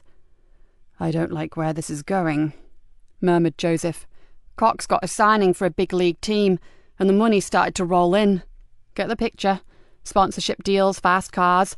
All that was missing was a pretty girl on his arm, and funnily enough, Stevie boy never seemed to keep his girlfriends for long, until he met Emily. Nikki stared into her coffee. I have no idea what happened when they met, but something did. Some weird attraction of opposites, maybe. She was totally infatuated with him, and he saw something in her, something he could control, something he could own. You knew her before she met this Stephen Cox? Oh, I knew her. She was 3 years older than Hannah, but the Drennans lived in the same village as we did. The girls played together as children. Emily was the most sweet-natured kid I'd ever met. Hannah was always the feisty one, the one who questioned every damn thing you asked her to do. But Emily would just smile and nod and get on with it. Did she marry Cox? Nikki waited for a moment before replying, and watched through the glass door panel as 2 nurses hurried into the ITU. No, they never married. I don't think that was ever in his game plan. He convinced her to move in with him. Then he began the long, slow process of destroying her. Nikki stared impassively at the door to the intensive care unit. I hadn't seen her for almost a year. Then one evening, I was just going off duty when a call came in. Someone had heard crying coming from a derelict building near the docks. Everyone on the incoming shift was committed. There'd been a major RTC, so I volunteered for the shout. Emily? This was not easy. Nikki had only twice spoken about what she found, once for her statement, and once over a very large scotch to Rick Bainbridge. She had refused counselling and had never allowed anyone to broach the subject again, including her family, which, a long way down the line, she knew to have been a big mistake. And now here she was, preparing to bare her soul to a stranger. But was he a stranger? She looked at Joseph thoughtfully and wondered how this had come about. She'd decided from the moment that the super had told her about him that they would not get on. She had wanted to hate him for intruding into her domain. Part of her couldn't wait to find an excuse to send him scurrying back to Fenchester. But now... You don't have to do this, he said gently. The longer old pain has been buried, the harder it is to dig up. But you shouldn't leave someone as beautiful as Emily Drennan buried in a cellar, should you? Said Nikki. She deserves to be brought into the light. And thinking about those words, Nikki steeled herself and slipped back into the past. Is anyone there? Her voice echoed back to her from the high, cavernous basement of the old warehouse. It's the police. I'm here to help. At first she heard nothing except the dripping of water and the occasional scurrying of a rat. Then she caught the faint sound of a sob. Picking her way carefully through the debris of the deserted building, she moved towards the area where the sound had come from. Don't be afraid. I won't hurt you. Can you hear me? The sobbing was getting louder, but swinging her torch beam around, Nikki realised that she was walking beneath dangerously rotting timbers. The floor above had collapsed in several places, leaving splintered wood and chunks of masonry everywhere. Perhaps shouting loudly was not such a good idea. Nikki stopped to get her bearings and looked around. Shafts of late evening sun were filtering in from the ground floor, through the gaping holes and into the cellar. They crisscrossed the dark, gloomy basement like a giant cat's cradle of golden light. If it were not so treacherous, it may have been beautiful. Over here? The voice was tremulous and weak. Nikki sprang forward. Where are you? Are you badly hurt? For a second she thought she heard a laugh, but it was not a happy laugh, or a laugh of relief that help was finally at hand. It was a sound that made Nikki's blood run cold, and a sound she was to hear for years to come, in the dead of night, when sleep evaded her. Help me? It was a girl's voice. I'll get help, don't worry. Nikki pulled herself around a pile of broken brickwork and saw her.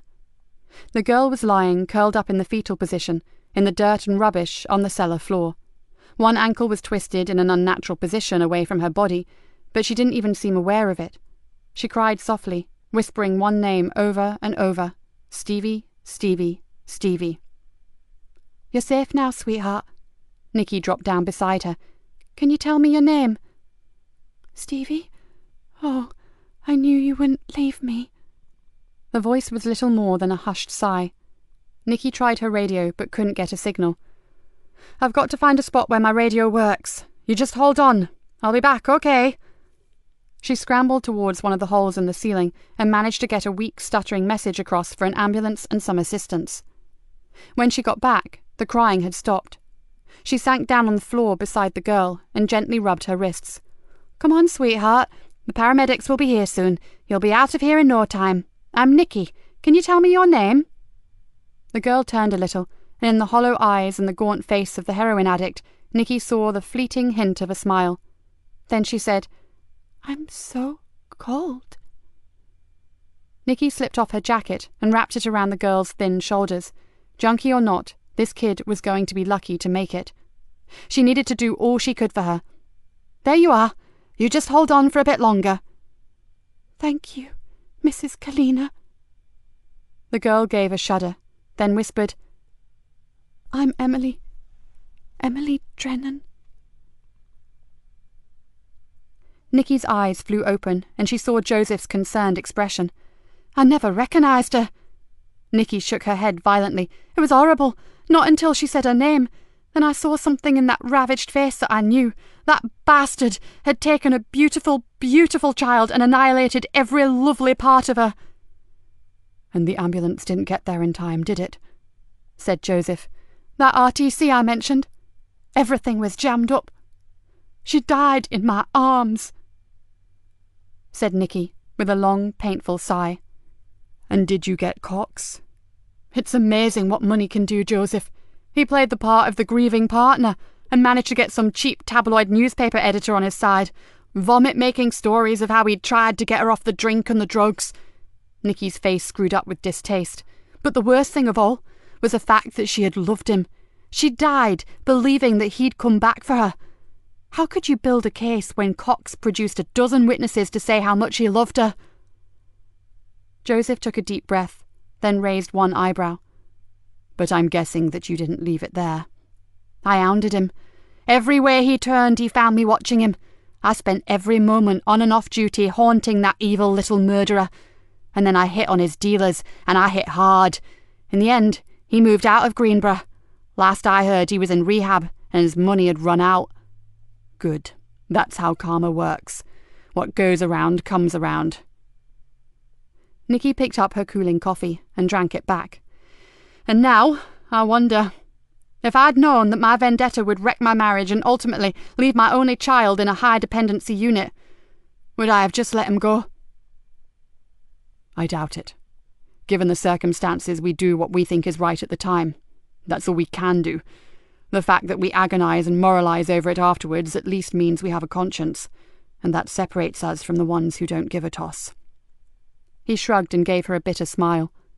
Believe me, there are things that I would have done differently in hindsight, but you can't live your life constantly wondering about repercussions that may occur. I'm sure you're right, but why do I still feel so guilty? Nikki looked out through the glass. At last, Leia's given us a thumbs up. We can go see the boy. He's sleeping naturally now, and his breathing is fine, said the sister, her fingers gently pressing on the boy's pulse. You can stay with him until he wakes up again. Has he spoken, Leia? Just to tell us that his name is Mickey. He knows that he has been attacked, that's all so far. His throat is naturally sore from the tube. He gave you no surname? No, he stuck at Mickey, and strangely, he didn't ask for his parents. Nikki looked down at the sleeping boy, and her heart went out to him.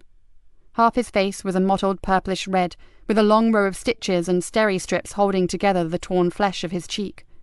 His corn-blonde hair was still streaked with drying blood, and a wide band of dressing covered the bridge of his nose. Whatever reflection the lad had seen in the mirror that morning had gone forever. Leia O'Keefe saw her looking at the child's face. We've let the maxillofacial surgeon take a look at him, and luckily his jaw is okay. Plastics will sort that scar out later, although he'll always have a mark there.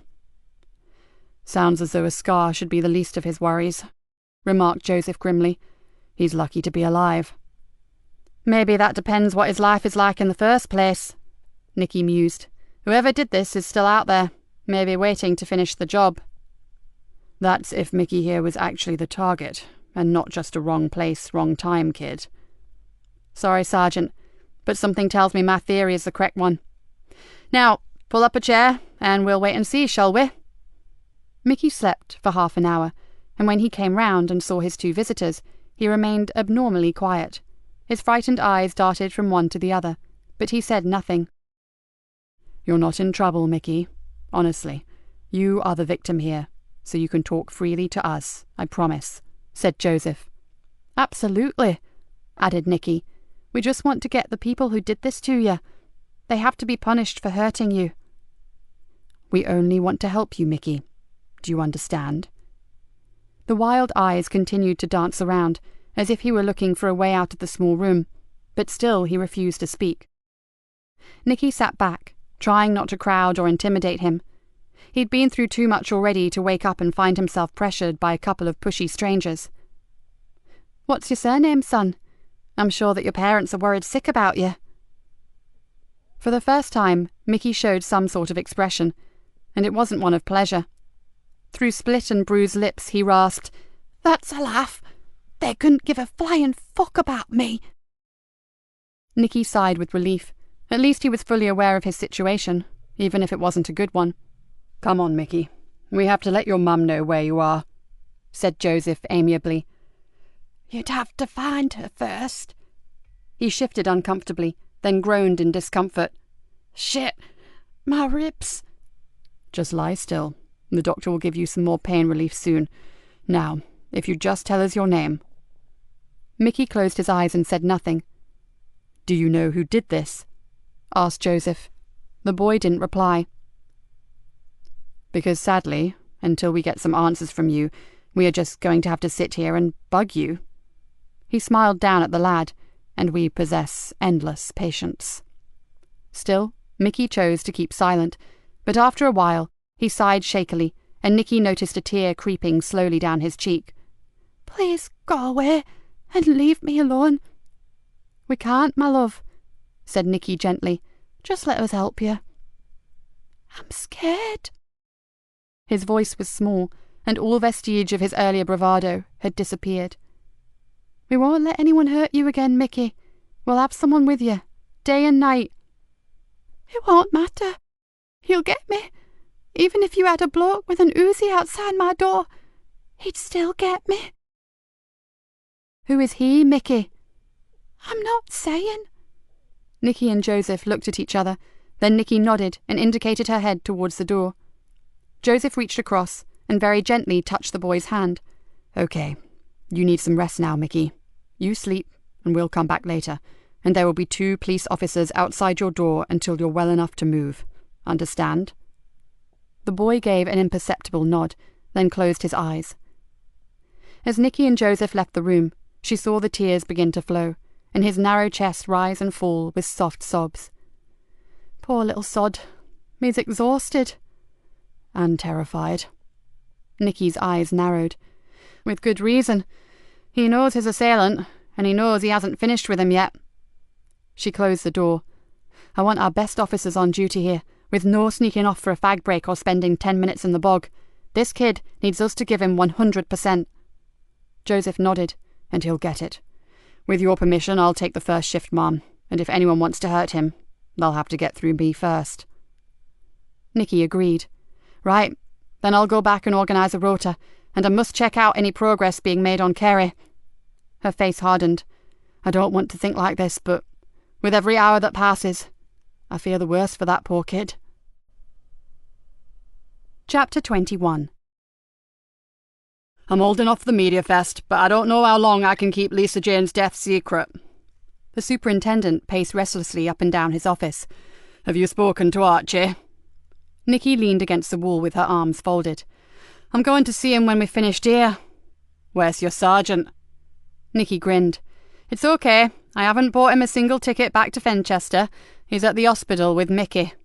She chewed on her lip. I think the boy may respond better to Joseph, kind of like a man-to-man thing. The super stopped pacing.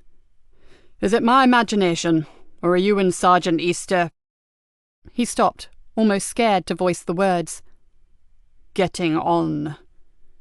I'm not saying nothing, sir, but I do concede there is more to the man than the messroom gossips would ever dream of. Raising his eyes upwards, the super said, So there is a God. Hallelujah. Whoa! Don't count your chickens, sir. There's still plenty of time for him to right royally piss me off. Her smile faded. The thing is, time's running out for Kerry Anderson, and frankly, we both know the gravity of that. I'd make the effort to work alongside Vlad the Impaler if it meant we found that missing girl. I know, Nikki, and I won't hold you up. Keep me posted on all levels, okay? Yes, sir. Oh, and we need a victim support officer allocated for Mickey. He's terrified, and I want exactly the right person to get the best out of him. Okay, let me know when you've assessed him, and I'll sort that out. Nikki thanked him, then went to the CID room to find Kat. What she found when she got there was an empty room and a memo telling her that Chris Brown was in the foyer waiting for her. Wonders will never cease, she muttered to herself and ran down the stairs. No, Inspector. I've never heard of either of those women. Are they missing too? Chris Brown looked haggard. He had 3 days' stubble on his face, and his eyes were red and sore. Nikki stared at him and tried to decide whether his rough look was due to honest concern or guilt. Finding no sure answer, she sidestepped his question about Lisa Jane and Frankie Doyle and continued with her interview. And do you know of a student, a guy named Lewis? Lewis is another 3rd year on the photography program. He's a pod neighbour to Kerry. You've met him? Once or twice, when I've been visiting the hub. Nikki looked down at her notebook. He said you'd been mugged. Is that true? Chris looked up with interest. Yeah, but how? He shrugged and answered his own question. I suppose Kerry must have told him. And did you report it? He shrugged again. No point. I wasn't hurt. And although they nicked my wallet, it didn't have much in it, and I found it again, in the gutter about 100 yards down the road. Would you recognise them if you saw them again? Oh, sure. Attractive faces, part rat, part cadaver, I'd say. I'd recognise them anywhere. Nikki's mind raced.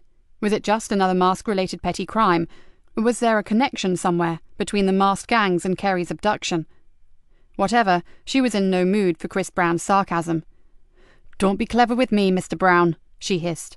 "In case you've forgotten, your little friend is still missing, and I'd rather be spending my time looking for her than listening to your snide digs. Now, stick to answering the questions, all right?"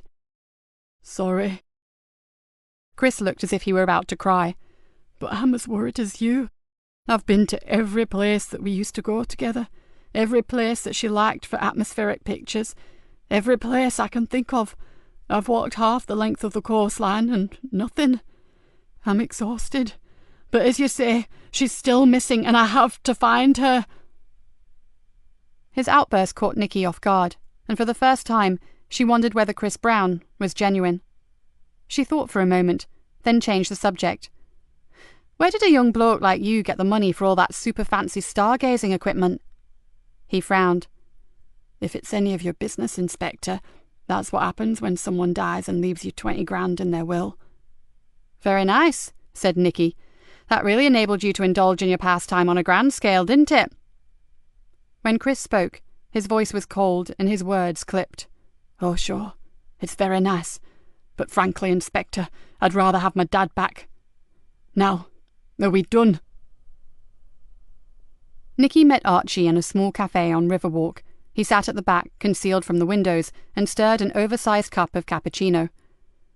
"I hope to be handing you your flute character on a plate, but it seems I was wrong." Archie's face darkened. "My boys have been up more blind alleys than you could believe, and—" He paused and gave her a long, pondering look. "I hate to tell you this, Nikki, but one name has cropped up rather regularly as the family have been making their inquiries." He sipped his coffee, winced, then tore the top from another packet of sugar and tipped it in. "A name you won't like." "I'm supposing it's Frankie Doyle," said Nikki somberly. "You suppose correctly."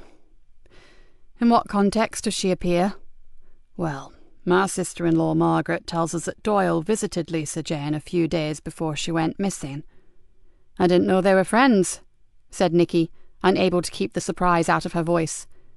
"They weren't," said Archie, his jaw set forward. "We've had nothing to do with that piece of shit since we found she was responsible for your daughter's, unfortunate accident." "My daughter's attempted murder, you mean?" Archie nodded sadly. "How is she?" "Some days I think there is improvement, and others, well, you know." She drew in a breath. She didn't want to think about Hannah right now. "But back to Frankie Doyle. Does she still live on the Cabra? She slipped off our radar a few months ago, then I was told she was back and running with the big boys." "She will never run with the big boys. She's evil, but she's not clever. She's a maverick, a disturbed one. No one with any sense would trust her." He frowned. "And I'm sure she's not living around here anymore. One of my nephews is trying to get you an address. If he succeeds, I'll ring straight away." He took a big gulp of coffee. "Do you have anything for us?" Nikki told him about Mickey, but did not mention that the boy had regained consciousness. She trusted him, but still knew when to be tactful. "If he's the boy I'm thinking of, he's not the luckiest kid on the block. He's an only child and takes the brunt of his father's drunken rages. His mother, as I recall, spends more time with her sister in Peterborough than she does at home." "What's the boy's surname, Archie?" "Smith." "And where does he live?" Archie thought for a moment. "Cavendish Buildings. Not sure of the number." "Thanks. Let's just hope he pulls through." She leant forward and lowered her voice. "We may have a lead on the masks, or at least something about the name they're giving them." "Ah, the Graphics." "That's the one. Our techies are checking out some violent porno computer game. There's a definite link, and they're trying to trace its inventor. We know he's local, and he stole some poor unsuspecting website designer's identity to do it." "Sounds probable. It's just the sort of thing some of the young yubbos around here would love. Anything brutal, vicious or nasty." He shook his head. "I think I'm getting old, Nikki. I don't have the stomach for all this anymore." "You never did, my friend. Well, not gratuitous violence for the sake of it." She smiled at him. "As you rightly said, you needed brains to get to the top, not just skill with a flick knife. but I really have to go. We'll speak later. She stood up and pushed her chair back under the table. Take care, Archie. And you, Nikki, especially if Frankie Doyle is back. The 4 p.m. meeting brought them no closer to finding Kerry, and the inquiries regarding the elusive fluke were inconclusive. In fact, there was considerable disagreement between the reports. Afterwards, Nikki sat with Joseph in her office and tried to make sense of it. Conflicting descriptions and nothing concrete at all, Nikki grumbled. I'm beginning to wonder if this fluke is a figment of our collective imagination. The Carber's own urban myth. Joseph absent-mindedly picked a speck of fluff from his jacket sleeve. And it's frustrating to only have an out-of-date picture of Frankie Doyle. Young women, and please excuse the generalization, have a tendency to follow fashion and alter their appearance every time they step outside. No offence taken. I totally agree with you. Our cat is a prime example. What I find amazing is that a wicked bitch like Frankie has managed to stay out of our clutches for so long. Maybe she decided not to dirty her own doorstep. She could be working in another county, under a different name. Nikki wasn't convinced, but left it there. How did you get on with young Mickey Smith after I left? Joseph's face lit up. I reckon that boy will open up a treat. I didn't push him, but he's starting to relax with me, and I get the feeling he could be a chatterbox, which would be useful. Who's with him now? 2 wooden tops until I get back. I promised I'd get him a couple of his favourite comics and drop them in when I finish. I need to get a dedicated victim support officer over there soon. Got any ideas about who would be suitable? I'll sound out his relationship with his family. Then we'll see what he needs, if that's okay. Nikki nodded. Well, I've just received the preliminary post-mortem report on Lisa Jane from your pet pathologist, so I'm going to be tied up for a while. Rather than hanging around like a bad smell, why don't you get yourself back to the hospital? Joseph stood up.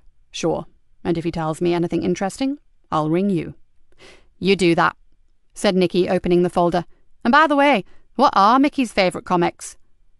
Afraid it's the Beano and the Dandy. It seems not all 12-year-olds are the violent thugs we believed. Excuse me, but have you ever taken a good look at Dennis the Menace? Not for about 25 years. Joseph grinned, but I'm secretly hoping to get a sneaky peek before I give them to Mickey. Bye. As he left, Nikki smiled. If anyone was going to get Mickey Smith to talk, it would be her new sergeant. By 8 o'clock that evening, Detective Sergeant Joseph Easter and Master Michael Nathan Smith were on first-name terms. Joe, as he now was, had read both comics to his captive audience, and although he wouldn't have admitted it, thoroughly enjoyed himself. Mickey had hardly noticed the carefully interspersed questions about himself, and as the boy dozed for a while, Joseph summed up what he had discovered. Dysfunctional family, with a father who used his fists when he'd had a drink, and the benders sometimes lasted for a week. Mother regularly disappeared, apparently to a sister, but from the way Mickey spoke, Joseph suspected she actually went to other arms for comfort. No siblings, and Mickey was very young for his age. Joseph wondered if he was trying to use his status as a child to protect himself from his father's violent outbursts. That, or he was just not terribly bright. He stared at the battered child in the hospital bed. It was strange, because kids who were treated badly often grow up quickly, learn fast to fend for themselves. It was a bad world out there, and they needed to survive. It seemed that Mickey had gone the other way. Sergeant? The sister in charge beckoned him to the door. We're happy that he's stable enough to move him from this unit now. His observation can continue in less frightening surroundings. We would appreciate your help with the transfer. Where is he going, sister? There is a private room in the general surgery ward. It's next to the nursing station and would provide plenty of privacy, but also it would be easy for you to watch him. Sounds perfect. What floor? Top floor, Sergeant. Joseph nodded. Even better. When is this going to happen? I need to keep my boss up to speed. In about an hour. The bed manager is breathing down our necks, I'm afraid. Fine. I'll ring in, then tell my colleagues here what we're up to. Joseph looked at the sister. Sorry to ask this, but did all of your tests on the lad come back okay? The woman's lips tightened. We wouldn't be moving him if we were not completely happy, Detective. Oh, I didn't mean that. I'm just concerned that he seems to have a rather erratic concentration span, and he talks very quickly, almost as if he's hyperactive. The sister softened. That's very perceptive of you. Some old notes did mention a suspected learning difficulty when he was younger. She smiled. It's not his head injury, Sergeant. I'm afraid the childish behaviour is quite normal for Mickey. Half an hour later, Mickey was ready to go. You are coming with me, Joe. You won't leave me, will you? I'll be right by your side, no fear. Promise? I like the thought of a police guard. Your men are armed, aren't they? They're not much use if they can't shoot anyone who threatens me, and what if... The boy's agitation was becoming almost alarming. Hey, slow down, partner. This isn't a scene from Lethal Weapon. It's sleepy old Greenborough, remember? He reached across and held the boy's hand. No one is going to get to you, understand? You've got Sergeant Joe right here with you. Yeah, I have, haven't I? Now listen, if you just stay calm until we get you settled into your private room, then when the doctors have checked you over, I'll tell you a secret, right? A really big secret. What is it? Asked Mickey, temporarily forgetting his fear. You be a good lad, and you'll find out. Deal? Deal, Sergeant Joe. The trip was uneventful, and in no time Mickey Smith was being made as comfortable as possible in his new room. Very nice. Even I've never had a private room before, said Joseph in mock awe. Look, Mickey, they've even got pictures on the walls, and your own toilet. How snobby is that? A tall, stick-thin nurse threw him a conspirational grin and whispered, You're a natural with the lad. If you ever need a new vocation, I'd seriously consider paediatric nursing. Joseph raised his eyebrows and whispered back, You have to be joking. This is really hard work compared to catching criminals. Finally, one by one, the nurses left, the last one saying, He's very tired, officer. I suggest you let him sleep now. Joseph checked that his uniforms were in place outside, then drew up a chair. So what's your big secret, Joe? Muttered a sleepy voice. You won't ever tell, will you? Cross my heart and hope. I believe you, Mickey, interrupted Joseph, not wanting to hear the unfortunate child say that he'd hoped to die. In the job I had before this one, I used to have to guard people, very important people, just like you. Mickey yawned. So who did you protect? Joseph leaned across and whispered a name in the boy's ear. Then he moved back to see the child's dark eyes widen and the lips form an amazed O. Never. Yup, I really did. Mickey's eyes began to close, but the smile stayed on his face. I got secrets too. Joseph stiffened, but kept his tone soft. Really? Big as mine? Bigger. Wanna share them? Maybe. As Joseph watched, the child's breathing changed, and his ravaged face relaxed into sleep. Great timing, Mickey. He sat back and tried to make himself comfortable. But I'll still be here when you wake up. Believe me. Nikki closed the folder and let out a long, audible sigh. The forensic findings showed that Lisa Jane had been grabbed from behind and throttled to death with great force. The whole horrible incident would have taken only minutes. She hoped that Archie and his family might take some sort of consolation from that fact.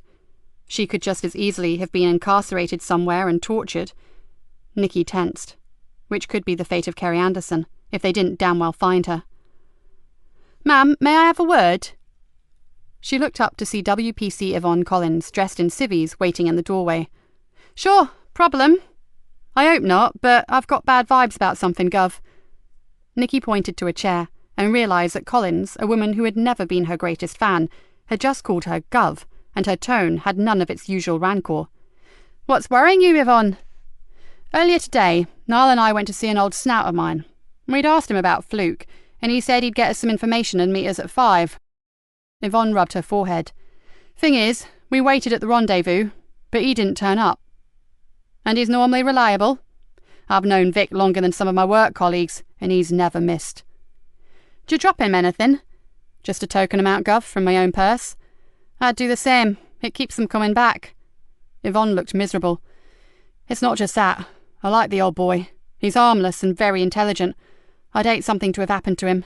I'm off duty now, and I'd like to go look for him, but I thought I should check with you first. I'm not sure that the carburer at night and out of uniform is a good move. It's far worse with your uniform on, believe me. But Niall has offered to go with me. Okay, but keep your inquiries low-key and your phones switched on. I don't want 2 damned good officers getting hurt for the sake of an old wino whose liver finally gave up on him. He may be a good old boy, but you know what I'm saying. Any sign of anything amiss, call for help. Understand?" "Absolutely, Ma'am, and thank you." Nikki sat and watched the officer leave, and quietly wondered about herself. That was the second time today she had praised her staff. Maybe she was like Archie, getting too long in the tooth for all the aggro. Then she thought about Kerry, and her heart hardened. No sodding way. Nikki Galena was as tough as ever, and ready and waiting to do battle. She would clean this town of the drug dealers if it was the last thing she ever did.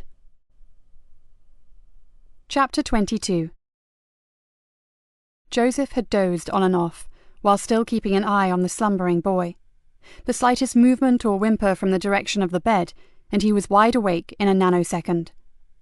If you wanted to stay alive on special ops, you learned to catnap but remain vigilant, and in his year away from the world he had learned how to meditate, which refreshed him more than an hour of sleep could ever do. Outside on the ward he could hear the nurses coming and going, buzzers bleeping and the occasional voice, but in the single room it was quiet. The last few days had been an unexpected roller coaster, and it was good to take a breather. He watched as the boy's chest rose and fell rhythmically, and decided that his move to Greenborough had been a good one. He liked his new team, even if the boss did call them dysfunctional, and then there was D.I. Galena herself. She was not what the jungle drums had warned him about. Yes, she had a vitriolic tongue, and yes, she could put people's backs up in an instant, but she was a complicated woman. There were deep, dark, and tangled parts to her, but there was also intelligence, shrewdness, and above all, compassion. It didn't show itself too often, but it was there all right. Joseph smiled and thought about Dave. Generally, he was considered a scruffy, lazy bastard, but D.I. Galena had made it her business to look deeper, and that was why Dave was working with her right now. Joseph didn't know the details. His guess was a disabled wife or mother, but the man had serious family commitments, which left him exhausted and with no time to look after himself. If the D.I. had been the hard-hearted harridan that so many thought her, she would not have taken the time to rescue Dave Harris. Then, of course, there was Kat Cullen. The D.I. took the piss out of her, but openly respected her strengths, and Joseph had seen the effect that a word of praise from the boss had had on the girl earlier that day. It had really meant something to her. Okay, so they were a dysfunctional bunch, and he included himself in that statement, but he would prefer them over most of the people he'd worked with. He took a deep breath, let it out slowly, and wondered if he might have a chance to stay in Greenborough. Strangely, considering the havoc that surrounded him, he was beginning to like it. At around 10:30 he stuck his head out of the door and asked one of the officers to get him a strong coffee. For some reason he'd suddenly felt unnaturally twitchy about Mickey Smith and wanted to keep as alert as he could. He sat back down and sipped the scalding liquid tentatively. Maybe it was the fact that he knew that Mickey had secrets that made him so edgy. If he knew, others would as well. Maybe it was those secrets that had put him into intensive care in the first place. And if it was, what the hell did he know that was worth going down for murder for? The boy moved uncomfortably, then cried out in fear and pain. "No, I'm sorry. Don't hurt me. I'm sorry." "Hey, it's all right, Mickey. You're safe now." "Sergeant Joe, don't let him hurt me again." "I won't let anyone hurt you, son." The cries faded into sobs. "Who hurt you, Mickey?" "The man my friend works for," he whispered. "What friend is that?" Marcus Lee." "And do you know the name of the man Marcus works for?" "He calls himself Fluke." He paused and stared mournfully at his new friend. "I don't know his proper name, but I know where he lives." Joseph took a deep lungful of air. No wonder the boy was in danger. "And Marcus, did he help Fluke to hurt you?" The tears welled up again. "No, Sergeant Joe. He tried to stop him. I think he thought Fluke would just give me a good thrashing for being so stupid about the masks, but when he saw what the man was doing, he tried to help me." A shiver crossed Joseph's back, from shoulder blade to shoulder blade. "And what happened to Marcus?" Between gulping air and trying not to cry, Mickey said, "Fluke hit him with something heavy. He went down and he didn't move again. Then the man came back to me and he had a knife."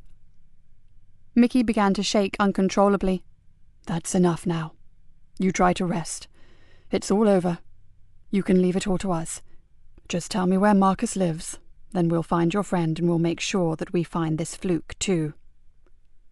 Joseph went to the door and called one of the constables inside. "Stay with him. Don't leave him for 1 second.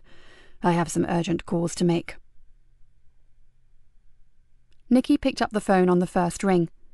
"He said what?" she exclaimed.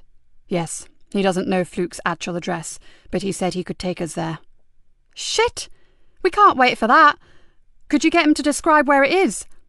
"I'll try, Mom, but he's asleep again, and the nursing staff are not happy that he got so upset earlier. His last outpouring really floored him, poor kid." "But we have to find this Marcus Lee, whoever he is. He could be badly injured, maybe dead or dying. Damn it, is this never going to end?" "If he's got form, he'll be on the police computer, but not if he's clean.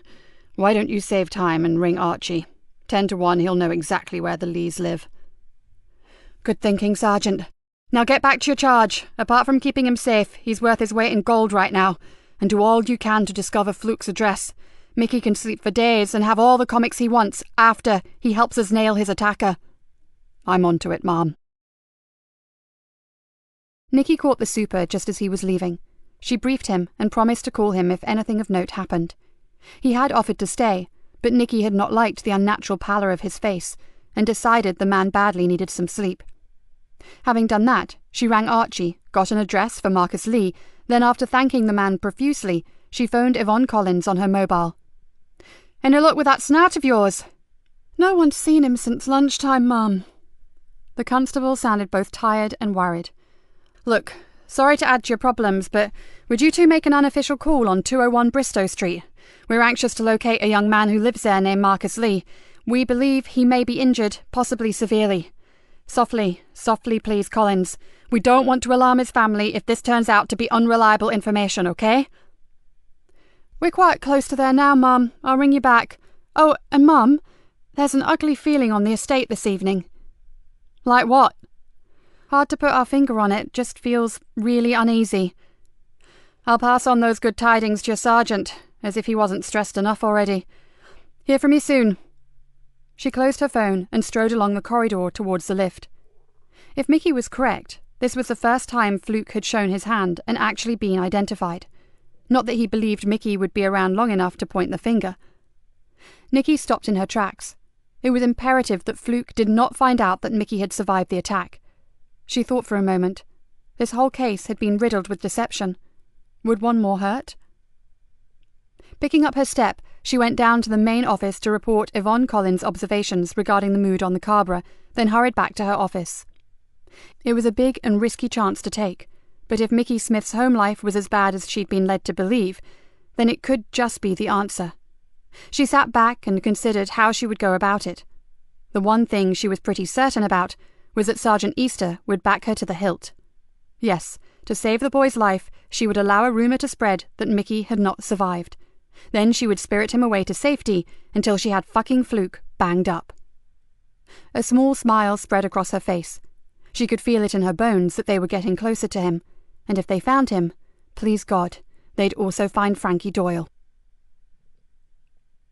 "He's not at home, Mum, and his family didn't seem unduly worried about him. Marcus is 19 and he's a law unto himself, apparently. We've left a message for him to ring the station if and when he gets back, but I suspect my card is already in the dustbin." "Thanks for trying, Yvonne. Are you continuing with your search for your snout?" "Word says he's been frightened off, Gov. And there are more urgent issues when you look at the big picture. Plus, we both need sleep." "Sensible. Get yourselves home and thanks." She hung up and wondered about Marcus Lee. Had he run off, and was he licking his wounds somewhere? Or had Fluke decided not to leave any more loose ends lying around? They really needed Fluke's address. She flipped open her phone, then closed it again. Joseph would ring as soon as he had something to tell her. There was no point bugging him and putting the hospital staff's back up in the process. Nikki began to pace the floor. She felt about as happy as a newly caged tiger. She needed to be out there, doing something, not stuck in her office waiting for the damn phone to ring. She glanced at her watch. She had missed the tea-time television news, and the super had organised the Anderson family, well, Mr. Anderson, to make an appeal for Kerry's safe return. She logged onto her computer and found the television station's catch-up channel, While she waited, she may as well find out how it went. 5 minutes later, she closed it down again. Anderson had been eloquent and seemingly devastated. His wife had sat silently beside him, and for the full interview had managed to look like a frightened rabbit caught in a headlight. The super was grave-faced and every bit a senior officer with the weight of the world on his shoulders. And why wouldn't he be? There had been no confirmed sightings of Kerry right across the region, and nothing from any other county force. Kerry Anderson had walked out into the night and disappeared without trace. Nikki wandered out to the CID office and stared at the glass evidence board with the words "Unidentified young white male" written on it. Mickey Smith. He could be their golden child. He was young, into everything, inquisitive and lonely. He spent as much time out of his house as he could, and Nikki was pretty sure that he knew more about the Carrboro and the folks who lived there than Archie Leonard. Her gaze moved across the board and settled on a picture that caused her to shiver every time she saw it. It was of a young woman, approximately 5'8", not skinny but certainly not overweight. Her hair was short, a nondescript mousy brown, and her eyes were evil, whatever colour that was. The name under the photograph was Frankie Doyle, the woman who had taken her daughter's life and put it on hold, possibly forever. Officers were still working in the big room, phones were still ringing, and printers clattered and whirred, but Nikki was lost in a private place, with only Hannah occupying her mind. She knew the grim facts about persistent vegetative state, and she knew that if it went on much longer, the hospital would be coming to her and asking that terrible question, the question that she could not even bring herself to contemplate. There had been miracles before, so why not a miracle for Hannah? Surely where there was life there was hope. That's what everyone said, and she was sure that Joseph would be the first to embrace that old adage, although he didn't seem to think it applied to his own daughter, Tamsin. Joseph. Nikki frowned and wondered why his opinions mattered to her. She had known him for such a short time, yet, no, this was not the time. She turned from the board and swiftly walked back to her office. As she opened the door, the phone screamed into life. "D.I. Galena here. I hope that's damn well you, Joseph Easter." "Funnily enough, it is, Mom." She could hear the excitement in his voice. "So, what have you got?" "First, a clear description of Fluke." Nikki scribbled down everything he said. "And what else?" "I've narrowed down his address to within 2 or 3 houses." "Brilliant. Fire away with that, and I'll get uniform and an armed unit straight round there." "Okay. This is what Mickey says. From the traffic lights on Main Ridge, go down Haltoft Lane, then into Fishmere Crescent. There's a small dead-end street down there. He can't remember the name, but there's only 6 or 7 small terrace houses. Fluke is staying in one of the middle terraces. It has a blue front door." "He's talking about Carson Villas. Quiet, tucked away. Perfect." Nikki sighed with relief. "If that kid were here right now, I'd hug him." "With 3 broken ribs. He wouldn't thank you for it." "Joseph, I need your thoughts on something." "Fire away, Mom." Nikki sank back in her chair and told him about Mickey Smith's faux demise. For a while, Joseph said nothing, making her wonder if she'd been wrong about him. Then he said, "I'll get an idea from the doctor of when he'll be safe to move. It's not just a good idea, Mom. I think it's critical to get him to safety." He paused, then added, "And to be honest, I don't think that's here." Nikki's shoulders tensed. "Why?" "Gut feeling, Mom." "Right, that's good enough for me. Get his name changed on the hospital records and talk to his doctor in the strictest confidence, understand? There must be no reports to the press on his progress. As far as the media are concerned, he's still in a serious life-threatening condition, and we have no name for him. It must be believed that we do not know who he is. That's vital." She paused. "And Joseph, I know you feel something of a personal responsibility for this boy, but you have to get some sleep yourself. We'd like to believe otherwise, but we're only human." "Speak for yourself, Mom. I'm off to find his doctor." Chapter 23. Nikki took the information that Joseph had given her and went directly to the CID room. Within minutes, the officers on duty had identified the correct property. It was time to go visiting. "This is a description of your target, Sergeant. We have no name, just a tag of Fluke. We know the property is let, but the agency is closed and we can't locate anyone to give us the name of the tenant." The uniformed sergeant nodded. "The arm unit should be with us in minutes, then we go in. I've held off scrambling the chopper. I think we'll have enough personnel covering back and front, don't you, Mum?" "Yes. If this turns out to be bad information, the powers that be would probably hang me out to dry for wasting money on the helicopter, as well as the firearms boys. We'll rely on your troops on the ground, Sergeant." "Very well, Mum. Are you coming along?" "Try and stop me. I've been waiting to see this elusive villain for too long to miss out on this." It had only taken one swing of the heavy metal enforcer to shatter the front door of 9 Carson Villas. "Front room clear, sir. Kitchen clear." Men stormed through the property, checking room after room, and as each call of clear came back, Nikki's hopes of finding Fluke sunk further and further. "Sir, back bedroom, we have a white male not responding." Nikki ran up the stairs 2 at a time. In the small room, huddled on his side on the floor, was a dark-haired youth. Drying blood was caked around his ear and in his hair, and had soaked down into the soft material of his hooded jacket. She dropped down beside him, and felt the side of his neck with her fingers. "Get an ambulance, quickly. There's a faint pulse, but he needs help, and fast." From what she had seen on the police computer, the teenager oozing his lifeblood into the cheap nylon carpet was Marcus Lee. "Hold on there, son. Help's on the way. Can you hear me, Marcus?" There was no answer, and although Nikki was pretty sure they were going to be too late, she continued to talk to the boy. Calls were still being shouted from around the house, but after checking the loft space and the cellar, the place was declared safe. Nikki still sat on the worn carpet with her hand across the boy's shoulder and cursed the day she had ever heard the name Fluke. The raid may have been a success from the point of ascertaining the whereabouts of Marcus Lee, but they had lost their main man. She looked around the filthy room. Well, at least if Marcus had been brought here, then Fluke must have been here too, and forensics would have a good chance of picking up some DNA, once they had managed to discount 20 sets of policemen's boots that had stamped all over the place. "Paramedics, Mum." A PC looked over her shoulder at Marcus's still form. "Are they too late?" Nikki shrugged. "I'm no expert, but I hope the ambulance service have sent their best team because this kid is going to need them." Half an hour later, the ambulance pulled away. There were no sirens or blue lights. The crew had fought to stabilize him, but Marcus Lee had sustained a catastrophic head injury, from which there was no coming back. Nikki closed up the house, saw it was cordoned off, and arranged with the sergeant to organize a police watch. "No one goes in or out. I've already sent for the scene of crime officers, and until they are through, this is off limits to absolutely everybody."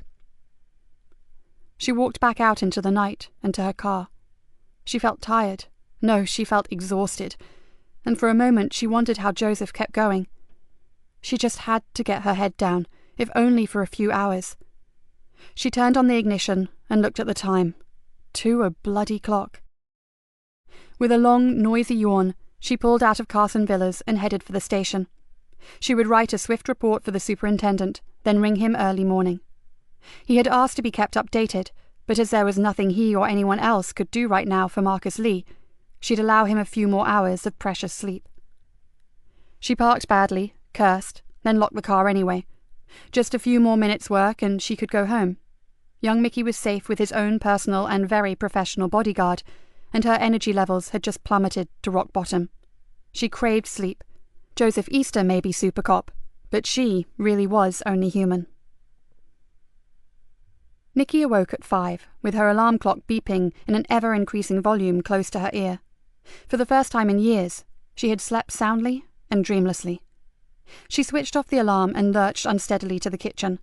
2.5 hours of solid sleep should have refreshed her, but she felt like shit. All she could think about was that Kerry had now been missing for 3 days and 4 nights, and that was not good. As she automatically made coffee, she went over the happening of the day before, and briefly wondered how old the cornflakes were.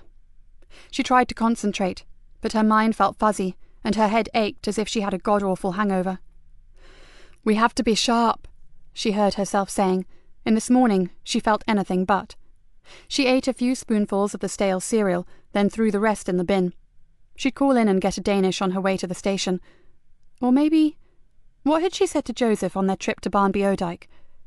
When I'd had a bad shift, I would go up to the sea bank, be on my own, and get my head back together. If ever there was a time for that, it was now. She showered and dressed hurriedly, then locked the front door and headed for the station, and her badly parked car. In 20 minutes she was standing on the high bank that looked across the marsh to the wash.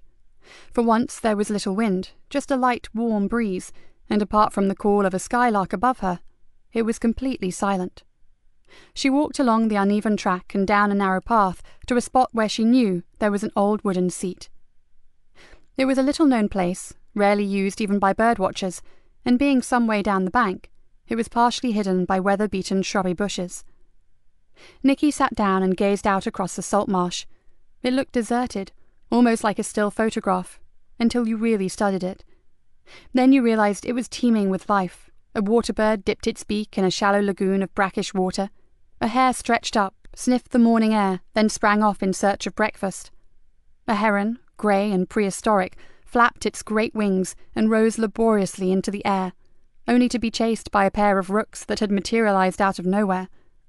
And all around, the song of the skylark rose and fell, like an anthem to the dawn. She breathed in the salty ozone and closed her eyes for a moment. It was so peaceful, and she knew that when she opened them, she would see only nature surrounding her. No police uniforms, no decomposing bodies, no masks, and no dying teenagers. A sharp bark brought her from her reveries, and when she looked, she saw the shape of a small dog, nose to the ground, running sure-footed across the marsh paths. Caught the scent of a hare, she thought, which is more than we seem to be able to do. Nikki stayed for another 15 minutes. Then as she walked back to her car, she realized that the sea bank had worked its wonders. She felt calmer and far more in control of her thoughts. Before she started the engine, she took out her phone and rang the super. She told him there was a report on his desk that he should look at before anything else. She didn't go into detail. There would be time for that when he'd read it. With one last look across the marsh to the silver-grey horizon, Nikki started the car and went back to face the music of another day at Greenborough Nick. Joseph rang her at 7:30. She needed to get to the hospital as quickly as possible. His expression, "There are things I'd rather not talk about on the phone," had her gulping back her coffee and heading for the door with a half-eaten Danish still gripped between her teeth. He met her in the corridor outside the surgical ward. His hair was ruffled and dishevelled, but his eyes were bright, and she wondered again how he managed to keep going. "There are 2 officers in his room with him, and they won't budge until I get back, Ma'am. Would you mind if we talk in my car?" "No problem." She turned back and headed for the lifts. "How is the lad this morning?" "I think the gravity of what almost happened to him has hit home, Ma'am, and he's in a lot of pain, poor kid." The lift doors closed, and Joseph said, "Between short bouts of sleep, he's talked off and on all night long. He knows more about mask war than you would believe." The lift sighed to a halt, and the doors opened. They hurried from the building and across to where Joseph's car was parked. When the doors were shut, Joseph sank back in his seat and exhaled loudly. "You need some rest, Sergeant." She looked at him severely. "But I get the idea that if I stuck an SAS squad in there with him, you'd still not be happy." "I'm glad I stayed." He smiled at her. "And so will you be, Ma'am. But first, let me tell you what his doctor said. Dr. Langley is a smart guy. He won't compromise his patient's health, but he understands fully the danger he's in, so—" He stretched, then went on. "Langley is on the board of a small private hospital here in Greenborough. It's about a half-mile from the Nick, so it couldn't be more convenient. He's prepared to leak the news that their unknown young victim is being transferred to a city hospital where they have better facilities. They do have patients legitimately being transferred to both Nottingham and Leicester later today, so ambulances will actually be leaving on transfer runs." "While our boy is sneakily moved to his private facility?" "Absolutely. He'll go under a pseudonym into a carefully designated private room." Joseph smiled.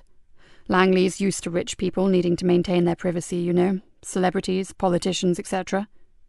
"That is perfect!" Her relation suddenly cooled. "But there's something I have to tell you before we go on. Mickey's friend, Marcus, he's dead, and I don't think the lad should be told. Do you?" "Damn it. No, I certainly don't." Joseph's face creased into worry lines. There's only so much a kid can take on board without lasting damage. Nikki quickly explained what had happened the night before in Carson Villas. Joseph's expression softened when she told him about Marcus's death. Tough on you, Mom, all things considered. A lot tougher on Marcus and his family, Sergeant. She threw him a weak smile. And I was fine, thank you. Different situation, different altogether. It was just another gruesome aspect to police work, and one I can handle. Nikki turned toward him. Now, what does this boy know that we don't? Phew, where do I start? He pushed his floppy fringe of dark blonde hair from his eyes. Most importantly, he knows all about the masks. Well, pretty well all about them. Marcus and Mickey were the distributors of the damn things, and Mickey, who is slightly hyperactive, didn't just do as he was told and get on with the job. He nosed around, trying to discover what was going on. Nikki rubbed her eyes and massaged the bridge of her nose. I now see why you're practically phobic about him. Keeping him safe is absolutely vital. She looked up. But getting everything he's told you recorded is almost as critical. Joseph reached into his inside jacket pocket and handed her a folded sheaf of papers. While he slept, I got it all down, Mom. It makes interesting reading, and I've also written down the address and contact number for Dr. Langley's clinic. Excellent. Now, I just need to decide what to do about his loving parents. Joseph pulled a face. Loving mother left home the night before last, for good. No forwarding address. Doting father went banzai, tore up the house, then went on yet another bender. Mickey has no idea, or gives a toss, where he is. Nikki shook her head. Archie said he wasn't the luckiest kid on the block, but this makes things easier for us, at least temporarily. They'll have to be found, but frankly, they're the least of my worries right now. And I'd better get back in there. You need a break, Sergeant. Once we've got him to safety, Mom. Let me stick it out until then. He looked at her, with those infuriatingly sincere dark eyes, then added, I'd never be able to rest now, would I? Okay, have it your way, but the moment he's settled, you go home. Understood? Perfectly, Mom.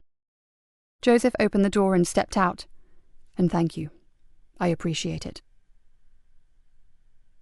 Nikki was met in the CID room by Kat, who was remarkably an hour early. Something's bugging me, Gov. She ran her hand through her spiked-up hair and looked earnestly at Nikki. I want permission to go back to the home of Terry James, the web designer, with a search warrant. What have you found on his computer, Kat? It's what I've not found, Gov. Something isn't right, and I've got a hunch that all is not what it seems in Rydell Street. Nikki looked carefully at her. It was unlike Kat to stick her neck out on a hunch, so her gut feeling had to be pretty strong. Have you got enough evidence for us to convince a magistrate to sign a warrant? I believe there is a third computer in that flat, Ma'am. We know that one of the ones we've seen has been hacked, and we assume from an outside cyber thief. Now, I think it's a double bluff. I reckon they've set this up themselves. She shrugged her shoulders. I don't know quite how to put that over to the magistrate, but IT agrees with me. The web design bit is kosher, but we suspect it's a cover for something darker than pretty bunches of flowers and cake tins. Then I'll do all I can to get it organised for you. And when you go, take Dave and a couple of uniforms, unless you think it's more serious than that. No, that should be fine, Mum. She turned back to her computer, then paused and looked up. Oh, Dave asked me to tell you he's down in the control room, Mum, trying to trace Lisa Jane Leonard's last movements on CCTV footage. Right, any news on the mask makers? I've got a crew checking out an old unit on a small trading estate on the outskirts of town, Mum. I found a supplier who had delivered goods there quite a bit recently, but he reckons they've done a bunk, owing him a small fortune. Kat grimaced, which coincides nicely with my disappearing lead. Well, keep at it, and I'll go sort out this warrant. Nikki went back down to the front desk, got a statement typed out and signed it, then authorised a WPC to go disturb one of the local magistrates' breakfast. Her mobile rang just as the WPC was heading out of the station. It's Archie.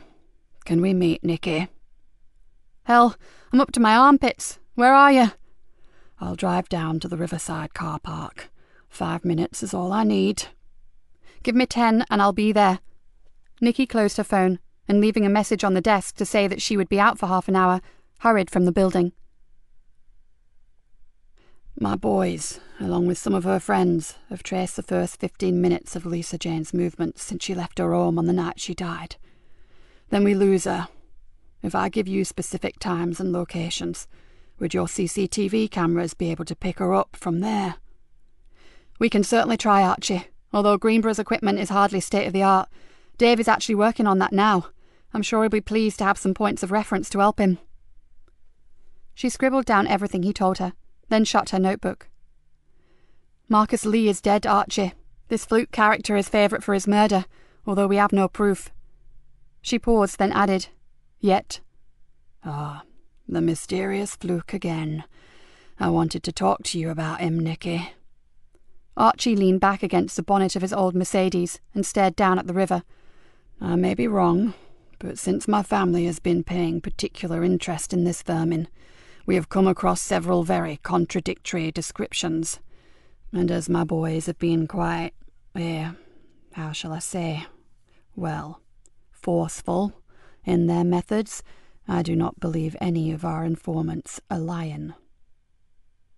We've had exactly the same. Nikki narrowed her eyes. So what does that say to you? That there is more than one Fluke. He raised his hands, palms up. What else can it mean? Unless he's a wizard at disguise, I totally agree. Although... It was her turn to stare thoughtfully downriver. I have no bloody idea what these bastards are playing at. For a while, neither spoke. Then Nikki said, "One of my officers said there was a bad feeling on the estate last night." And I expect we haven't helped much either. He gave Nikki a slightly apologetic look. We have offered to help you, and we appreciate your help in return, but it doesn't mean that the family isn't at boiling point. Some of the younger ones, Lisa Jane's peers, they're wanting blood. Hardly surprising, Archie, but for God's sake, rein them in. I don't have to tell you what more violence erupting on the Carborough would mean. Nikki paced up and down angrily. What with this bloody Fluke, masked gangs, the stabbing, the attacks and the death of Marcus Lee, added to your own tragedy and the missing student, we're at a fucking wit's end. I'm sorry, Nikki, and I'll do what I can with the young guns, I promise. We'll continue to track Fluke, if you'd help us with that CCTV footage. Yeah, I'll do that, never fear. She went to move away, then said, "And Frankie Doyle? Any news of her?" Archie Leonard shook his head. So far we haven't located her, but she has been seen in the last few days, and I've heard her name has been tenuously linked to Fluke. What does she look like now, Archie? Asked Nikki, thinking of the old photo on the CID room wall. Sly as ever. Short-cropped, boyish style, fair hair, and stick-thin, is all I can say. He looked at her with a chilly expression. But believe me, Nikki, the minute she shows her head above the parapet, you'll be the first to know. Mickey's midnight confession certainly did make interesting reading, but as far as Nikki could see, the boy had done nothing serious enough to warrant an attempt on his life. She read it again. Mickey had stolen a mask from a consignment, worn it to impress his cousin Liam, then nicked 6 more from the next delivery and sold them to Liam. Enough to get him chucked off the team, and maybe a good thumping, but to strip him and almost beat him to death? No way. Nikki placed the handwritten document on her desk and stared at it. The boy had given them the exact locations of the mask drops and a concise list of the places where they were to be distributed. Plus, he had sneakily followed Marcus, listened into private phone calls, and even managed to track Fluke to his rented property, which was more than the police and Leonard family combined had managed. So, what more did the boy know? A streetwise kid like that may well have heard of Frankie Doyle, and if he could get an address for one slime ball, maybe he could get an address for another. "Mom!" The WPC that she had sent to obtain the warrant popped her head around the door. "Got it for you. The magistrate wanted to know the ins and outs of the proverbial duck's whatnot, but he has signed it." "Good. Leave it on the desk, Constable." Nikki went back to Joseph's notes, then looked up as a woman walked back to the door. "Oh, and on your way out, could you ask DC Cullen to come to my office?" She paused, then said, "And thank you. Good work." The constable glanced back, with a slight rise to her eyebrow, then smiled. "No problem, Ma'am." Cat almost ran into her office. "You've got it, Ma'am?" All yours. Nikki held the document out to her. And as much as I'd like to come with you, I've got more than enough on already this morning. Don't worry, Gov. I'll report in as soon as we're through. You're pretty sure you'll find something, aren't you? Kat nodded. Oh, yes. The more I think about that squeaky clean we have no secrets attitude and that clinically clean and clutter-free home, the more I think they're hiding something. People are allowed to be fastidious in their habits, Kat, and you do know that we can't arrest them for overkill on the magnolia paint, don't you? Pity. But I'm dead certain there's dirt of a different kind in Rydell Street. She grinned mischievously, and I can't wait to dig it up. Just be careful, Nikki threw at her as she made to leave. We seem to know very little about anything or anybody. I will, Mum. Kat's smile was replaced by a more serious expression. These masks are beginning to freak even me out. A group of young thugs, all wearing the damn things, jumped out in front of my car when I was going home last night. I nearly crashed the bloody thing. The day we get those friggin' things off the street, I'll stand around for the entire station. Could we have that in writing, Gov? Just bugger off and be careful. Chapter 24.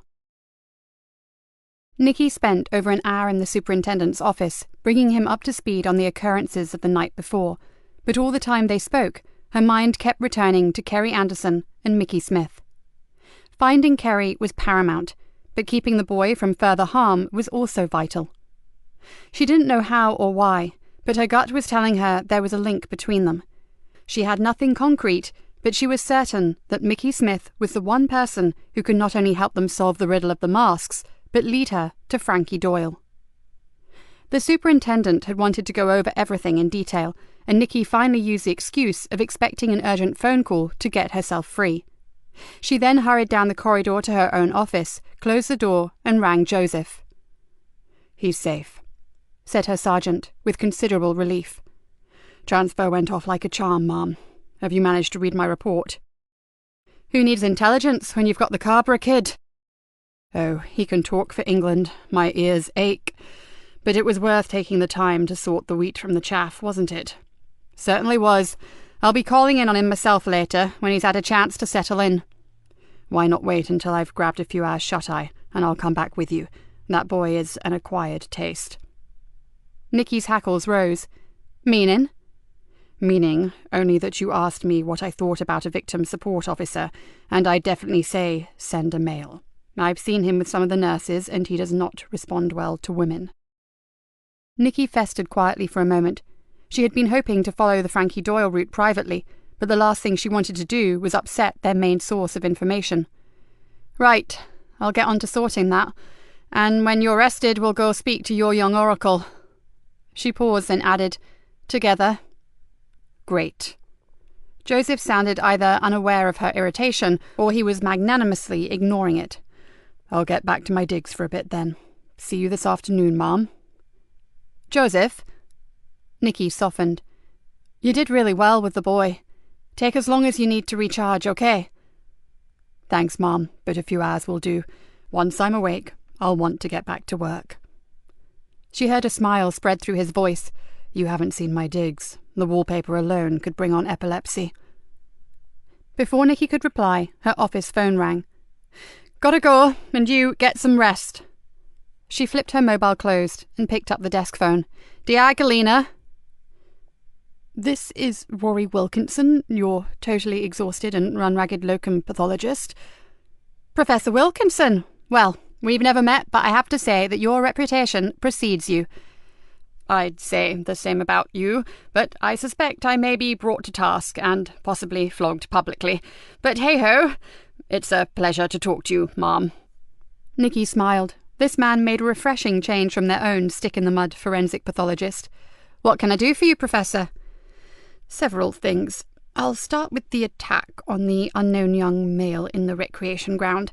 We've identified 2 separate blood samples, and although I'm awaiting confirmation from the lab, one is almost certainly from the dead teenager that you so kindly sent me by overnight delivery.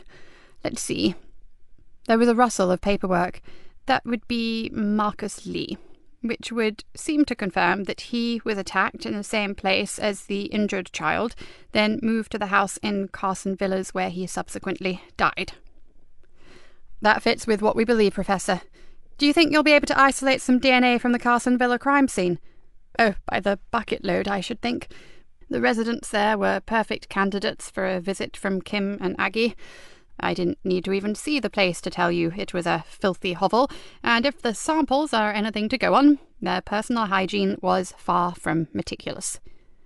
It wasn't good. I spent some time sitting on the carpet with that unfortunate boy.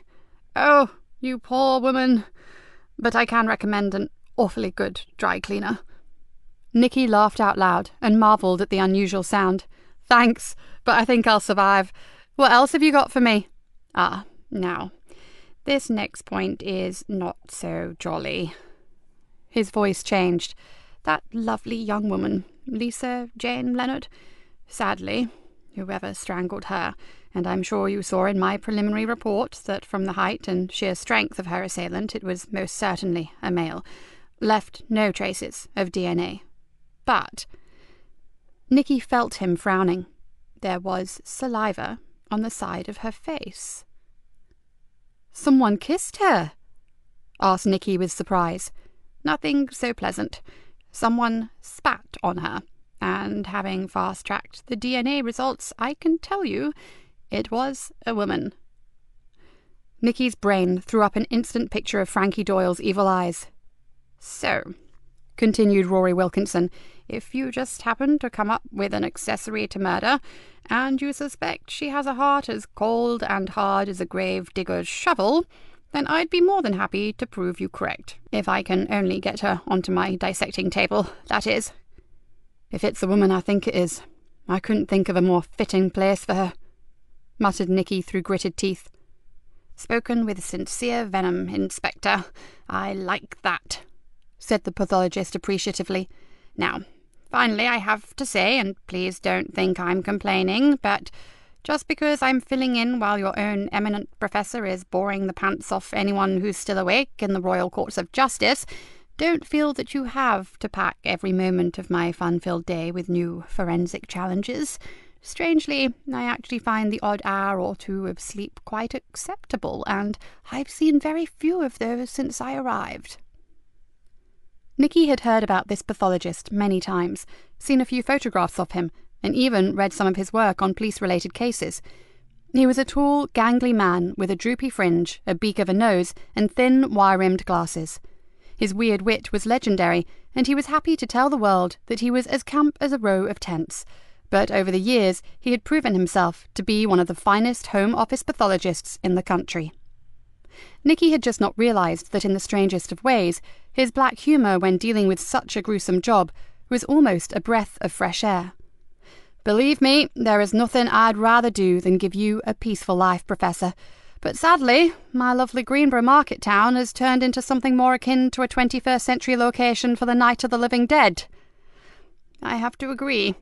And because of that, dear lady, I must let you get on, and I shall return to my homely little chamber of horrors, of which, by the way, the door is always open if you care to visit." "I'll remember that, and thank you." Nikki hung up the phone, and her recent amusement faded. Frankie Doyle had contacted Lisa Jane a few days before she was killed, and a woman had spat on the girl's dead or dying body. Nikki's eyes narrowed to little more than slits. It had to be Doyle. But why the hell couldn't they find her? She had half the police force and most of the local villains out looking for her, and zilch. Nikki cursed. She didn't want to pin too much hope on the kid, but Mickey Smith was looking like her last hope. Fluke was linked to Doyle, and Mickey knew Fluke, ergo, Mickey may well know Doyle too. She glanced at her watch. Almost midday, and Joseph wouldn't be in for a while yet. It was very tempting to just ignore his advice and go see the kid on her own. But did she dare risk it? She flopped down in her chair and stared at her sergeant's report. The answer was probably not.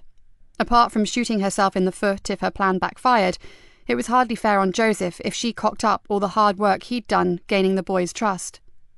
Oh, but finding Frankie Doyle was a very strong incentive. No.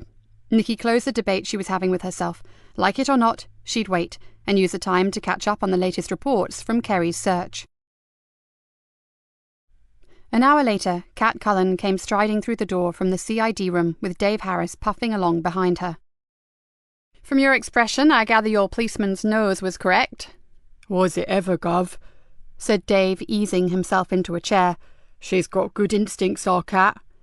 So, from the beginning, please. The bad news is that the Terrys are not directly connected to the case. Kat scratched her cheek, which is something of a bummer after all the work we've done tracing the mask design back to them. So why are you two looking so bloody pleased with yourselves? Asked Nikki impatiently. Because there was another computer in the house, in a very interesting attic room, answered Kat. Blimey, Gov, I've never come across the like in all my life, said Dave, his eyes wide in almost childlike incredulity.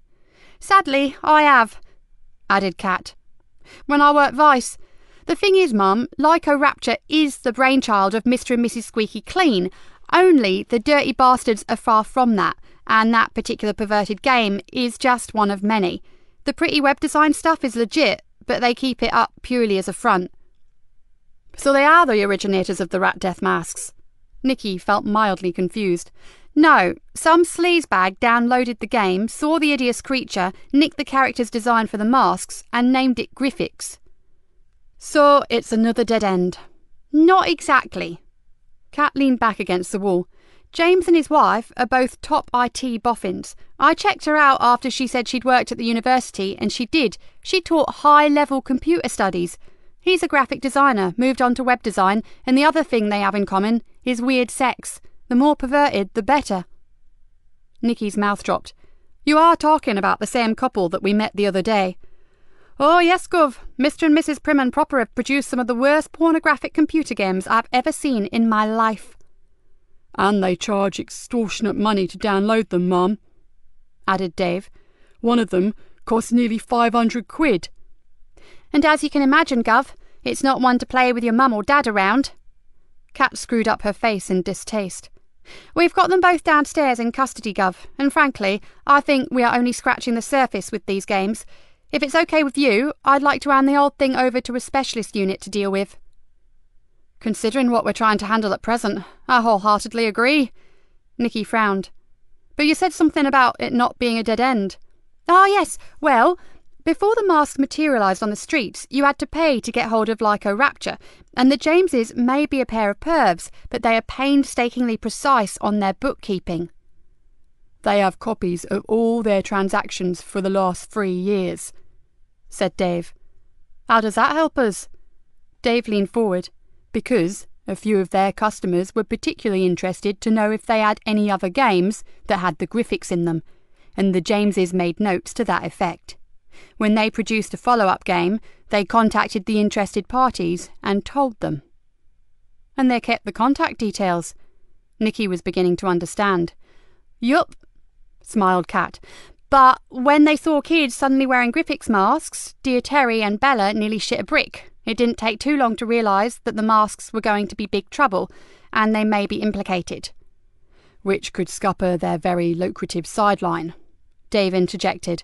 So they ran a blog with a link to a free download of the game, then hacked into their own business computer to make it look like they were the victims of a cyber theft. And we'd have swallowed that if it hadn't been for you, Kat.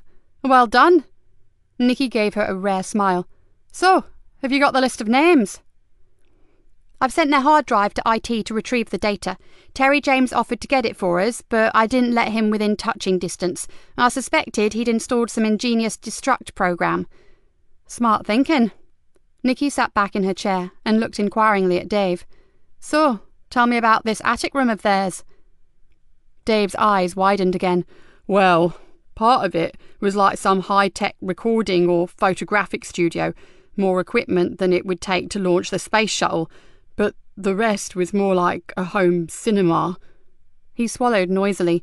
Big screen and a row of seats, but they weren't like normal armchairs. His face reddened, and he looked helplessly at Kat. They were electronic, Gov, and the coverings were made of thick rubber. They enabled you to relax and play along with the game. They reclined and had certain accoutrements to assist with one's pleasure. Need I say more? Nikki shuddered. You've said too much already, thank you, but it's my fault. I did ask the question, didn't I? A soft knock on the door made her look up. What am I missing? Joseph's benign smile entered the room before he did, and he was greeted by a roar of laughter.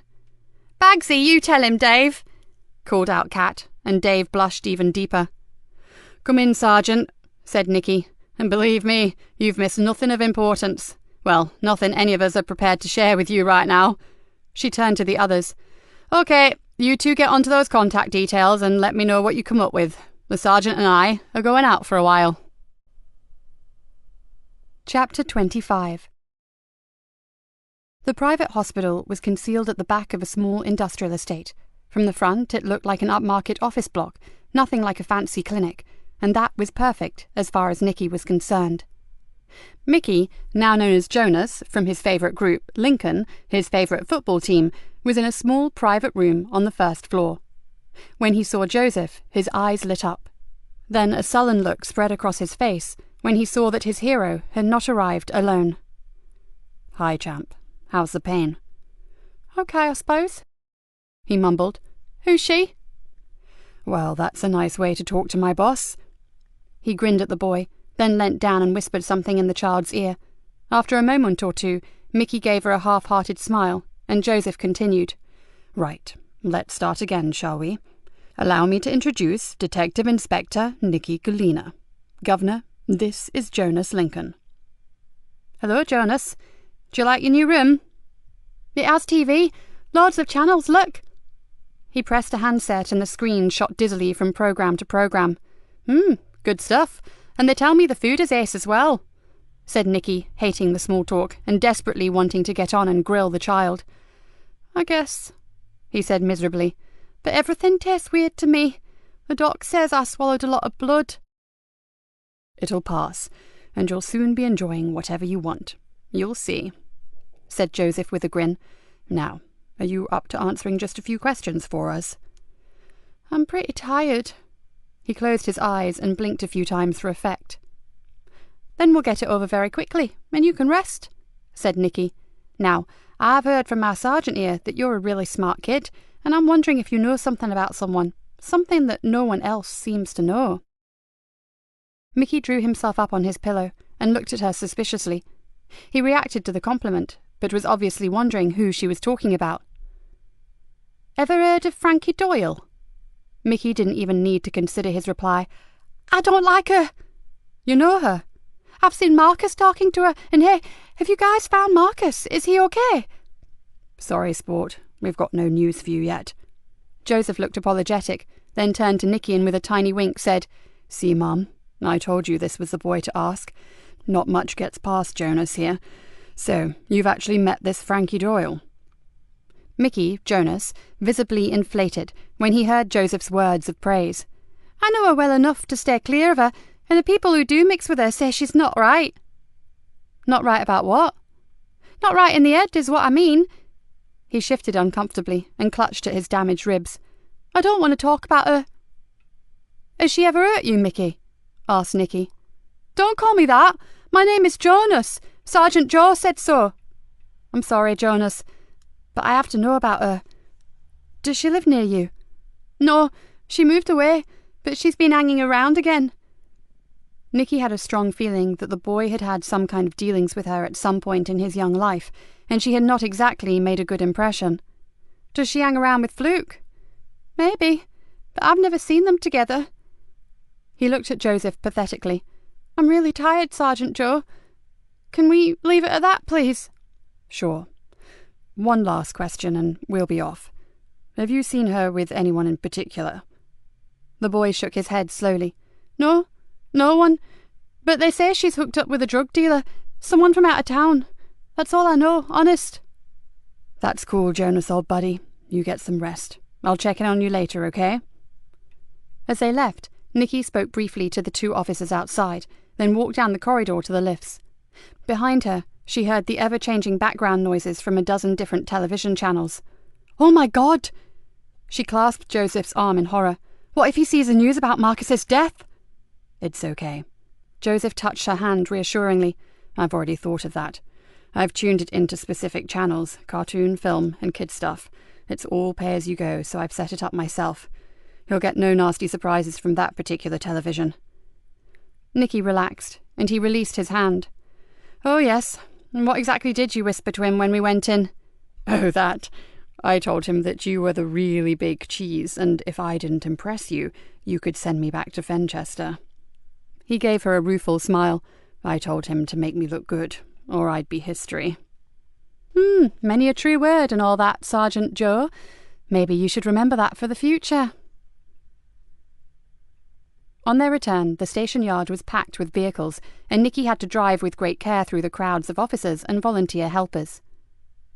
"What? More reinforcements? This looks like organised chaos," Joseph said with surprise. "The super said they were going to send us help from other forces." She looked around at the sea of uniforms. "At least they'll be able to extend the search for Kerry out to the Fen villages." "About time," said Joseph gravely. "This is day 4.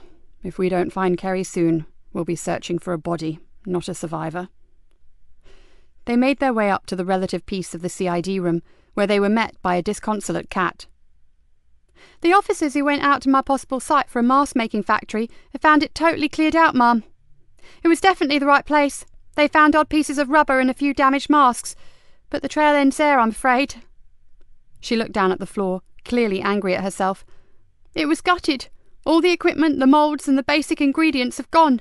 If I'd just got on top of it a bit quicker, we may have got 'em." "You did better than most, Detective. Don't beat yourself up over it." Nikki stared at her thoughtfully. "I suppose they paid their rent in cash and under a bogus name." "Naturally. And Scarpa'd owing most of it." "No one saw them go? No one could identify their vehicles?" Cat sighed. "No, and the area is dead seedy. No cameras, no security. They just disappeared into the night. It's like they never existed." "Cheer up. You did your best," said Nikki. "What are you working on now?" "Helping Dave to trace Lisa Jane's movements on the CCTV." "Good. Stick with that for the time being." As Kat left the room, Nikki was suddenly hit by a frightening thought, and one that left her mind reeling. "Something wrong, Mom?" Joseph stared at her. For a moment she could only look at him. Then she said, "I'm not sure. Grab us a drink if you would. Something's just occurred to me, and I could do with a hefty shot of caffeine to help me get my head around it." As Joseph went to the coffee machine, Nikki carefully removed a large map of Greenborough from the wall, took it into her office, and tacked it up where they could see it. Joseph placed the mugs on the desk, then threw her a puzzled glance, but remained silent. Still trying to rearrange her thoughts, Nikki pulled a tin of coloured marker pins from her drawer and began to stick them in various parts of the map. "Think about this, Joseph, and tell me what it says to you. 1. The mask factory shuts down. 2. The distributors of the masks are both disposed of. So..." "They've finished with them. No more use for them. Whatever they set out to do has either been achieved or for some reason they've given up." He paused, "and I don't think it's the latter." "Nor do I." She fixed him with a steely stare. "And I'm pretty sure they've done exactly what they planned." "Which was?" "You answered your own question as we drove into the car park. Chaos. Organised chaos, you said." Joseph stared at her uncomprehendingly. "What if—" Nikki rubbed hard at her temples with her middle fingers and tried to concentrate. "What if the whole damn manic scenario is just a smokescreen for something else, something bigger?" She began to pace the room, and suddenly felt other things start to slot into place in her mind. "Oh my God." She stared at the map. "Why didn't I see this before?" "What?" demanded Joseph. "What the devil have you seen, and what could be bigger than multiple murders and abduction?" Nikki grabbed another handful of coloured pins. "Where do we believe Lisa Jane met with her killer?" She stabbed a pin into the map. "Somewhere close to this area, right? Now." She didn't wait for an answer. "We have the university here." Another pin. "Kerry walked off from here and was accosted on the sea bank at this point where her phone was found." A red pin. "Lisa Jane's body was left in the barn way out here." She jabbed a blue pin into a spot close to the coastline. "And all those pins I'd already placed indicate Mickey's list of where the masks were delivered and the specific places where the boys were told to take them." She drew in a deep breath and pointed at the map. "Notice anything, Joseph?" For a moment he frowned and stared unblinkingly at the pin-spotted map. Then his eyes widened, and his mouth made a silent "oh." "Exactly." She slowly circled her finger around the one area that was pin-free. "The docks. The only location in Greenborough that isn't either heaving with flat-footed policemen or being patrolled both day and night by vengeful criminals. Something is going to happen at the docks. Joseph sank down onto a chair. I don't believe it. You mean all these petty crimes, the gang fights, the mask war, the murders, all orchestrated just to keep us chasing our tails and tearing our hair out? His face paled. Dear Lord, even Kerry Anderson's abduction.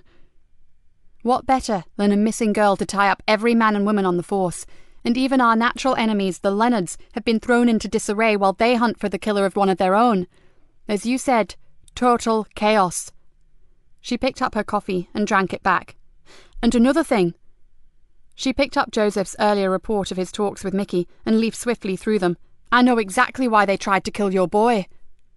She found what she was looking for, then flung the folder on the desk. I thought so. Mickey Smith was selling masks to his cousin, who lives here. She stabbed a finger on the map, in a small estate of cottages right on the edge of the docks. Joseph puffed out his cheeks. That's why they were so specific as to where the masks were distributed, and why they chose Scarborough. The damn place is located way across Greenborough at the farthest point from the docks. He leant forward, head in hands. And Mickey, the silly little sod, was introducing the masks straight into their mask-free zone. And where there's masks, there's coppers, so he may possibly have corrupted their whole plan. She grimaced. No wonder Fluke lost his rag. He could see the whole operation going straight down the pan. And the whole operation is drugs. Nikki almost whispered the word. In her world, it always came back to drugs. Listen, I have to go speak to the superintendent. Meantime, do you have any mates in Peterborough CID? Someone both in the know and that you trust implicitly? Joseph thought for a moment. Yes, I do. What do you want me to ask them? Word from the city street. Rumours of an incoming consignment, probably cocaine. A big one, and I mean really big. To go to all this trouble, it has to be massive. Joseph jumped up. I'm on to it, Mom. With her head still spinning, Nikki ran up to the superintendent's office and told him everything that she suspected. Would you ring that friend of yours? The one in the Met, sir? He helped me once before with information regarding a big drugs ring. Before she'd even finished speaking, Rick Bainbridge had picked up the phone and asked to be put through to London. 5 minutes later, he carefully replaced the receiver on the handset and looked at her squarely. It looks like you were right, Nikki Galena. The undercover drug squad have intercepted information that a huge amount of cocaine will be hitting the streets in the next few days. They just have no idea where or how it's coming in. He ran a hand through his iron-grey hair and shook his head. You really mean all this carnage is a distraction? I do, sir. What would focus us more than a murder inquiry? What would stretch us to the limits more than a hunt for a missing girl? And what would use up our remaining manpower more than trying to quell a gang war? What's the old saying? Divide and conquer. Well, sir, they've divided us, but I'll be damned if they'll conquer. Nikki's brain was moving into overdrive. The drop is obviously imminent, isn't it? They've stopped making the masks and killed off their distributor. Her eyes lit up. But they have no idea that we have sussed what they are up to, and that puts us in the driving seat, sir. We need to get onto HM Customs and Revenue and the port authorities and see what ships are due to berth in Greenborough Port. And we'll have a very big and extremely well-armed reception party waiting for them. The superintendent seemed to have suddenly shed a few of the years that he had put on over the past days. I'll get onto that immediately, and I'll involve the Special Drug Squad. They have a protocol for dealing with something as big as this. It's my guess that the gang who have arranged all this will think it's going to be a walk in the park. Well, thanks to you. It'll be far from that. Rick Bainbridge smiled warmly. Well done, Nikki. If we pull this off, your job will be safe and secure until you decide to draw your pension. Or just until I ruffle a few more feathers, sir. But thanks. I appreciate all your support recently. I know I've been a total pain in the ass. She stood up abruptly. But this can wait. Kerry Anderson is still out there somewhere, and I have to find her. One more thing, Nikki. All cooperation with Archie Leonard stops here. I know you're fond of him, for reasons that I don't really want to know about, but this could be the biggest drugs bust of the century, and like it or not, the Leonard family are criminals. We can't afford for a single slip-up, and talking to him constitutes an unacceptable risk. Do you understand where I'm coming from? Nikki nodded. I'll get on with him, but I'm 100% copper, and I'm not stupid. Although, she added, I really believe he's been used just as much as we have. By this Fluke character, Nikki shrugged. Farouk may not even exist, sir, but there's someone lurking out there in the shadows, and when we find him, I'm willing to bet that Frankie Doyle will be draped decoratively across his arm. An icy smile twitched at the corners of her mouth, which would be something of a bonus for me. There's someone I'd so like her to meet. The superintendent looked mystified, but Nikki's smile just widened. Sorry, sir. Private joke between Professor Rory Wilkinson and me. Chapter 26. Joseph hurried back to the DI's office with his news. Peterborough was on high alert for an imminent shipment, and the estimated street value was in excess of £3 million. Something that some evil shits would consider well worth killing for. He knocked on the door, and hearing no reply, stuck his head round. The room was empty, and he decided that she must still be with the super. He walked away, then heard her phone ring. With a little shrug, he went back inside and picked it up. I need to speak to DI Galena. It's urgent. The voice was female, and sounded to Joseph as being distinctly odd. Can I take a message, or get her to ring you back? There was a long pause, and he thought the woman had rung off. Then he heard her say, I have to speak with her, and there's no time left. Joseph tensed. Who is this, please? My name is Frankie Doyle, and there are things that she has to know. The name alone sent a shiver coursing down Joseph's spine.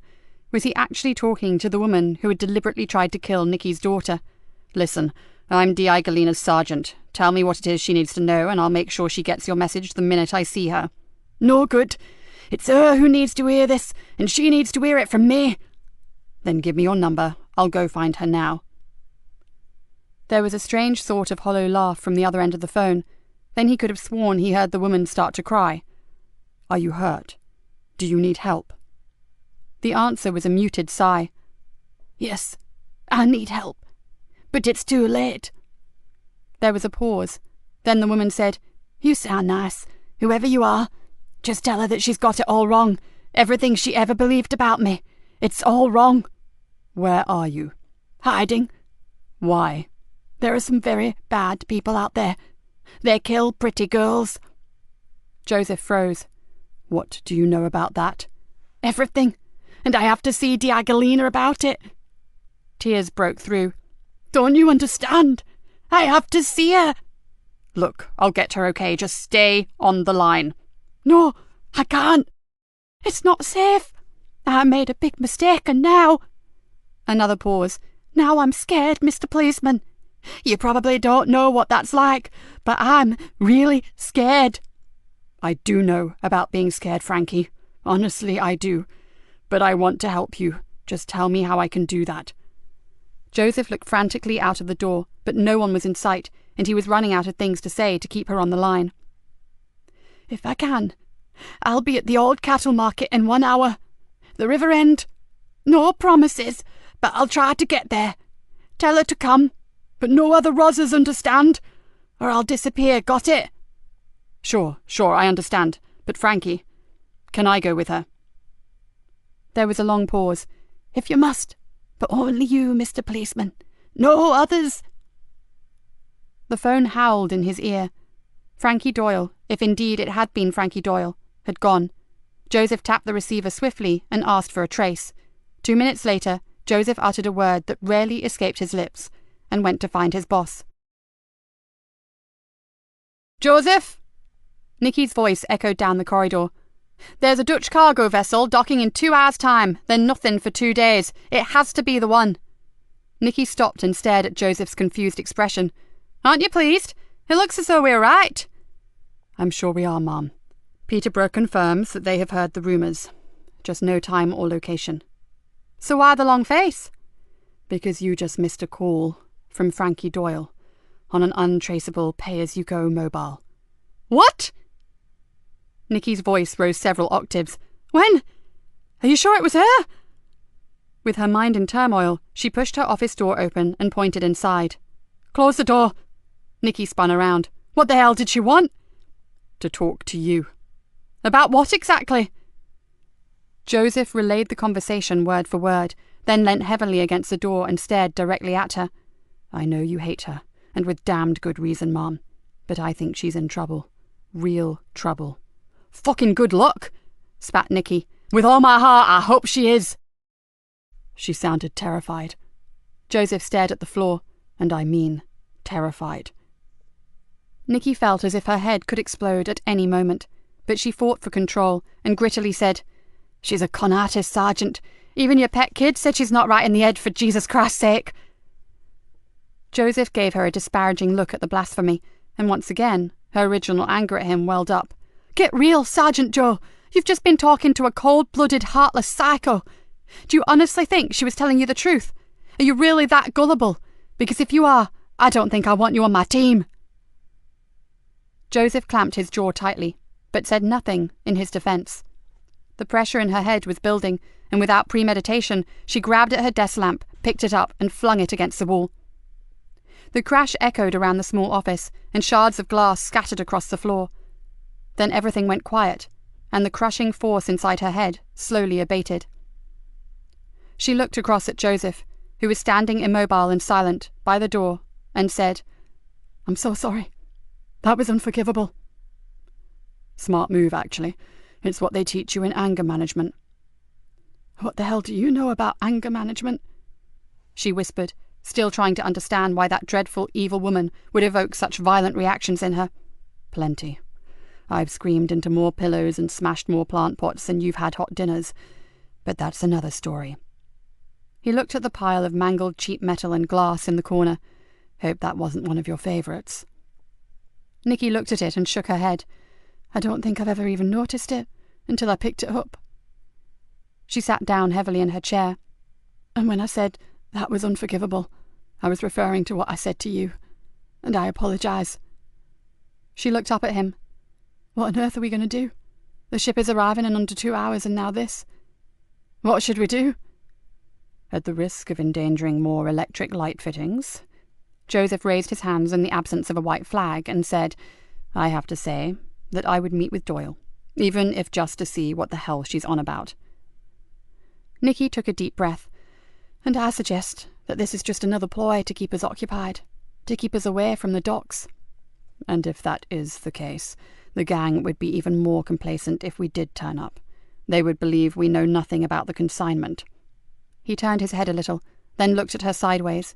"And what if, just possibly, Doyle is out of her depth? You told me once that she was evil, but she wasn't clever. What if she has pissed off the wrong people? We know what they are capable of. Look at Marcus and Mickey."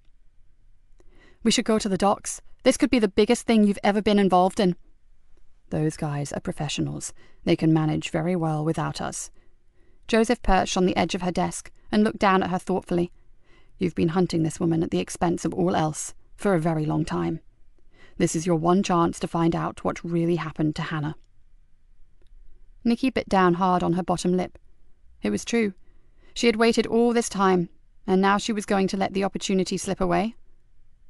She closed her eyes and saw her daughter, her lovely girl, as she was before she went out for a drink one night with a deadly friend. When her eyes opened again, they were completely focused and as cold as ice. "So, where exactly are we meeting her?" Chapter 27. "What is this place?" asked Joseph in a low voice. "It's got a bad atmosphere." "It is what it says, a cattle market, only we haven't had a livestock market here since the first outbreak of foot and mouth disease." Nikki looked around. "They are gradually demolishing it. They've taken most of the stalls away, and the hard standing is being utilised as a temporary overspill car park." "Looks like the kids use it too," remarked Joseph. "I think I recognise some of my friend Petey's artwork over there." One wall, in front of which were a few randomly parked cars, was completely covered in graffiti. "Yeah, we try to keep them out. There's a lot of junk and old wood around. What's left could go up like a tinderbox if they decide to have some fun with a box of matches." Nikki's eyes were continually watching for movement. They were early, but she did not feel at all comfortable about this meeting. The place was secluded, but not completely unused. People took shortcuts through it to the town centre, and although not many felt confident enough to park their cars there, it was frequented on a fairly regular basis. She looked around again and shivered. She could hardly believe that she may be meeting her nemesis after all this time. "Where did she say again?" Joseph watched as a man with a scruffy dog skirted around a derelict wooden office and sauntered slowly towards the riverside path. "The river end, that's all she said." Nikki didn't like it. Every nerve ending was screaming out that something was wrong. But Joseph, the ex-Special Forces officer, seemed strangely oblivious to the dangers. "There are no guarantees that she'll come," he said softly, "but I hope for your sake that she does." He moved a little closer to her. "You need to talk to this woman. You need to know." Nikki nodded. Yes, she did need to know. But what would she do then? Doubts clouded her usual confident, no-nonsense belief that Frankie was responsible for her daughter's terrible state. What if she'd got it wrong? Most of her information had come via a villain. Maybe Archie wasn't the friend that she thought he was. Nikki stared around at the boarded-up offices and partly dismantled buildings. Maybe today was a day that she would find out. Joseph was edging forward, glancing this way and that. Nikki looked at him and tensed. He had suddenly switched to a more heightened state of awareness. Something moved. He swung towards a stack of planks of wood, piled high and waiting for collection by the demolition company. Someone's there. For a second, Nikki was glad that she had told Dave Harris what was happening at the cattle market. Not the full details, just a sighting of Doyle that she and Sergeant Easter considered worth following up. Because right now, Nikki was a bubbling cocktail of anger and anticipation, with a splash of fear thrown in for colour. "Can you see her?" "Someone's behind those wood piles." Joseph inched forward. "I don't know if it's her or not, but I'm going to check it out." He moved forward again, with Nikki close behind. They passed a deserted shell of a wooden office and began to circle the stack of old timber. "Frankie sends her apologies." The voice was low and slightly muffled, but its intent was crystal clear. "She got tied up at the last minute, Inspector Galena." Nikki turned slowly to see a stocky, broad-shouldered man standing beside the debris of the old office, and the reason for his distorted speech was the dead rat mask that covered his features. "Neither of you even think about making a move. I'm not alone." He gave a short, husky laugh. "Let me introduce my friends. This is someone you've been looking for recently." He gestured to a taller, skinnier man who had just emerged from the back of the office to stand unmoving in the shadows. "Say hello to Fluke." The masked man gave a small, stiff-backed bow and passed a heavy iron bar slowly from one hand to the other. Nikki felt, rather than saw, Joseph stiffen in the presence of the man who had killed Marcus Lee and tried to beat Mickey Smith to death. "It would be polite to take off those masks, you filthy cowards," growled Joseph. "All in good time. But what right do you have to shout the orders? You weren't even invited to this party, Sergeant Easter." As he spoke, two other masked men silently materialized on opposite sides of them. "Ah, my other brothers, this is Fluke." He pointed to one of the other men, a small man with a large knife clasped tightly in his right hand. "And that one over there, you guessed it, is also Fluke." He laughed. "I hope I'm not confusing you officers, but you see, to be able to be in more than one place at a time gives one a wicked reputation." "Where's Doyle?" Nikki's voice held nothing but contempt. "You and your freaks don't interest me one bit. I want Doyle." "Don't be a fool, Inspector. Frankie was never going to be here. It's me you should be worried about. It always was." As the man ranted at her, Nikki half heard his words and half watched Joseph as she saw him glance back along the narrow avenue that they had just innocently walked down, and visibly pale. To her horror, she looked past him and saw the reason why. Across the concrete parking area, a young woman was just unlocking her car and extracting a child's pushchair from the boot. Her knowledge of the area automatically kicked in, and she saw in her mind the children's play school situated at the end of the river walk. She even saw the rainbow-coloured sign above the doors, "Busy Little Bees." She swallowed hard and tried to think of a way of alerting the girl to the dangers that lay ahead of her.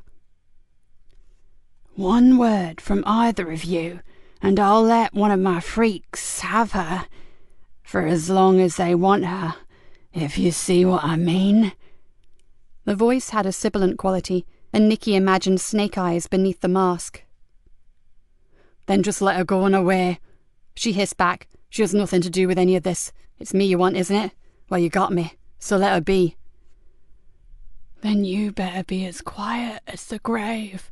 Her life, or maybe just her sanity, depends on it."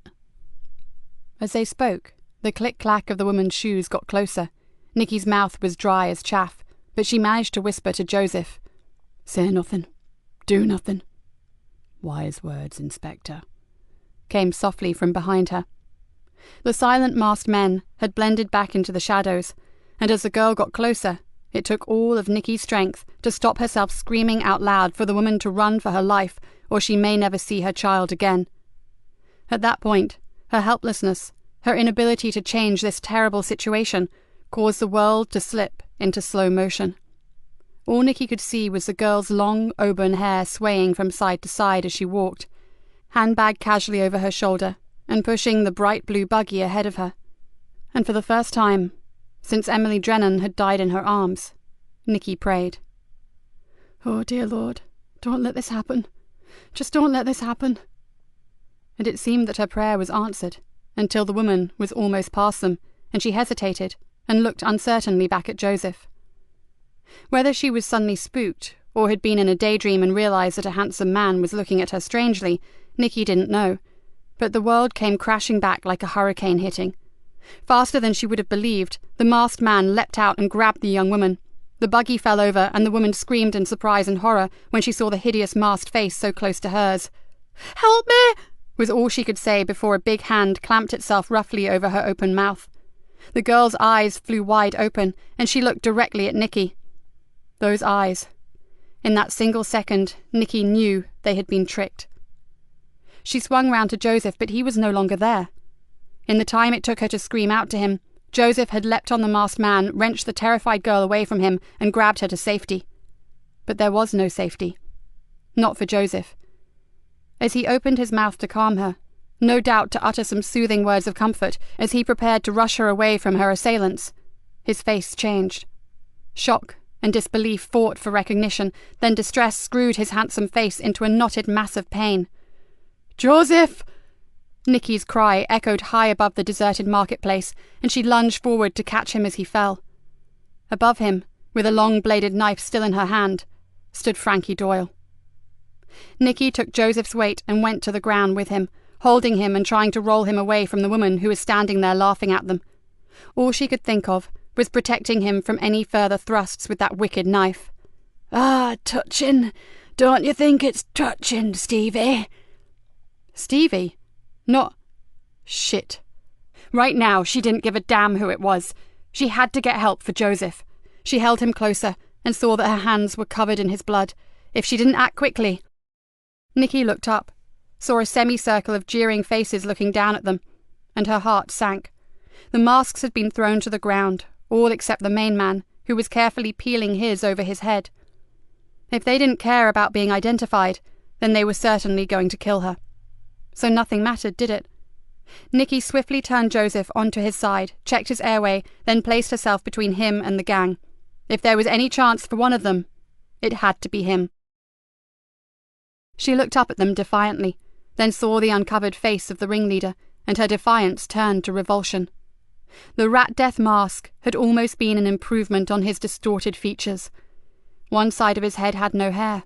The ear looked as if it had been melted into something that resembled tiny cauliflower florets, and his right cheek, temple and jaw were a mass of puckered scar tissue. But the other side was just as it always had been, and she recognized Stephen Cox immediately. "I see you haven't forgotten me, Inspector." His twisted face smiled vindictively. "And you'll know that I have debts to settle." He squatted down on his haunches beside her. "You make my life hell, D.I. Galena. If you hadn't driven me away from Greenborough, I wouldn't look like this." He pointed to his ravaged face. Nikki still had her hand on Joseph's pulse, and it was becoming erratic. She had to do something, but she had no idea what. Desperation and anger welled up inside her, and in pure frustration, she vented it all on Stephen Cox. I don't give a shit what's happened to you. You are vermin. Filthy, murdering vermin. And whatever you've suffered, it wasn't nearly bad enough considering what you did to Emily Drennan. And where is Kerry Anderson? You do have her, don't you? You fucking little shitbag. Temper, temper. Cox stood up, glanced at his watch, then looked across at his thugs. Fun as this is, we need to finish it. Seems such a shame to kill her, Stevie. It'd be far more painful for her to go on living with this on her conscience. Frankie poked the toe of her shoe viciously into Joseph's leg. As well as everything else in her sad little life. What the hell would you know about conscience? You were born evil, exploded Nikki. So they say.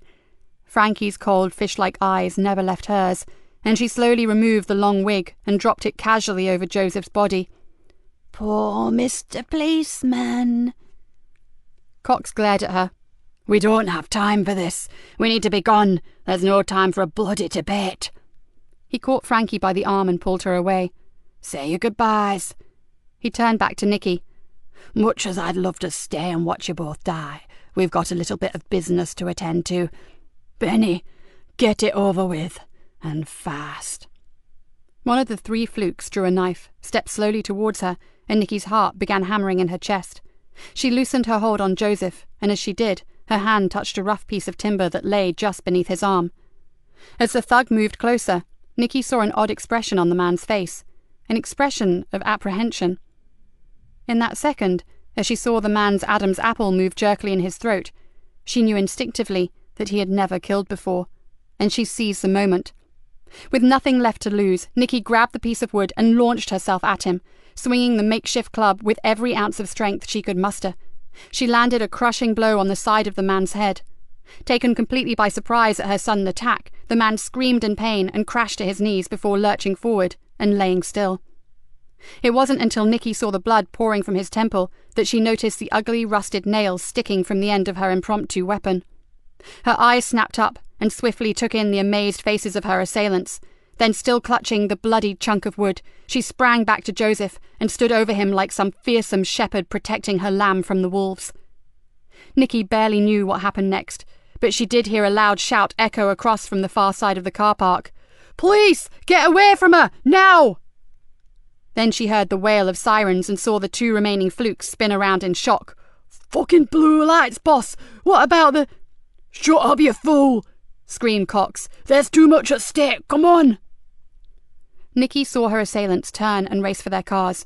Then she threw down her weapon and dropped to Joseph's side. "Give my love to Hannah!" shouted Frankie as she fled away. "Rot in hell, bitch! You've made a big mistake by not killing me because I'll see you dead on a slab one day!"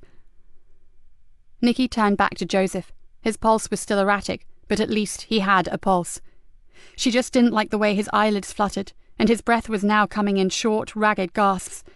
She ripped off her thin jacket, balled it up and pressed it firmly against the wound in his side. "Oh, Joseph, you fool, you bloody stupid fool! Stay with me. You're going to be fine. You hear me? Just fine. I'm not losing the best sergeant I've ever had. Not now. Talk to me, Joseph." "But, best sergeant?" Blood began to seep from the side of his mouth, but there was the slightest smile there now. Honestly. No, you're the biggest idiot I've ever met." "Mom!" Despite his weight and poor condition, Dave ran towards Nikki, then almost fell down beside her. "Are you all right?" he gasped. "My God, Sergeant Easter!" He staggered back up again. "Paramedics, over here, quickly!" "You and those guys in green are the best thing I've ever seen, PC Harris." Joseph clung tightly to her hand. "Mom, you have to know. If there was a chance to rewind, I'd do it again." He coughed and gave a little cry of pain. "I mean, what if she had been just an ordinary mum collecting her kid?" "But she wasn't, Joseph." She stroked his hand and gently pushed the hair from his face. "But I couldn't have taken that risk with an innocent life, could I?" No, of course not." The tears were now almost blinding her.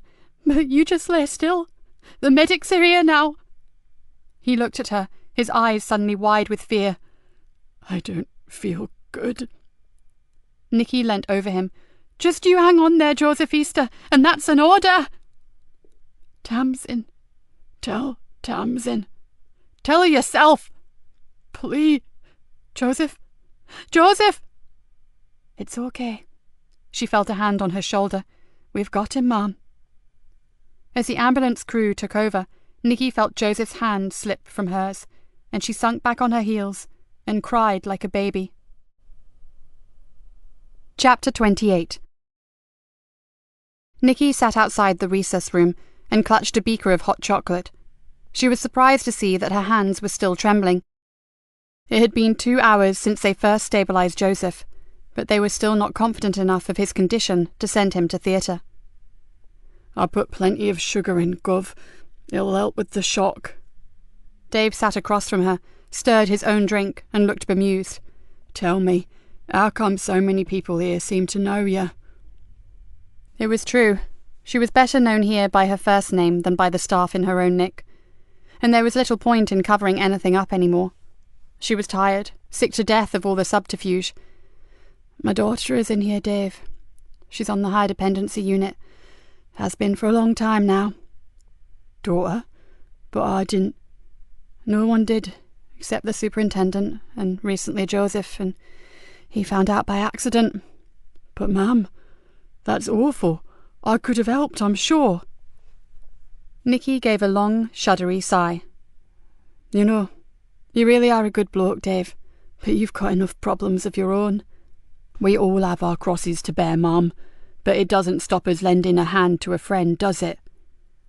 She looked across at him, quite liking the thought of being someone's friend. You're beginning to sound like Joseph.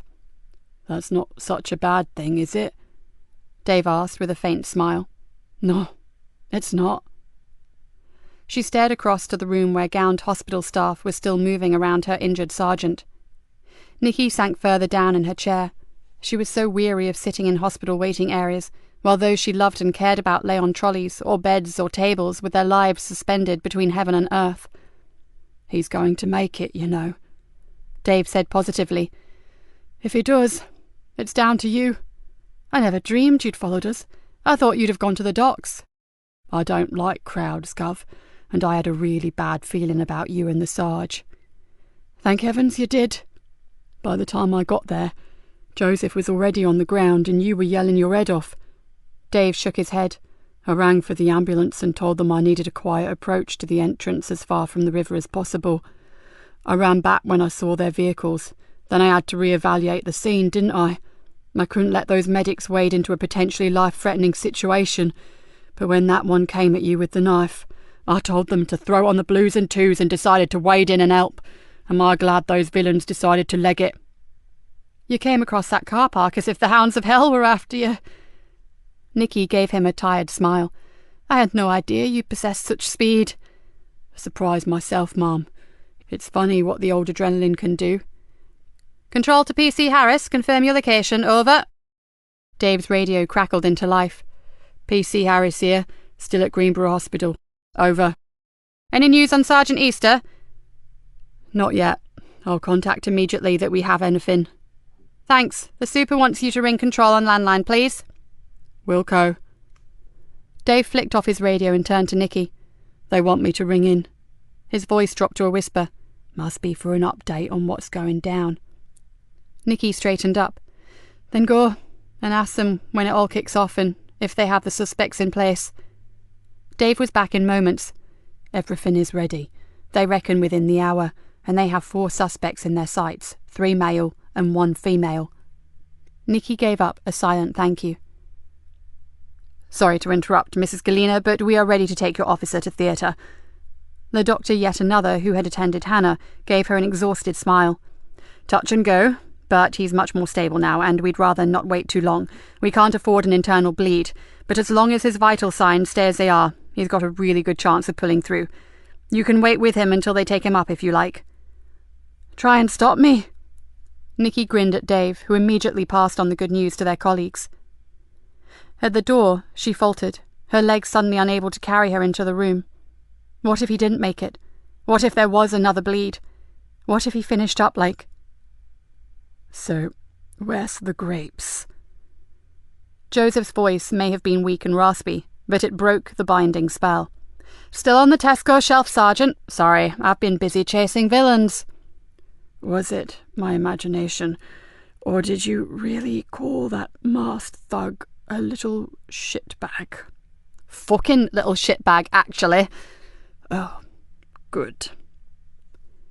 Nikki was suddenly overcome with relief and almost ran to his side. How are you feeling, you grit? I feel like I've been stabbed. And idiot is the word, isn't it? He reached for her hand, and she took it gladly. Idiot will do, until I get you back into the CID room. By then, I'll have had time to think of a few more appropriate ones. Joseph's expression changed. I'm so sorry, Mom. I put us both in danger. He looked thoroughly miserable. I can't imagine why I believed her.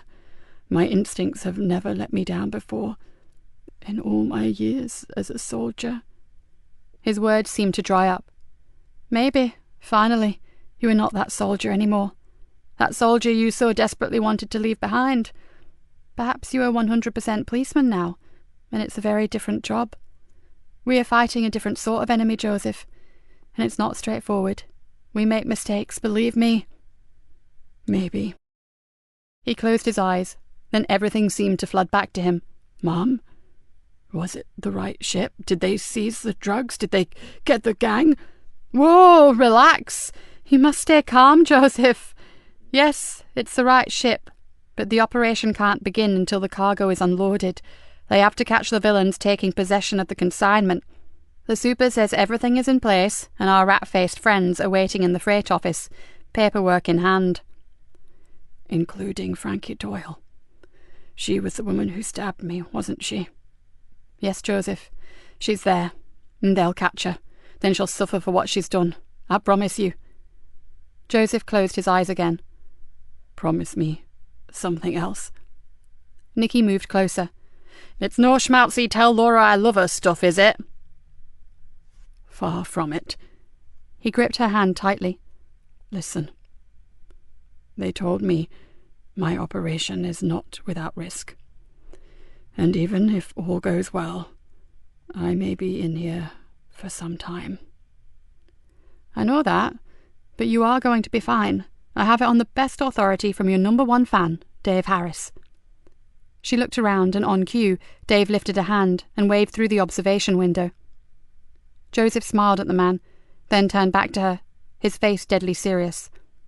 Frankie Doyle, when you get her into custody, and I have no doubt that you will, do it by the book. Promise me, Mom. Nikki frowned. What do you mean? You know exactly what I mean. She's done you immeasurable damage. He gripped her tighter. But don't give her 1 inch to play with.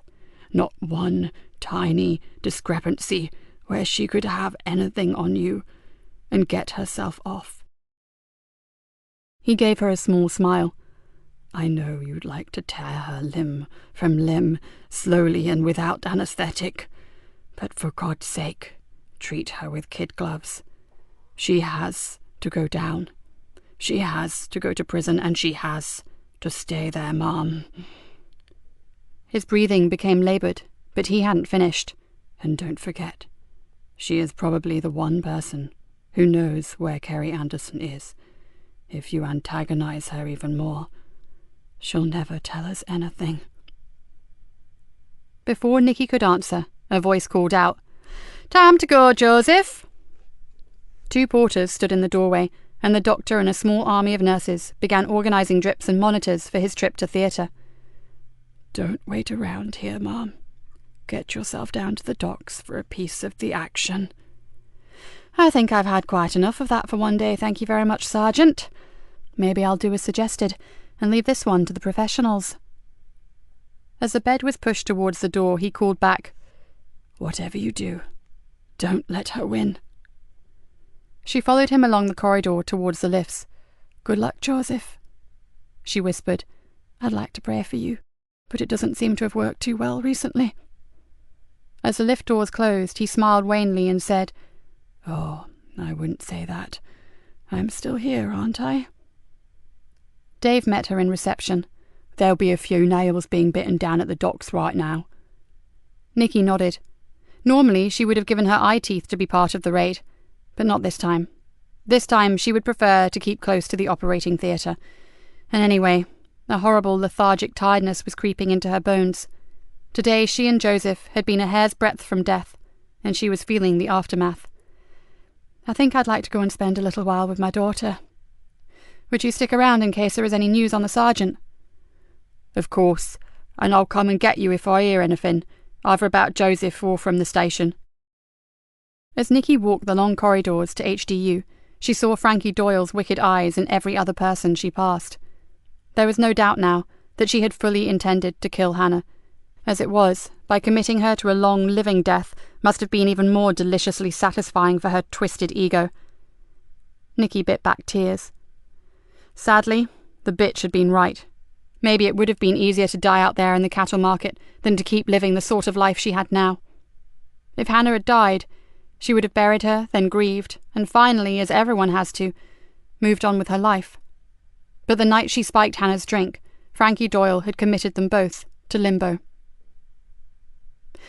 At the door of Hannah's room, she stopped. Through the window, she could see a nurse carefully washing her daughter's face. Hannah seemed to be awake, her eyes were open, but there was no interaction with the woman that was caring for her. There never was. Nikki swallowed back the sob that was rising in her throat. How could she go in there and sit with her child? How could she talk inanely to her, knowing that the woman who put her there was still very much alive and had just cold-bloodedly knifed her colleague? She remained at the door, looking in for a moment or two more, then turned and walked slowly back down the corridor. She couldn't face her. Not today. As she walked, she decided that Joseph was right. Everything regarding the treatment of Frankie Doyle had to be carried out by the book. There should be no legal loophole that she could squeeze through. But could she do it? The punishment meted out by the judges didn't always reflect the severity of the crime, and Nikki wasn't sure she wanted to leave that judgment to chance. Frankie Doyle was going to pay, one way or another. Chapter 29. It was just before 11 when Nikki and Dave walked slowly across the deserted hospital car park to their vehicle. Straight back to the station, Mom? Asked Dave with a yawn. Yeah, I just hope to God they get hold of all that white stuff and the scum that we're about to make a fortune out of it. They will, Mom, said Dave confidently as he unlocked the car. I know there wasn't much time to organise such a massive operation, but those specialist units really know their job. Nikki didn't feel quite so positive. She'd been part of some glorious cock-ups in the past, and knew that the slightest thing, the most inauspicious action, could ruin the whole operation. She closed the door, buckled up her seatbelt, and switched on her radio. I'll see if I can find out how it's going. The radio crackled into life, and her heart sank. From the shouts and barked orders that were being sent to the police vehicles in the area, things were far from peachy at the docks. DI Galena, present location Greenborough Hospital. Can we assist? 2 suspects apprehended, 2 on their toes, Mom. Last seen running from the docks 30 minutes ago. No sighting since. Damn, cursed Nikki. Do we know who they are? Don't let it be Doyle. Just not Doyle. No, Mom. 1 is a white male and 1 a young white female. Nikki signed off, then crashed her balled fists down on the dashboard. She could barely bring herself to say the words. She's got away. So where to, Mom? Shall we go help look for her? Where would she go? Who would help them out? Nikki was thinking out loud. They're going to need transport. A car. Surely they'll nick one. Frankie wouldn't want to damage her nail polish. But who is she with? One of the Flukes or Stephen Cox? The henchman could hotwire a car in seconds, but Cox, no, probably not. We better get back to the station, Dave, and get some more details before we chase our tails all around the town. For a while, she could hardly speak. Her blood boiled at the thought of that scum on the loose again. Okay, maybe she'd lost all her merchandise, but Doyle still had her fucking freedom. Any cars in the vicinity of Adams Way, lone female, possibly our subject, heading towards the Cabra estate. The radio screeched at them. The Cabra, Dave, and fast! Dave hung a Yui and drove at speed down a series of side streets that led towards the estate. If she gets in there, we'll never find her. Don't be so sure. Nikki flipped open her phone, punched the speed dial number for Archie Leonard, and talked earnestly for a few minutes. As she closed the phone, a cold smile spread across her face, and she half whispered, "Nowhere to hide, Frankie Doyle. The big boys are very unhappy with you." "So where should I go now?" asked Dave, looking around the deserted streets. "Just cruise, and keep your eyes peeled. She's here somewhere. It's the only place in town that she believes she may be safe." As the car toured the lonely streets, Nikki suddenly realised what Yvonne had meant when she said that the atmosphere was bad. In a very short time, the Cabra had subtly changed. The streets that she knew so well felt sinister and threatening. Shadows were no longer just shadows, they were pools of darkness that concealed the shapes of men. The whole place had seemed to come to life, but you saw nothing clearly. Nikki felt her pulse quicken. They were out there. They were looking for her. Other police cars drifted in and out of side streets. A window went down and a few negative words were spoken before the cars sighed off again. It seemed like an eternity, but it took less than 30 minutes for her mobile to ring. "Archie?" Her voice shook in anticipation. The voice on the other end was slow, calm, and carried all the warmth of the polar ice cap. "Come to the Zigzag Cafe. Back door is unlocked. Tell no one." Nikki stared at the phone, then pressed the end button. "Where to, Mum? Has he found her?" Nikki inhaled, then held her breath for several seconds before she blew the air out. "I think he may have." "Fan-bloody-tastic. That was a stroke of genius, Gov. Asking the enemy to help." "Archie Leonard isn't the enemy, Dave. He's a villain, but he's hung on to some sort of values. Stephen Cox and Frankie Doyle are the true enemy, and they don't have any friends, either in our world or Archie Leonard's." "So where is she, Gov?" "Close by." She turned and looked at Dave. "And I'm going to suggest that—" Before she could continue, Dave swore loudly and swiftly pulled the car into the curb. "Shit!" Dave jumped out of the car and stared down at the front driver's side tyre. "Jesus, look at that!" In the narrow side street lay part of an improvised stinger, the sort of equipment that they use themselves to stop stolen cars and joyriders by shredding their tyres. "We sure aren't going any further until I change that," muttered Dave, pushing up his sleeves.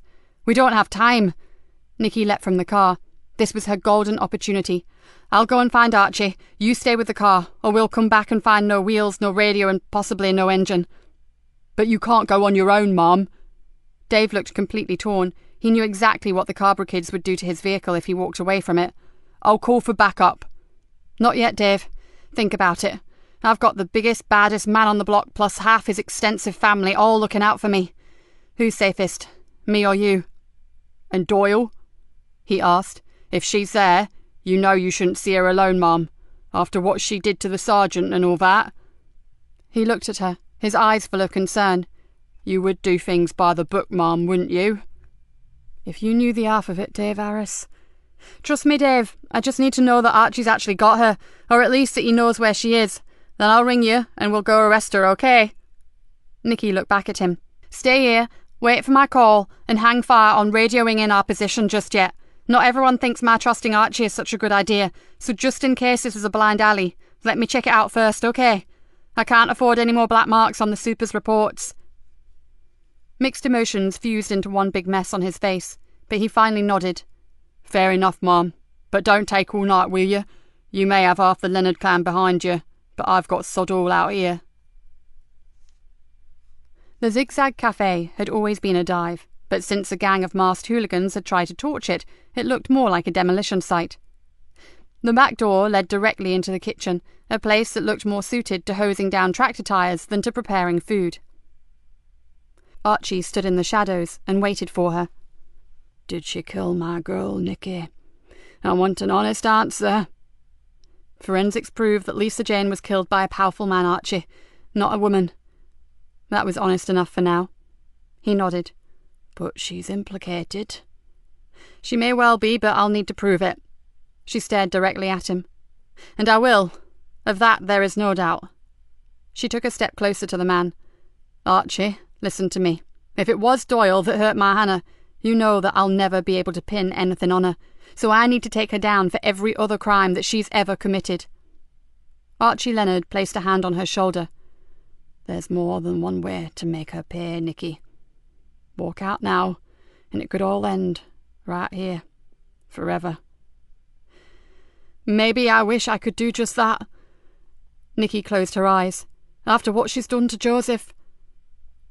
She ran out of words for a second, then whispered, But I have to know, Archie, about Anna. I have to hear it from Doyle's own lips, and I have to try to find Kerry Anderson. If she knows where that poor girl is, somehow I have to get her to tell me. And there's so little time. Archie stepped back from her. Yes, you deserve that at least. He glanced at his watch. Are you alone? She told him about Dave. I'll send one of my boys to wait with him, just in case he finds himself outnumbered by masked idiots all hankering after his police radio. Don't mention that you've got Doyle, Archie. Just tell him we're alone, talking. Naturally. He smiled at her. I reckon you have about 15 minutes before your colleagues ride by this part of the estate again, so... He pointed to a door. She's all yours, Nikki. But if you change your mind, I'll be outside. And the offer still stands. The room was a grubby storeroom. Shelves packed with cheap own-brand ketchup and even cheaper tea bags lined one wall. Frankie Doyle sat unmoving on the only chair. She didn't move because she was tied tightly to the back and the legs of the chair and had a wide band of duct tape across her mouth. Her eyes were wide with fear, and the parts of her complexion that were visible around the tape were a sickly grey. Nikki found it hard to recognise her as the woman who had so recently and so casually stabbed Joseph. The room was poorly lit. One greasy 15-watt bulb hung from an even greasier light fitting, and it swung backwards and forwards in the draught from an old air-conditioning unit and caused freaky shadows to move around the walls. Perfect. Nikki closed the door. For so long, she had dreamed of this moment, played out 1,000 different scenarios of what she would do if she ever got Frankie Doyle alone in a small room. Not surprisingly, they had all been violent in some way or another, and most involved considerable blood loss. Her heart should have been pumping adrenaline at an alarming pace, and her face should be contorted in righteous anger. But it wasn't. A strange calm descended over her as she leaned back against the door and stared unblinkingly at the other woman. There was no hurry now. No one was going anywhere for a while. Doyle tried to stare back, but blinked rapidly, and Nikki could see her throat constrict several times as she swallowed. For once in her miserable life, Frankie Doyle was not in charge, and she was bricking it. Taking her time, Nikki approached the woman, then pulled the tape from her mouth.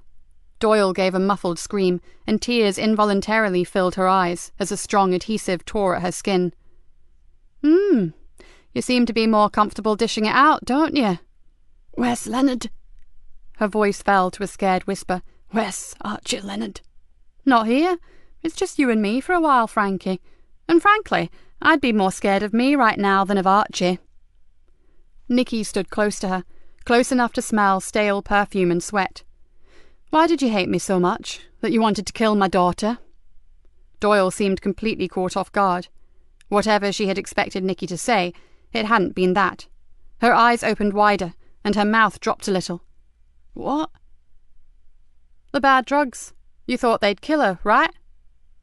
Yeah. Doyle looked genuinely confused. But what's all this shit about hating you? Nikki stiffened. So if I'm wrong about that, tell me why you hurt her.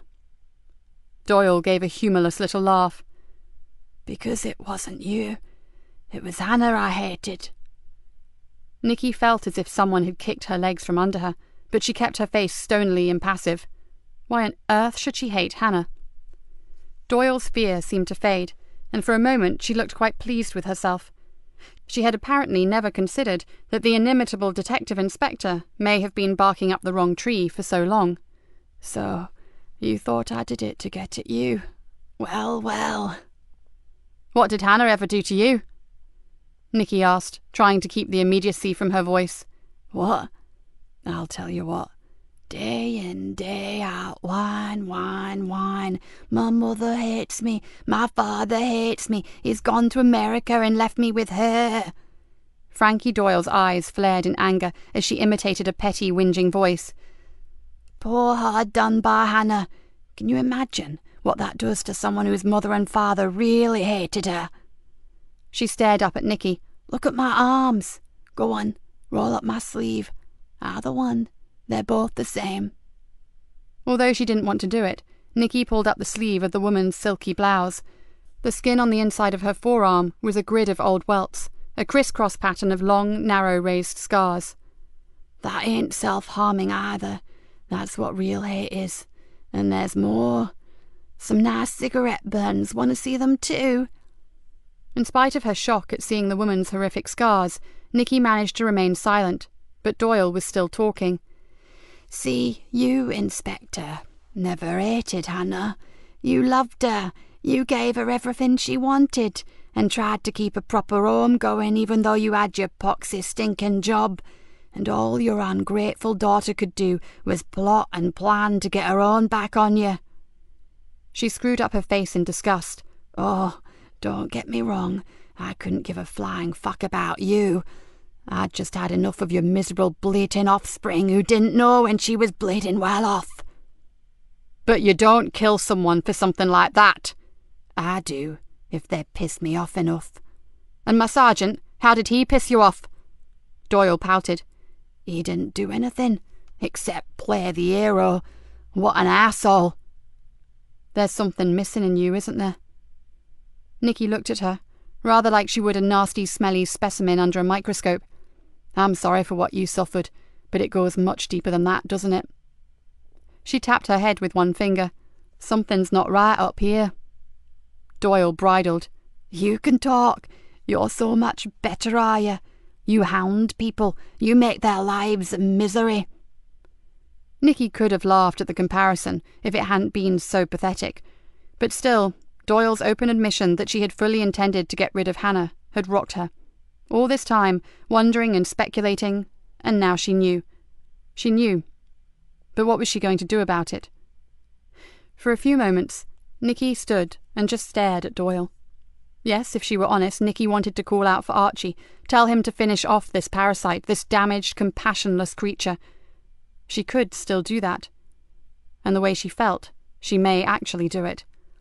But one thing stopped her. Kerry Anderson. She glanced at her watch. How long did she have? Just long enough, she hoped. Were you and Stephen Cox lovers? Me and that meathead. You're joking. We were business partners, she said importantly. How did he get his face burnt off? When you chased him out of Greenborough, he started doing a bit of dealing on someone else's patch. She tugged unsuccessfully at her restraints. They didn't take it too well, and it was just Stevie's bad luck that one of them owned a restaurant. They griddled him. Nikki had carefully watched her face as she told the story, but even though a good-looking man had his face and the side of his head pressed into a searing hot iron plate, there was no compassion, no horror at what had happened, no emotion at all. It worked out all right in the end, though. He got rid of them and took their manor, made a packet out of it. And now, where is he exactly? Doyle's face darkened. We got split up, but he'll be back for me. Oh, yeah. I thought I saw a bloke outside on a big white horse, all ready to ride in and save you. Nikki laughed. Get real, Frankie. You're in deep shit and he's laughing. Like I said, he'll be back. He'll find me. You really weren't the brains of the outfit, were you? She threw Frankie a piteous look. You fool. He'll be miles away by now. He's ditched you, Frankie. Left you to take the blame for everything. And believe me, you will. Get stuffed. Shall I get Archie back? Doyle threw her a look of pure hatred. What do you want? Why did Stephen Cox arrange the abduction of Kerry Anderson? Because I asked him to, spat Frankie. Nikki smothered her excitement. She did know about Kerry, which meant a slender chance of finding her. Ah, so she was someone else who pissed you off, I suppose. Let me guess. Kerry was bright, intelligent, and was making something of herself, even if she came from the Carborough. Stuck-up cow, muttered Doyle. She had it coming, just like the Leonard bitch, all fucking airs and graces, the pair of 'em. Nikki felt nauseous, and prayed that Archie was not listening outside the door. Somehow she fought back the rising bile, and knew that she had to keep on probing, because she desperately needed to find Kerry. Did Cox kill her, like he did Lisa Jane? I know you were there when he did it to Lisa Jane. You spat on her, didn't you? Doyle began to struggle again. I don't want to talk about her any more. Not with him. Not with Archie around.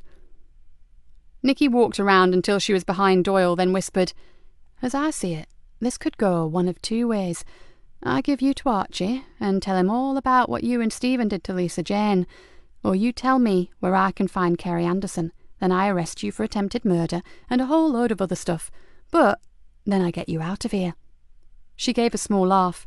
Deal or no deal? And I know which I'd choose. Initially, Doyle said nothing, although Nikki was pretty sure that she understood the wisdom in her words. Then the woman found some sort of misguided bravado from somewhere and hissed, Stinking pig! Find her yourself! Anger coursed through Nikki's gut. Suddenly she was tired of all this. Why was she even lowering herself to try to reason with this bag of shit? Nikki stared at her. Doyle was callous, lacking in all social graces, and seemed completely indifferent to other people's suffering. And, if crossed, even if unintentionally, she was lethal. Better to walk away and leave her to the Leonard family to dispose of. The world would certainly be a safer place. Do it by the book. Promise me. Joseph's voice rang through her mind like a clarion call.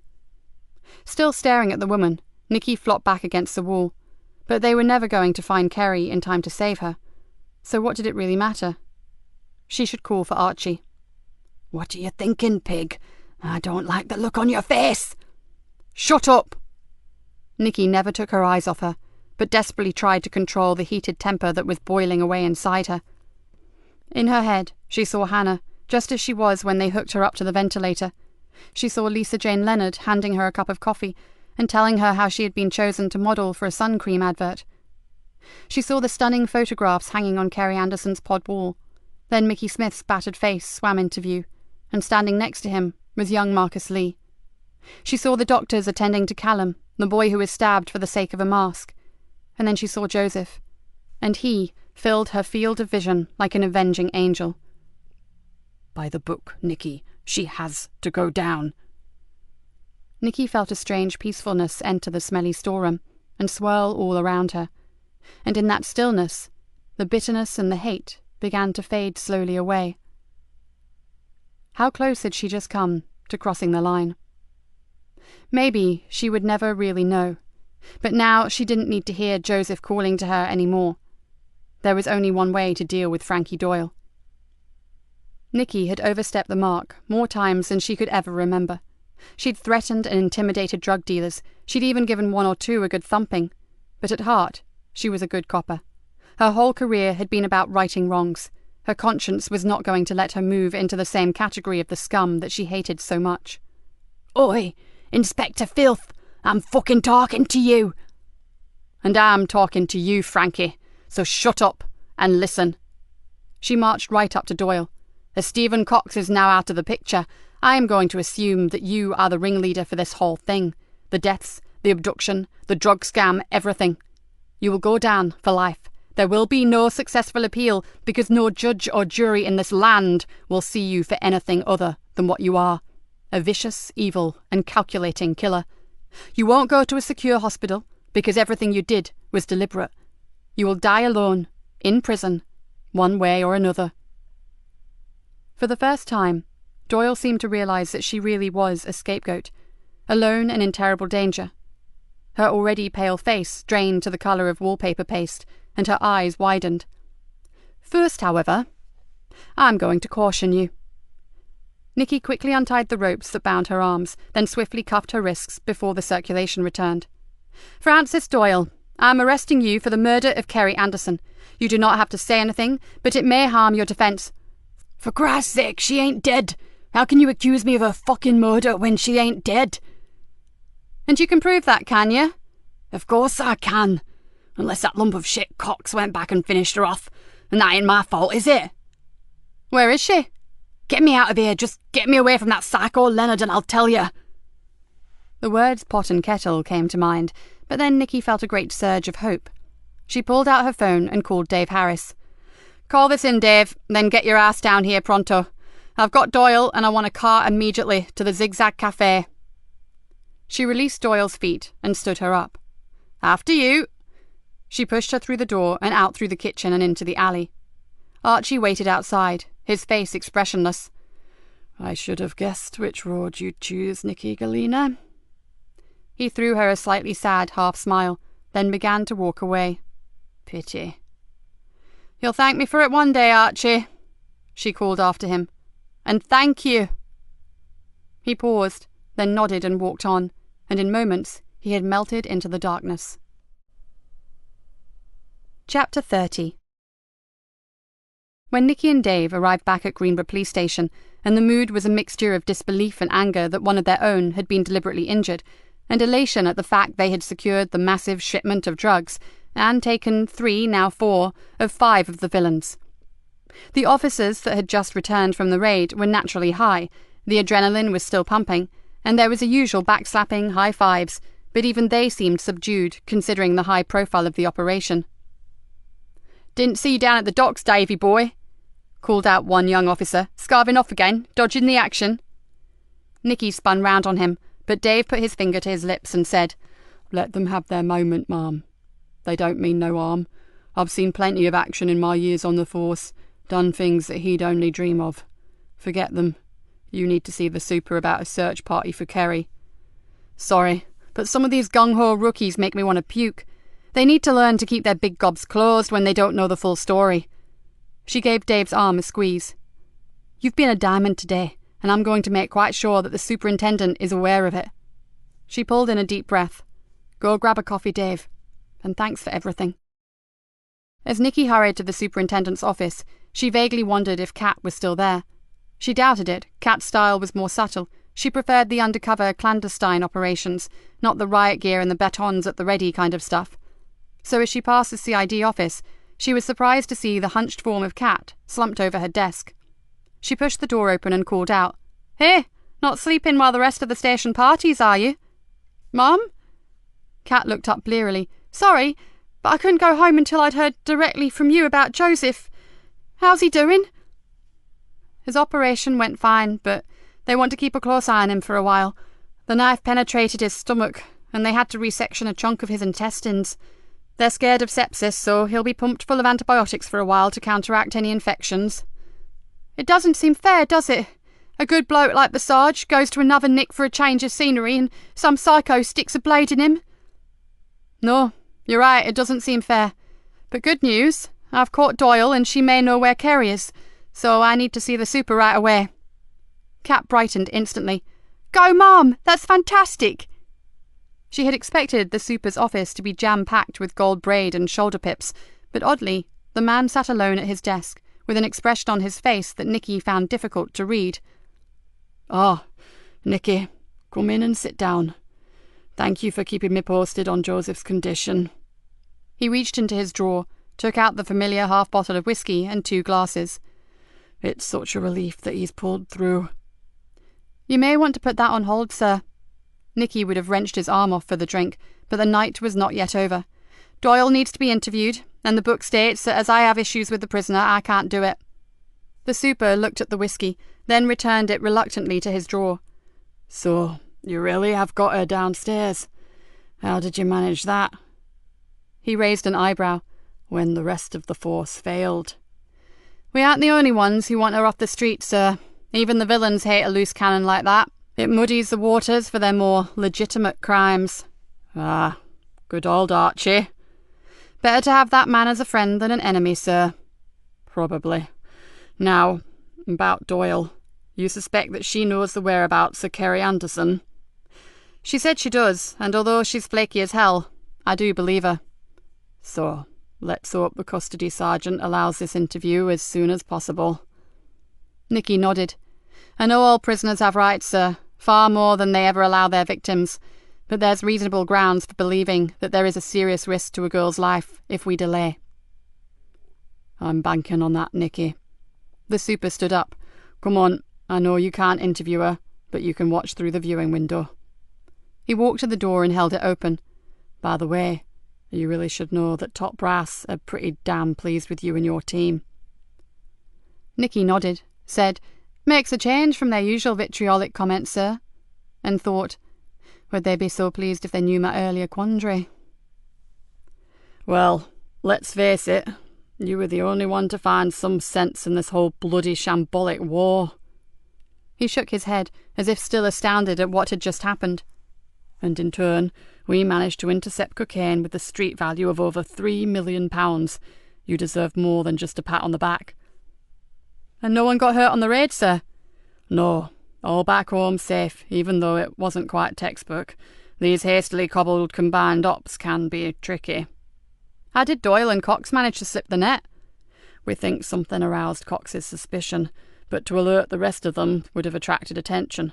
So he and Doyle went to use the loo.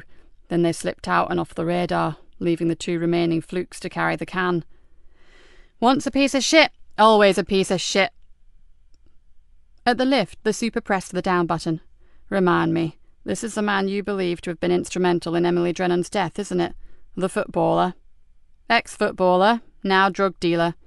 I don't think he'll get far, Nikki. Not with a face as distinctive as that. We've circulated a description to all forces and to all airports and ports. I'd be surprised if he lasts more than a day on the run. I wouldn't be too sure, sir, said Nikki. There are more villains involved in this than the ones we have in custody. Someone will hide him. We already have the names for the mask makers. 2 of the flukes have clammed up, but the one that you poleaxed has woken up singing like Aled Jones in order to help himself. Sadly, he has no idea where Cox took Kerry. Then it really is all down to making Frankie talk.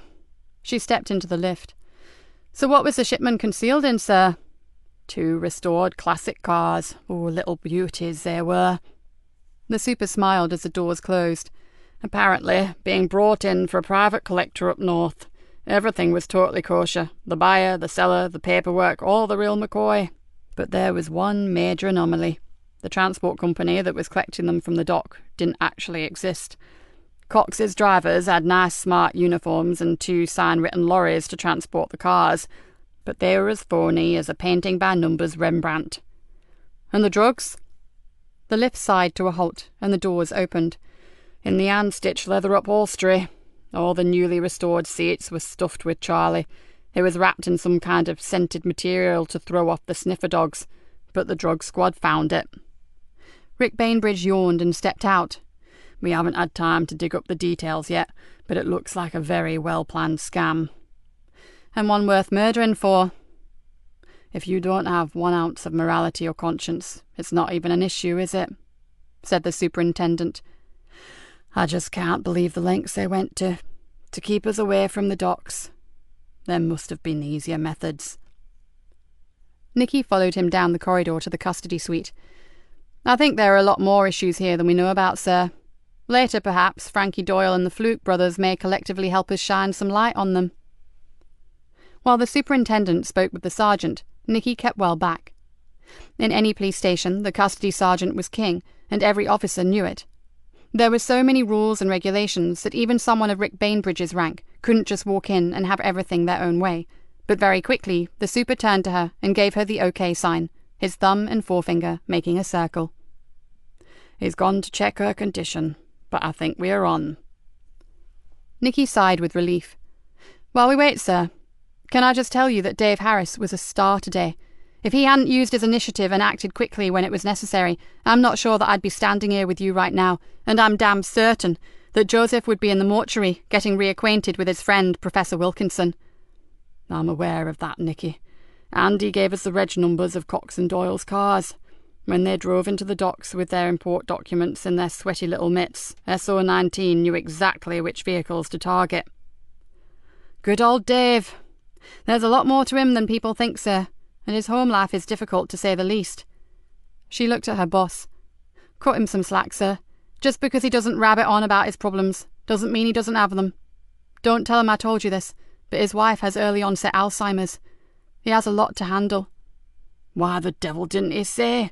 We could help. The superintendent looked dumbfounded. Ever heard of pride, sir?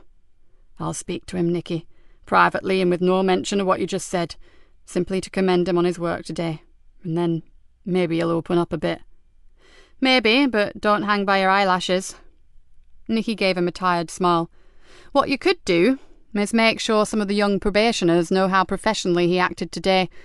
It doesn't do to write off the old-timers. Their experience is worth its weight in gold." "Point taken. I'll make sure they hear about him. Ah, look." The sergeant was beckoning to them. "Are you okay with this, Nikki? After what happened earlier, you don't have to be here." The super looked suddenly concerned about her. "I'm fine, sir, and I'm seeing this through, for Joseph's sake and for Kerry's. Let's go, shall we?" The interview took very little time, and resulted in an irate Rick Bainbridge storming from the room, growling, "Her idea of knowing where someone is and mine are a very different thing." "At least we've got a clearer location to search this time, sir. Did you hear that smart comment about the fucking marshes not having postcodes?" Nikki nodded. "I did, but the area she mentioned is well known to me. Shall I organise a team, sir?" The super shook his head. "Don't be daft, Nikki. You know we can't head out for at least 4 hours yet. It's the dead of night. Pitch black, and it's now pissing with rain again. Doyle's indicated a treacherous spot in the middle of the bloody marshes. It'll be bad enough after dawn, yet alone now. We can't put more lives at risk." Nikki knew all that, but it had been worth a try. "Go home, and tell your team to do the same. Grab some sleep. God knows you all need it. We'll find her, Nikki. Just as soon as it's safe to get out there, we'll find her." "I know, sir. It's just that I'd prefer her to still be alive." Chapter 31. Nikki began her short walk home, then stopped abruptly. Mickey Smith. What would he think when his hero failed to turn up to visit him? Even worse, what if he got to hear that Joseph had been badly hurt? He should be told the truth, and it would be better coming from her. She could do nothing for her own child, but maybe she could help a boy who no one cared about. With a sigh, she turned around, went back for her car, and drove to the clinic. The night staff told her that Jonas had been fretting, unable to settle, and seemed unduly frightened, even though the protection officers were with him. As Nikki pushed open his door, she was glad she had made the effort. He had helped them, and no matter how tired she was, it was only fair that they do the right thing by him. She pulled up a chair and gently explained about Joseph. Although she softened the story, she decided not to lie to him. After a while, the boy cried, and to her astonishment, she cried with him. "He's special," said Jonas, wiping his nose on the sleeve of his pyjamas. "I know," said Nikki, sniffing into a tissue. "And now you two have got a lot in common, haven't you? When he's better, you'll be able to compare war wounds." The boy nodded. "He will get better, won't he?" Nikki didn't want to frighten the lad with the real prognosis, one that was far from reassuring, so she said, "I've spoken to the doctors, and they are all really happy with his progress." "Good. Maybe you could come here when he's a bit better. We could share a room." "He'd like that," Nikki said with a grin, "except he'd nick all your comics." "Who hurt him?" the boy suddenly asked. "Frankie Doyle," said Nikki evenly. "Then we've got even more in common." He looked at her warily. "But I don't really want to talk about that. Okay." "I knew it," she thought, then said, "Absolutely. No questions tonight, I promise." "And you really have caught her?" Fear clouded his bruised face. "Locked up in a cell." "And her bloke, the dealer?" "Not yet, but we will. We got all the others, including Fluke, so you really are safe now." "I don't feel it. And Doyle's bloke is still free. Maybe he'll come after me in the night." "He won't. I won't let him." "But you're not going to be here, are you?" Tears filled the boy's eyes once again, and Nikki's heart went out to him. Joseph had finally made the lad feel that he had someone in his world, someone who cared about him, and then, bang, no one again. "I've got an idea," said Nikki softly. "Give me a minute, and I'll be back, okay?" She slipped out and found the night sister, and after a short conversation, returned to the boy. "Sorted." She smiled at him. "You, young man, are going to get some proper sleep." The door opened, and a nurse entered carrying a smart fold-up bed and some brightly coloured pillows and covers. "And so am I. We're in this together. Okay, Private Jonas, old buddy?" Mickey Jonas gave her a relieved smile, pulled the bed covers closer to him, then saluted. Understood, Inspector Nick. The night nurse woke her as arranged just before dawn. After several hours spent in a camp bed, lying next to a boy who had more bruises than a bare-knuckle fighter, Nikki had not expected to wake up feeling good. In fact, she hadn't expected to even sleep. But she had, and she felt very good. She had dreaded going back to her miserable flat, a place that was only inhabited by her own dark thoughts, and Mickey's night fears had provided her with the perfect compromise. The boy had slept soundly too, and the weak light of dawn through his window seemed to melt away his earlier terrors. Nikki felt happy to leave him. His distress had been out of proportion, but considering what had happened to him, he had every reason to be scared. And there was always the outside chance, 1,000,000 to 1 maybe, that one of the gang had sussed out their deception and decided to close his chatty little mouth forever. She didn't think that was the case for 1 minute, but she was still happy with the decision that she had made. She left him with promises that she would keep him updated with news of Joseph, and that she would return at the end of the day to visit him.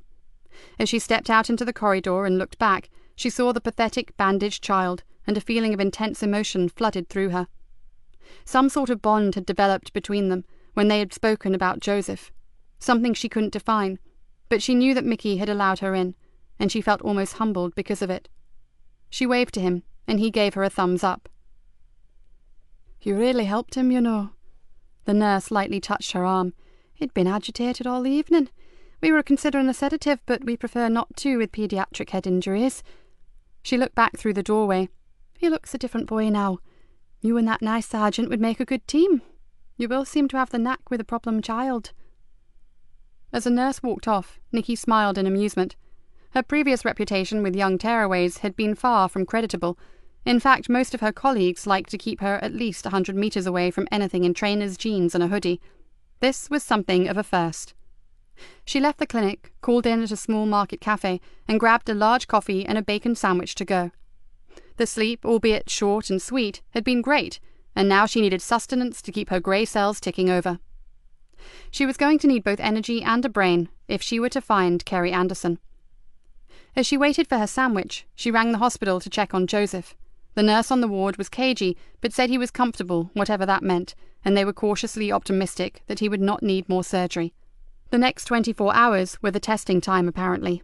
Nikki sent her best wishes, hung up, took her breakfast, and left. Superintendent Bainbridge had everything organised and ready when she arrived, and Nikki was pleased to see that she had Yvonne, Niall, and Kat with her. Doyle's directions had been hazy, but as she said, she had never been there. She had just listened to what Stephen had told her. The first wave, 4 small search teams, were waiting for instructions, and a fleet of emergency backup vehicles were being sent to a rendezvous point on the main road above the marsh coastline. Nikki took a look at the maps and the details of the areas to be searched, then said, "I'll take this one, sir. It's old home ground." 10 minutes later, with every one of their senses switched to high alert, they moved out.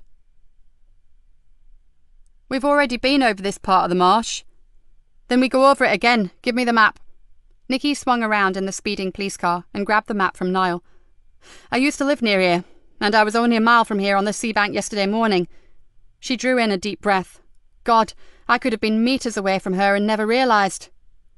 "There are only 3 possible spots on the search record, ma'am. The old watchtower, a decrepit shack that bird watchers occasionally use, and a derelict cottage." "What have they said about them?" "Watchtower and 1 outbuilding, totally clear, nowhere on site suitable to hide or conceal." Niall turned over the sheet of paper and continued. "Bird hide, a single room, derelict, totally clear." He ran his finger down the page. "And the place called Coggin's Cottage, demolished, no longer standing." "Nothing else about it?" asked Nikki sharply. Niall shook his head. "Just a pile of bricks, apparently." Nikki felt a rush of hope course through her. "Then that's where we go. Yvonne, in about 500 yards, take a right at the fork in the road. Go careful. It's single track and the reeds are high on both sides. Head towards the estuary." "But why?" asked Kat, looking anxiously out of the window as Yvonne capably swung the vehicle around a blind corner. "Because, although the report is right, it's little more than a chimney stack and a couple of collapsed walls. It once had a cellar." Nikki exhaled. "I haven't thought about that old place in years. It was strictly out of bounds and a magnet to us local kids. It was dangerous even back then, so it's liable to be a death trap today, but that cellar was pretty well built." For a moment, She saw herself, a little kid doing what she shouldn't, slipping through the doorway and down the worn stone steps to the creepy old cellar. "Where now, Mum?" asked Yvonne, braking sharply. "It looks like there's nowhere to go." "There's a track that leads down to the bridge. See over there?" Nikki pointed. "It's really overgrown, but someone has been down there recently. Look, the grass is flattened." "If this is it, God help the ambulance crew trying to find us," muttered Kat. "Maybe we should go the last part on foot." "It'll probably be quicker. Come on." Nikki threw open the car door and hit the ground running. "And Niall!" she yelled back over her shoulder. "Bring a thermal blanket just in case." Every fibre in her body screamed out that this was the place. Oblivious of her trouser legs snagging against tall reed grass and nettles, she ran like a hare, and in her head she saw herself standing on the sea bank and seeing a small brown and white dog running across the marsh paths towards the estuary, towards this place. A broken skeleton of a 5-bar gate blocked her way, but she scrambled swiftly over it, all the time thinking about the dog. What was Chris Brown's dog? A Springer Spaniel. Swampy, he'd called it, but this stretch of coastline was miles away from Barnaby Odike. Could it be the same animal? And if it was, what other reason would it have had to travel so far but to go to find someone it loved? "This is it! I know it!" she called to the others, hardly even knowing if they were managing to keep up with her or not. She felt so sure because another thing had just hit her. Stevie Cox would certainly have known about Coggins Cottage. Years ago, the Cox family had lived close to her own, but that was before Stevie found money in football and they moved on to some posh address closer to the Wolds. "Carrie!" Her voice echoed over the vast reaches of the watery landscape. "Carrie!" The single stack of the weather-beaten chimney suddenly came into view, and although seabirds screeched and cried, Nikki heard no sound of reply.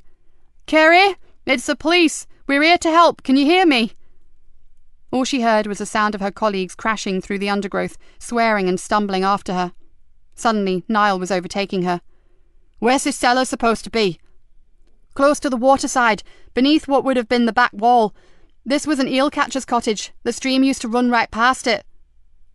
"Yes, there is a door," cried out Niall. "Kerry!" "Hellfire, not exactly a softly approach, is it?" gasped Kat as she reached Nikki's side. "What if we find Stephen Cox sitting in there?" "Then I stick his ugly head in the stream and drown the fucking bastard, that's what." "Fine, just checking." "It's jammed. Give me a hand here." Niall was wrestling with an old but still solid wooden door. "Can't move it." "We need something to prise it back," said Yvonne, hunting through the rubble of the derelict building. "Maybe this'll do." She dragged a flat metal pole from a pile of debris. "Give it here." Niall wedged it firmly between the door and the frame and put all his weight behind it. There was a screech of splitting timbers, and the door swung free. "Good lad. Let's get in there." Nikki followed him down the damp and slippery steps, then almost cannoned into his back when he suddenly stopped. "What is it? I can't damn well see through you." "She's here, Mom, but—" Nikki pushed him aside and jumped down the last 2 steps. Kerry Anderson lay on some old fleece blankets, the kind that come 2 for a $5 in cheap bargain shops, and beside her, cuddled in tightly as if trying to keep her warm, was Chris Brown's Springer Spaniel. Even the sound of the door being trashed had not woken her, and for one moment Nikki feared the worst. With a little cry, Nikki threw herself down beside the girl and frantically searched for the pulse in her neck. "Please, please, oh sweetheart, you're safe now. We've got you. Come on, Kerry." She turned and looked up. "Radio for the ambulance crew. Tell them she has an irregular heartbeat. She's cold to the touch and unresponsive. It looks like hypothermia. Yvonne, can you remember the way back to the marsh lane?" "No problem, Mum." "Then go meet them and escort them as far as their vehicles will go. Then bring them in on foot." As Yvonne jumped up and ran up the steps, Nikki called out, "And tell them to bring oxygen and all the equipment they can carry. The poor kid's in a bad way." She swung back to the still form huddled on the cold floor. "Niall, over here with that thermal blanket. The dog's done its best, but she needs more right now." She ripped off her jacket, recalling recently doing the same for Joseph, and laid it over her. "Yours too, Niall, and you, Kat. We need to get her core temperature up." As she tucked the last jacket around Kerry's narrow shoulders, she felt the spaniel gently lick her hand. "You're a good boy, Swampy." She ruffled the fur under his chin. "And if I had half your intelligence, I'd have been here a day ago, after I saw you running across the marsh." "Any change, Mum?" asked Kat. "No, damn it. We just need those paramedics." Should we try to get her out of this damp hole, do you think? Nikki chewed on the inside of her cheek. I'd love to, but no, I don't think we should move her. We don't know what injuries she may have. Better we leave her to the medics. Pity we can't scramble the helicopter, said Niall with a boyish glint in his eye. Nice one, Numpty, said Kat with a hopeless expression on her face. We're in the middle of a marsh and nowhere to land, and the rotor blades would bring what's left of this dump down on us like a pack of cards. Oh, good point. Shut up, you two, and do some police work while we wait. Nikki glanced around. Did the scumbag who brought her here leave her food or water? There are some plastic water bottles, Mum, said Kat, and a few empty sandwich boxes. Anything your side, Niall? A syringe and a needle. Maybe he drugged her, the wicked sod. Bag them. Nikki checked her wrists and ankles. At least she wasn't tied up, just imprisoned. So how did Furface get in? Kat looked around. Here. Niall pointed to a small channel where some sort of pipework had once led out to the stream. Certainly not big enough for even a little kid to get through, and it's concrete, so she couldn't have enlarged the hole in any way. How much longer? Cursed Nikki. If we don't get help soon, we'll only be needing a body bag to take her out in. They'll be here, Mum, said Kat calmly, and soon. There's no one better behind a wheel than our Vonnie. And a few minutes later, they heard the sirens scream across the bleak and brooding marsh. Thank God! Nikki felt the anguish begin to melt away, and she's still with us, so she has a chance. As the green uniforms came down the steps, Nikki thought that maybe, for the first time ever, she had something to thank Frankie Doyle for. Chapter 32. This hospital has more people in it that I know than the bloody Nick. Visiting time is taking me hours. Nikki handed Joseph a large bag of seedless grapes. Thought you'd start carping on if I forgot them again. She smiled down at him. How goes it? Fair to middling, as my mum used to say, but I'm starting to get suspicious about what they're doing with all the blood they keep taking from me. He eased himself higher in the bed and winced, and my gut is still tender as hell. Then you'd better give me that fruit back. Maybe they weren't such a good idea after all. She moved a chair up to the bed, sat down next to him, and pulled a small cluster from the bunch of grapes. Everyone sends their love, or their regards, delete which is not applicable. Nikki bit into a grape. So, any news on when they're going to discharge you? Joseph pulled a face. 5, maybe 6 days.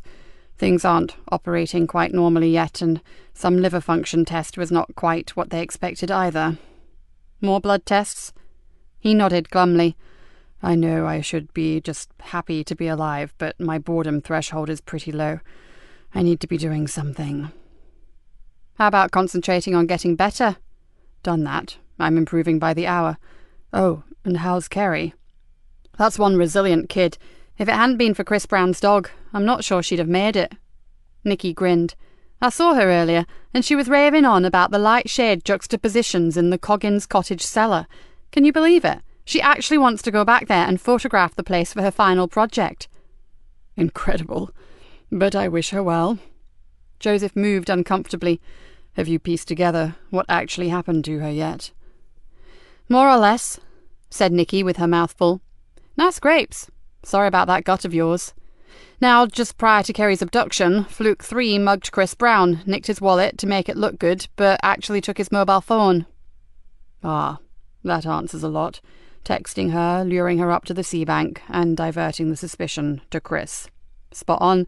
And lucky for them that Chris was a bit of a weirdo. I was so unhappy with that boy, but it turns out he was always obsessive. Then his father's death made him 10 times worse.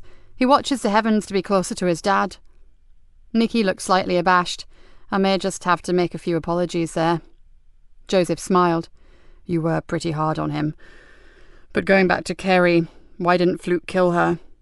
Fluke 2 and 3 were the worker ants. It wasn't in their remit to murder, just cause chaos.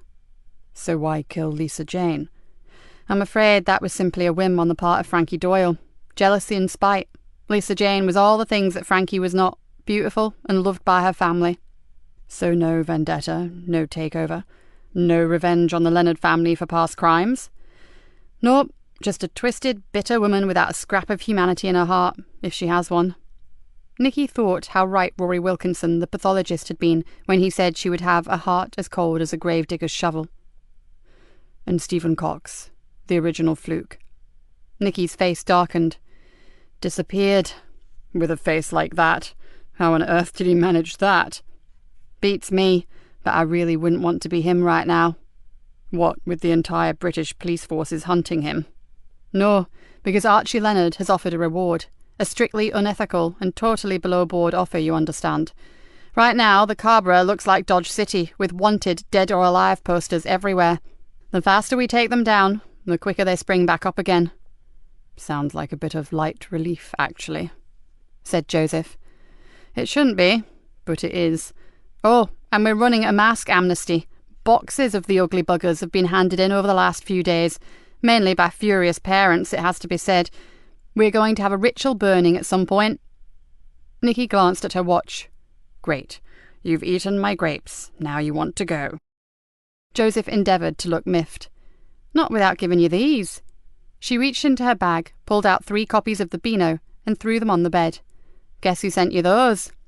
Joseph's face brightened immediately. How's he doing? Brilliantly. He could go home soon, but... Nikki shrugged. Social services. Not sure yet. I'm working on a few ideas. Joseph tilted his head to one side. And they are? You'll be the first to know, if I come up with something more suitable for him. She smiled. And now, I really do have to go. To see Hannah? How is she? Nikki looked at him, but didn't answer for a moment. Then she smiled again and said, Fancy a trip in a wheelchair? I've never brought anyone here, Nikki said softly as she gently stroked her daughter's hair. Joseph watched the girl, and Nikki noticed a tear glistening in the corner of his eye. It's disconcerting at first, but you get used to it, she said. Don't we, Hannah? There was no response. She seems to be awake, but there are no signs of awareness, are there? Can she hear us? Asked Joseph. They say not. They say she is completely unaware of her surroundings, but I'm not convinced. Nikki took Hannah's hand and gently massaged her fingers. She breathes for herself. She goes into a sleep cycle and she wakes up, but it's widely accepted that any other movements or noises she makes are just involuntary. This must be so hard for you.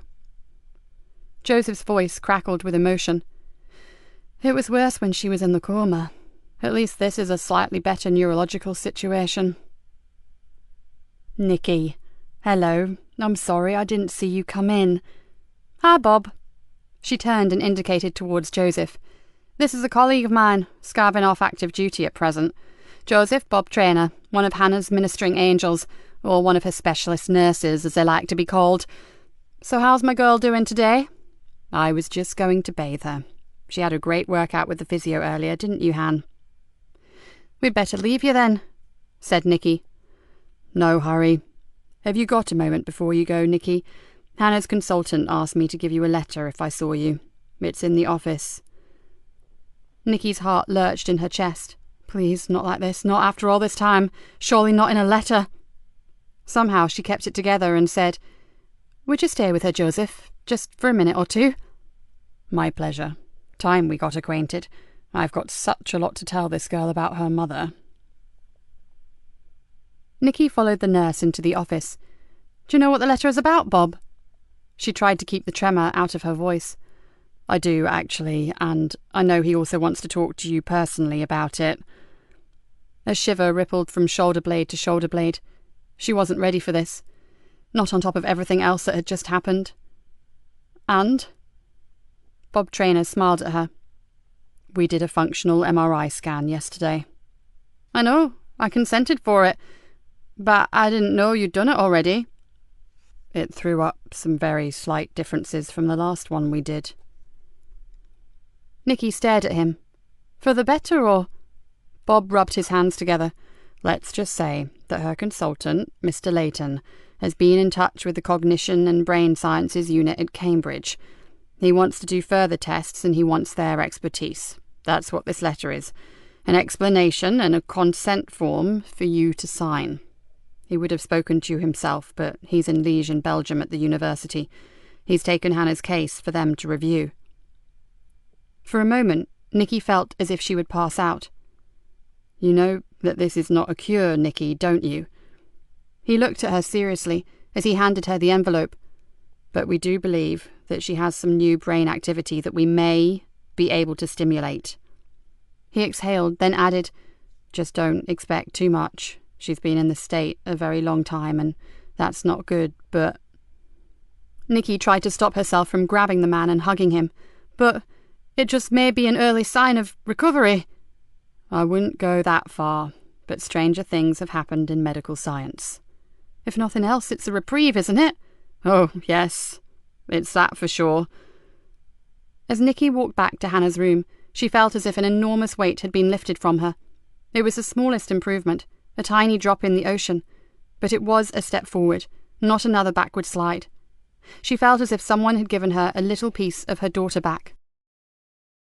At the door, she paused and looked in. Joseph sat with Hannah's hand in his and chatted comfortably with her. She saw him talk, then smile, then laugh as if they were sharing some secret joke. And who was to say that they weren't? Nikki stepped back from the door and watched them unnoticed. Joseph was a natural with Hannah. She thought of Mickey Smith and the way that Joseph had handled him. Hyperactive or not, he had got through to the boy, and very quickly.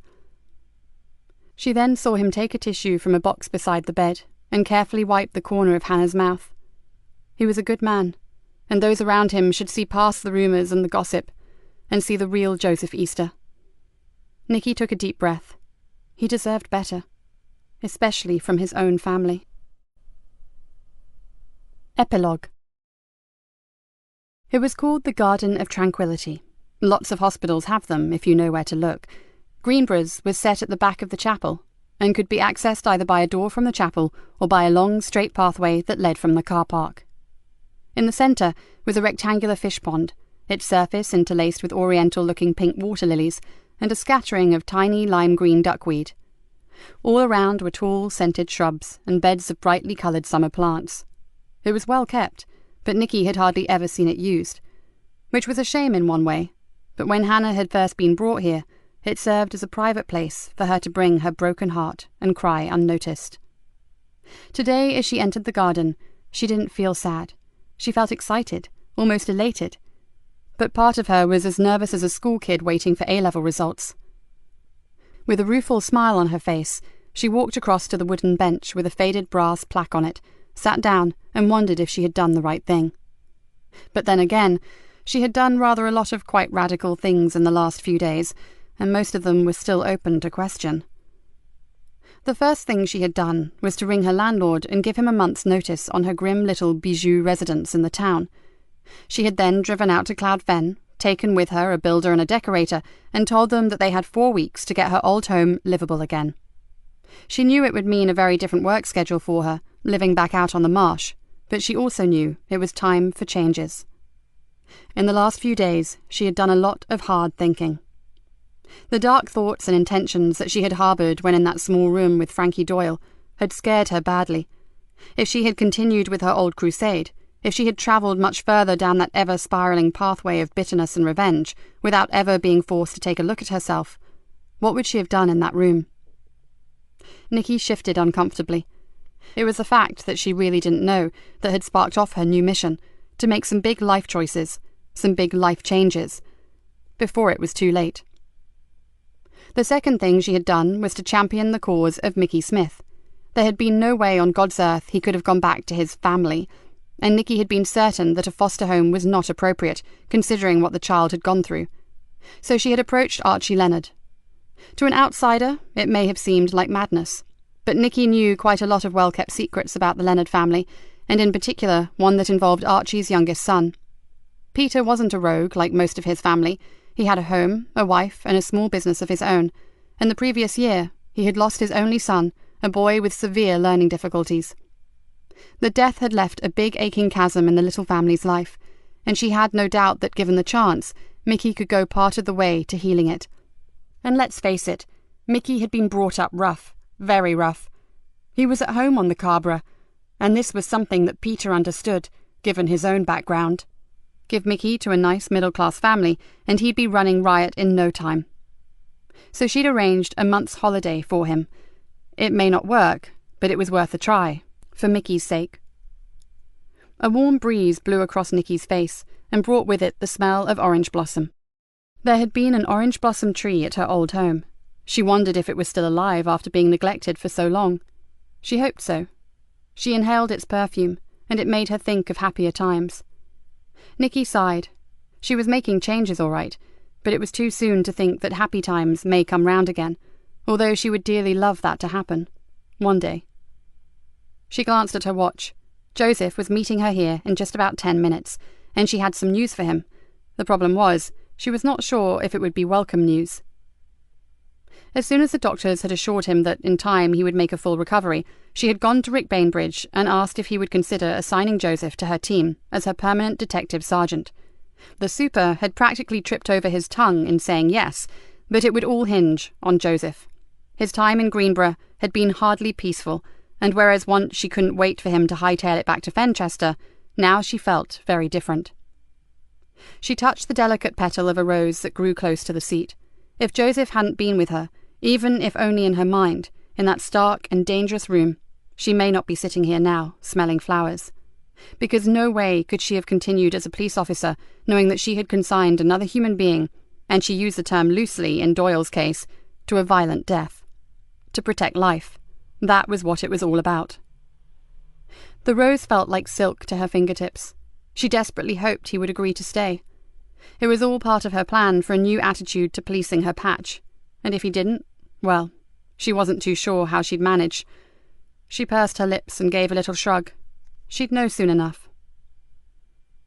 Nikki leaned back, closed her eyes, and breathed in slowly. It was so good to be alone like this, with the breeze and the flowers and birds singing. It was very different to the kind of alone that she used to enjoy, in dark alleys, waiting for another drug dealer to walk into her trap. Oh, she'd still go after them, and she'd still catch them and lock them up, but that would just be a part of her life, not all of it. The sound of footsteps dragged her from her reverie. She cursed under her breath. She had hoped to get time alone with Joseph. She'd never really told him that he had been the pivotal point in how she dealt with Frankie Doyle, and she felt that he deserved to know. She opened her eyes and squinted in the sunlight. A figure was moving towards her from the lane. A young woman, tall and willowy, with a light brown hair and a curtain of a fringe hanging across one eye. Nikki took a shaky breath and looked again. She had not dared to believe this would really happen, but as the girl came closer, there was no doubt. "My God," she thought, "she's actually come!" Because that was the last, and probably the most radical thing that Nikki had done in her busy 3 days. It hadn't been easy, but somehow she had traced her halfway round the world, and then, ironically, found her in London of all places. The girl had made no promises, but she had listened to what Nikki had to say, and Nikki had asked no more of her, just told her where and when she could find him. She looked up at the girl and smiled. Tamsin had her father's eyes. Nikki hoped that she also had his capacity to understand and to forgive. "Thank you. You won't regret this," Nikki whispered. Then she heard the door to the chapel open. "Time for me to go." She slipped quietly out into the lane and walked swiftly towards the car park. It was so hard not to take a look back, but this was their time, not hers. She unlocked her car and slid into the driver's seat. Joseph had said it would take a miracle to reconcile him with his daughter, so no one knew what this meeting would bring, but it could be that miracle. And if Joseph could have one, maybe she could too. Nikki slipped the key into the ignition and smiled. One day at a time. Right now, she'd settle for a permanent detective sergeant for her team, and if Joseph Easter didn't want the job, he'd better have a damn good reason for turning her down. This concludes Crime on the Fens by Joy Ellis. Narrated by Henrietta Mear. Copyright 2016 by Joy Ellis.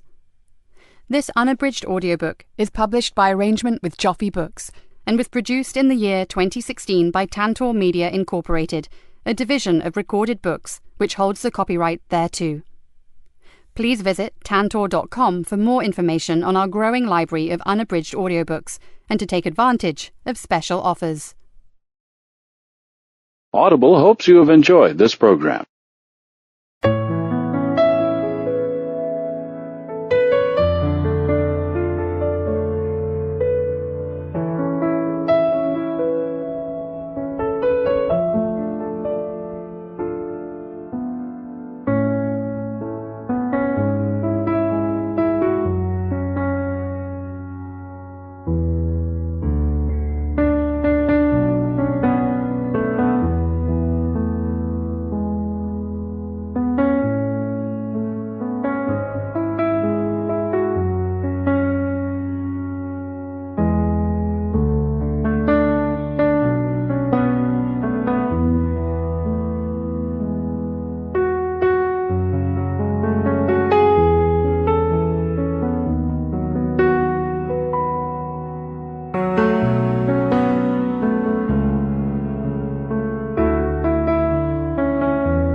Shut up, you two, and do some police work while we wait. Nikki glanced around. Did the scumbag who brought her here leave her food or water? There are some plastic water bottles, Mum, said Kat, and a few empty sandwich boxes. Anything your side, Niall? A syringe and a needle. Maybe he drugged her, the wicked sod. Bag them. Nikki checked her wrists and ankles. At least she wasn't tied up, just imprisoned. So how did Furface get in? Kat looked around. Here. Niall pointed to a small channel where some sort of pipework had once led out to the stream. Certainly not big enough for even a little kid to get through, and it's concrete, so she couldn't have enlarged the hole in any way. How much longer? Cursed Nikki. If we don't get help soon, we'll only be needing a body bag to take her out in. They'll be here, Mum, said Kat calmly, and soon. There's no one better behind a wheel than our Vonnie. And a few minutes later, they heard the sirens scream across the bleak and brooding marsh. Thank God!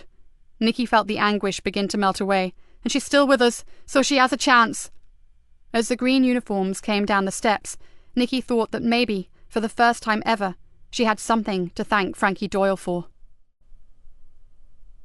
Chapter 32. This hospital has more people in it that I know than the bloody Nick. Visiting time is taking me hours. Nikki handed Joseph a large bag of seedless grapes. Thought you'd start carping on if I forgot them again. She smiled down at him. How goes it? Fair to middling, as my mum used to say, but I'm starting to get suspicious about what they're doing with all the blood they keep taking from me. He eased himself higher in the bed and winced, and my gut is still tender as hell. Then you'd better give me that fruit back. Maybe they weren't such a good idea after all. She moved a chair up to the bed, sat down next to him, and pulled a small cluster from the bunch of grapes. Everyone sends their love, or their regards, delete which is not applicable. Nikki bit into a grape. So, any news on when they're going to discharge you? Joseph pulled a face. 5, maybe 6 days. Things aren't operating quite normally yet, and some liver function test was not quite what they expected either. More blood tests? He nodded glumly. I know I should be just happy to be alive, but my boredom threshold is pretty low. I need to be doing something. How about concentrating on getting better? Done that. I'm improving by the hour. Oh, and how's Kerry? That's one resilient kid.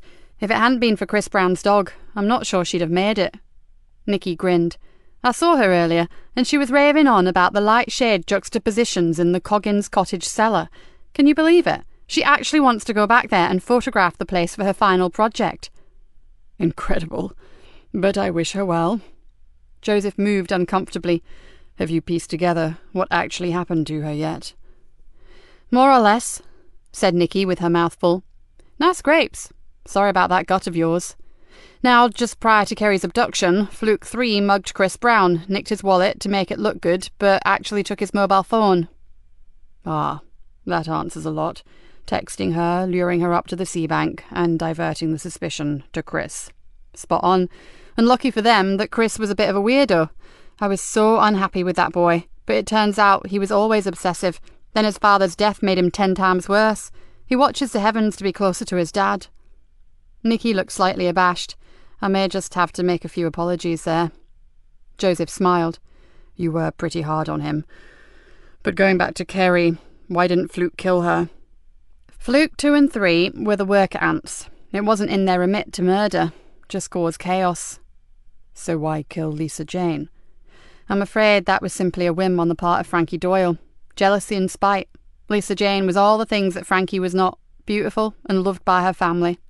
So no vendetta, no takeover, no revenge on the Leonard family for past crimes? Nope, just a twisted, bitter woman without a scrap of humanity in her heart, if she has one. Nikki thought how right Rory Wilkinson, the pathologist, had been when he said she would have a heart as cold as a gravedigger's shovel. And Stephen Cox, the original Fluke. Nikki's face darkened. Disappeared. With a face like that. How on earth did he manage that? Beats me, but I really wouldn't want to be him right now. What, with the entire British police forces hunting him? No, because Archie Leonard has offered a reward. A strictly unethical and totally below-board offer, you understand. Right now, the Cabra looks like Dodge City, with wanted, dead or alive posters everywhere. The faster we take them down, the quicker they spring back up again. Sounds like a bit of light relief, actually, said Joseph.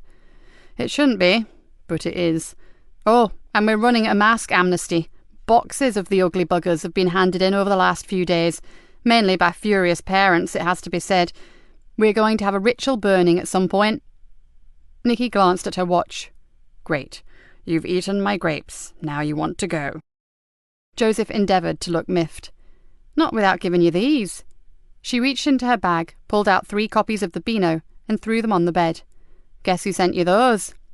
Joseph's face brightened immediately. How's he doing? Brilliantly. He could go home soon, but... Nikki shrugged. Social services. Not sure yet. I'm working on a few ideas. Joseph tilted his head to one side. And they are? You'll be the first to know, if I come up with something more suitable for him. She smiled. And now, I really do have to go. To see Hannah? How is she? Nikki looked at him, but didn't answer for a moment. Then she smiled again and said, Fancy a trip in a wheelchair? I've never brought anyone here, Nikki said softly as she gently stroked her daughter's hair. Joseph watched the girl, and Nikki noticed a tear glistening in the corner of his eye. It's disconcerting at first, but you get used to it, she said. Don't we, Hannah? There was no response. She seems to be awake, but there are no signs of awareness, are there? Can she hear us? Asked Joseph. They say not. They say she is completely unaware of her surroundings, but I'm not convinced. Nikki took Hannah's hand and gently massaged her fingers. She breathes for herself. She goes into a sleep cycle and she wakes up, but it's widely accepted that any other movements or noises she makes are just involuntary. This must be so hard for you. Joseph's voice crackled with emotion. It was worse when she was in the coma. At least this is a slightly better neurological situation. Nikki. Hello. I'm sorry I didn't see you come in. Hi, Bob. She turned and indicated towards Joseph. This is a colleague of mine, scarving off active duty at present. Joseph Bob Traynor, one of Hannah's ministering angels, or one of her specialist nurses, as they like to be called. So how's my girl doing today? I was just going to bathe her. She had a great workout with the physio earlier, didn't you, Han? We'd better leave you then, said Nikki. No hurry. Have you got a moment before you go, Nikki?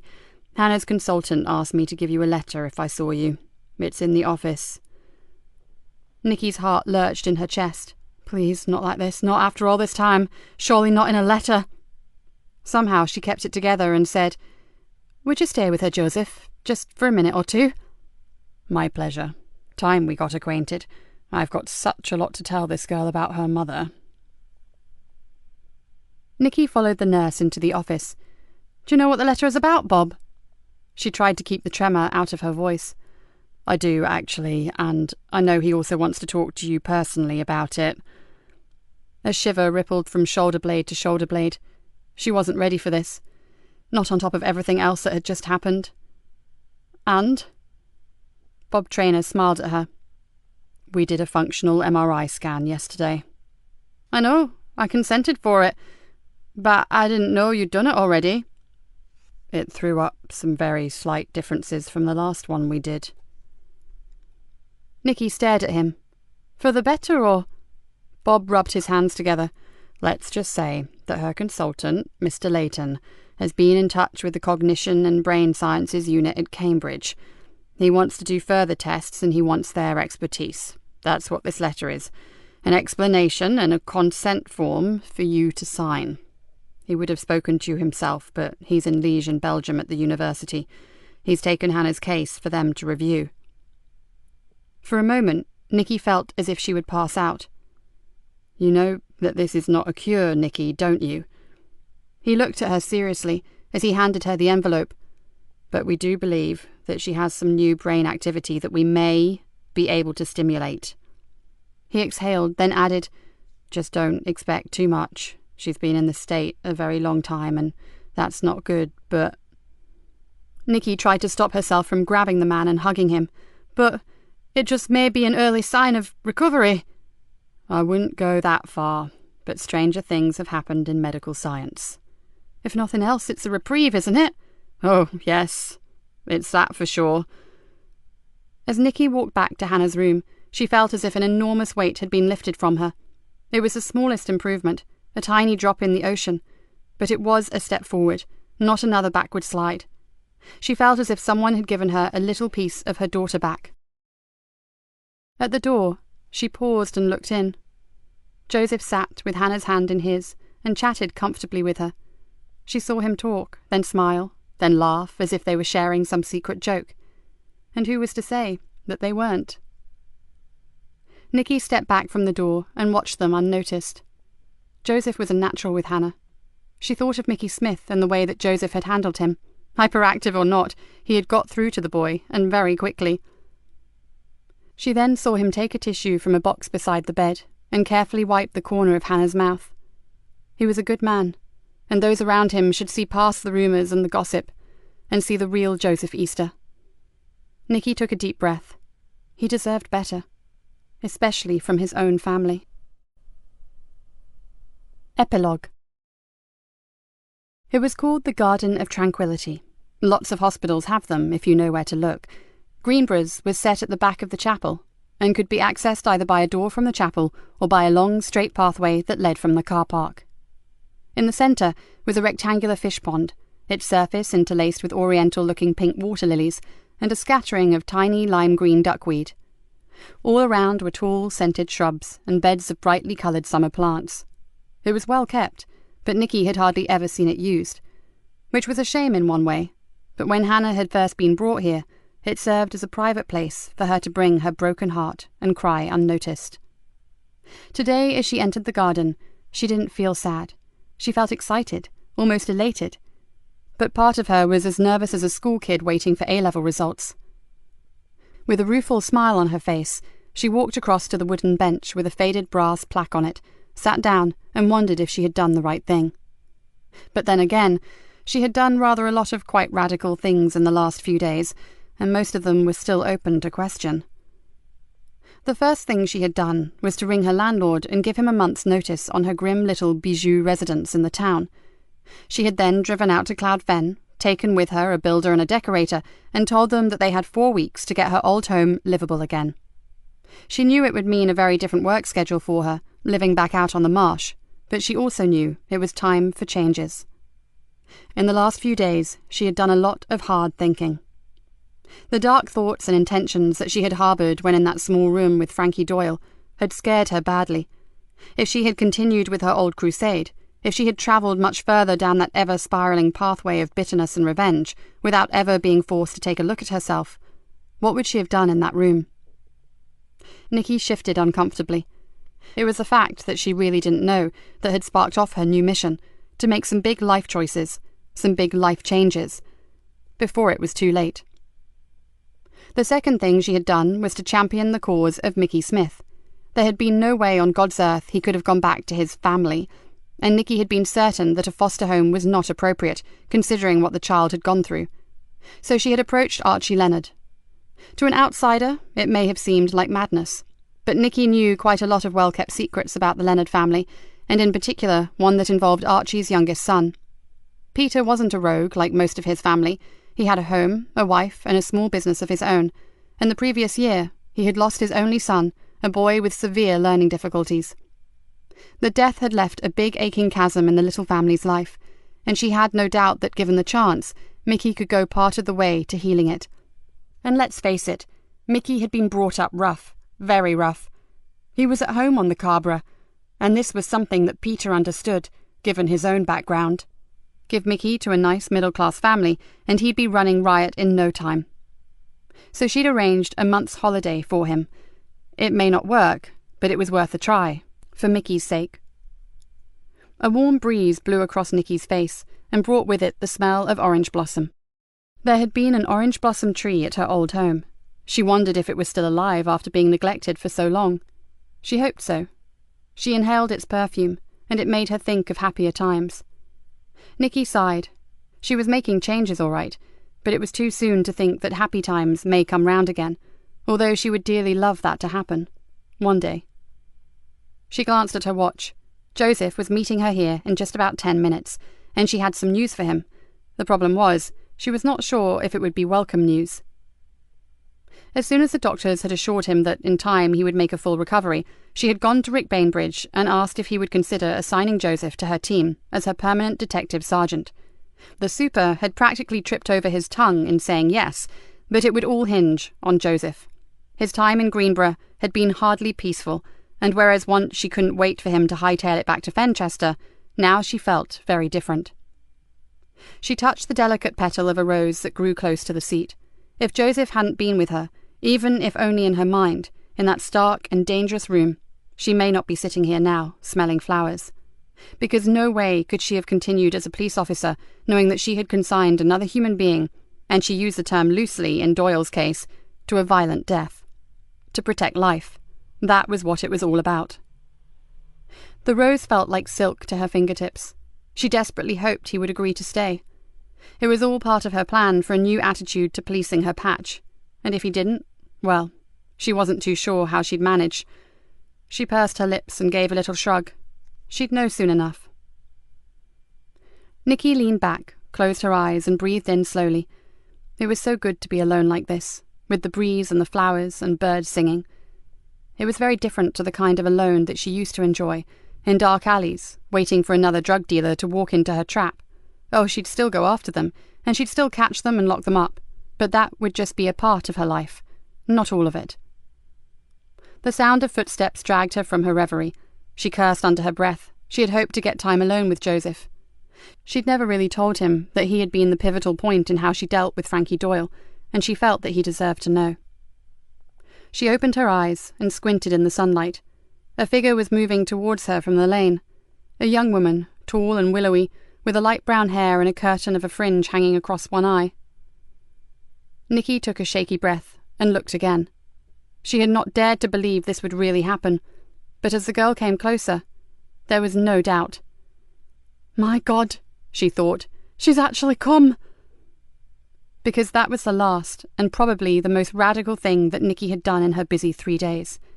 It hadn't been easy, but somehow she had traced her halfway round the world, and then, ironically, found her in London of all places. The girl had made no promises, but she had listened to what Nikki had to say, and Nikki had asked no more of her, just told her where and when she could find him. She looked up at the girl and smiled. Tamsin had her father's eyes. Nikki hoped that she also had his capacity to understand and to forgive. "Thank you. You won't regret this," Nikki whispered. Then she heard the door to the chapel open. "Time for me to go." She slipped quietly out into the lane and walked swiftly towards the car park. It was so hard not to take a look back, but this was their time, not hers. She unlocked her car and slid into the driver's seat. Joseph had said it would take a miracle to reconcile him with his daughter, so no one knew what this meeting would bring, but it could be that miracle. And if Joseph could have one, maybe she could too. Nikki slipped the key into the ignition and smiled. One day at a time. Right now, she'd settle for a permanent detective sergeant for her team, and if Joseph Easter didn't want the job, he'd better have a damn good reason for turning her down. This concludes Crime on the Fens by Joy Ellis. Narrated by Henrietta Meir. Copyright 2016 by Joy Ellis. This unabridged audiobook is published by arrangement with Joffe Books and was produced in the year 2016 by Tantor Media Incorporated, a division of Recorded Books which holds the copyright thereto. Please visit tantor.com for more information on our growing library of unabridged audiobooks and to take advantage of special offers. Audible hopes you have enjoyed this program.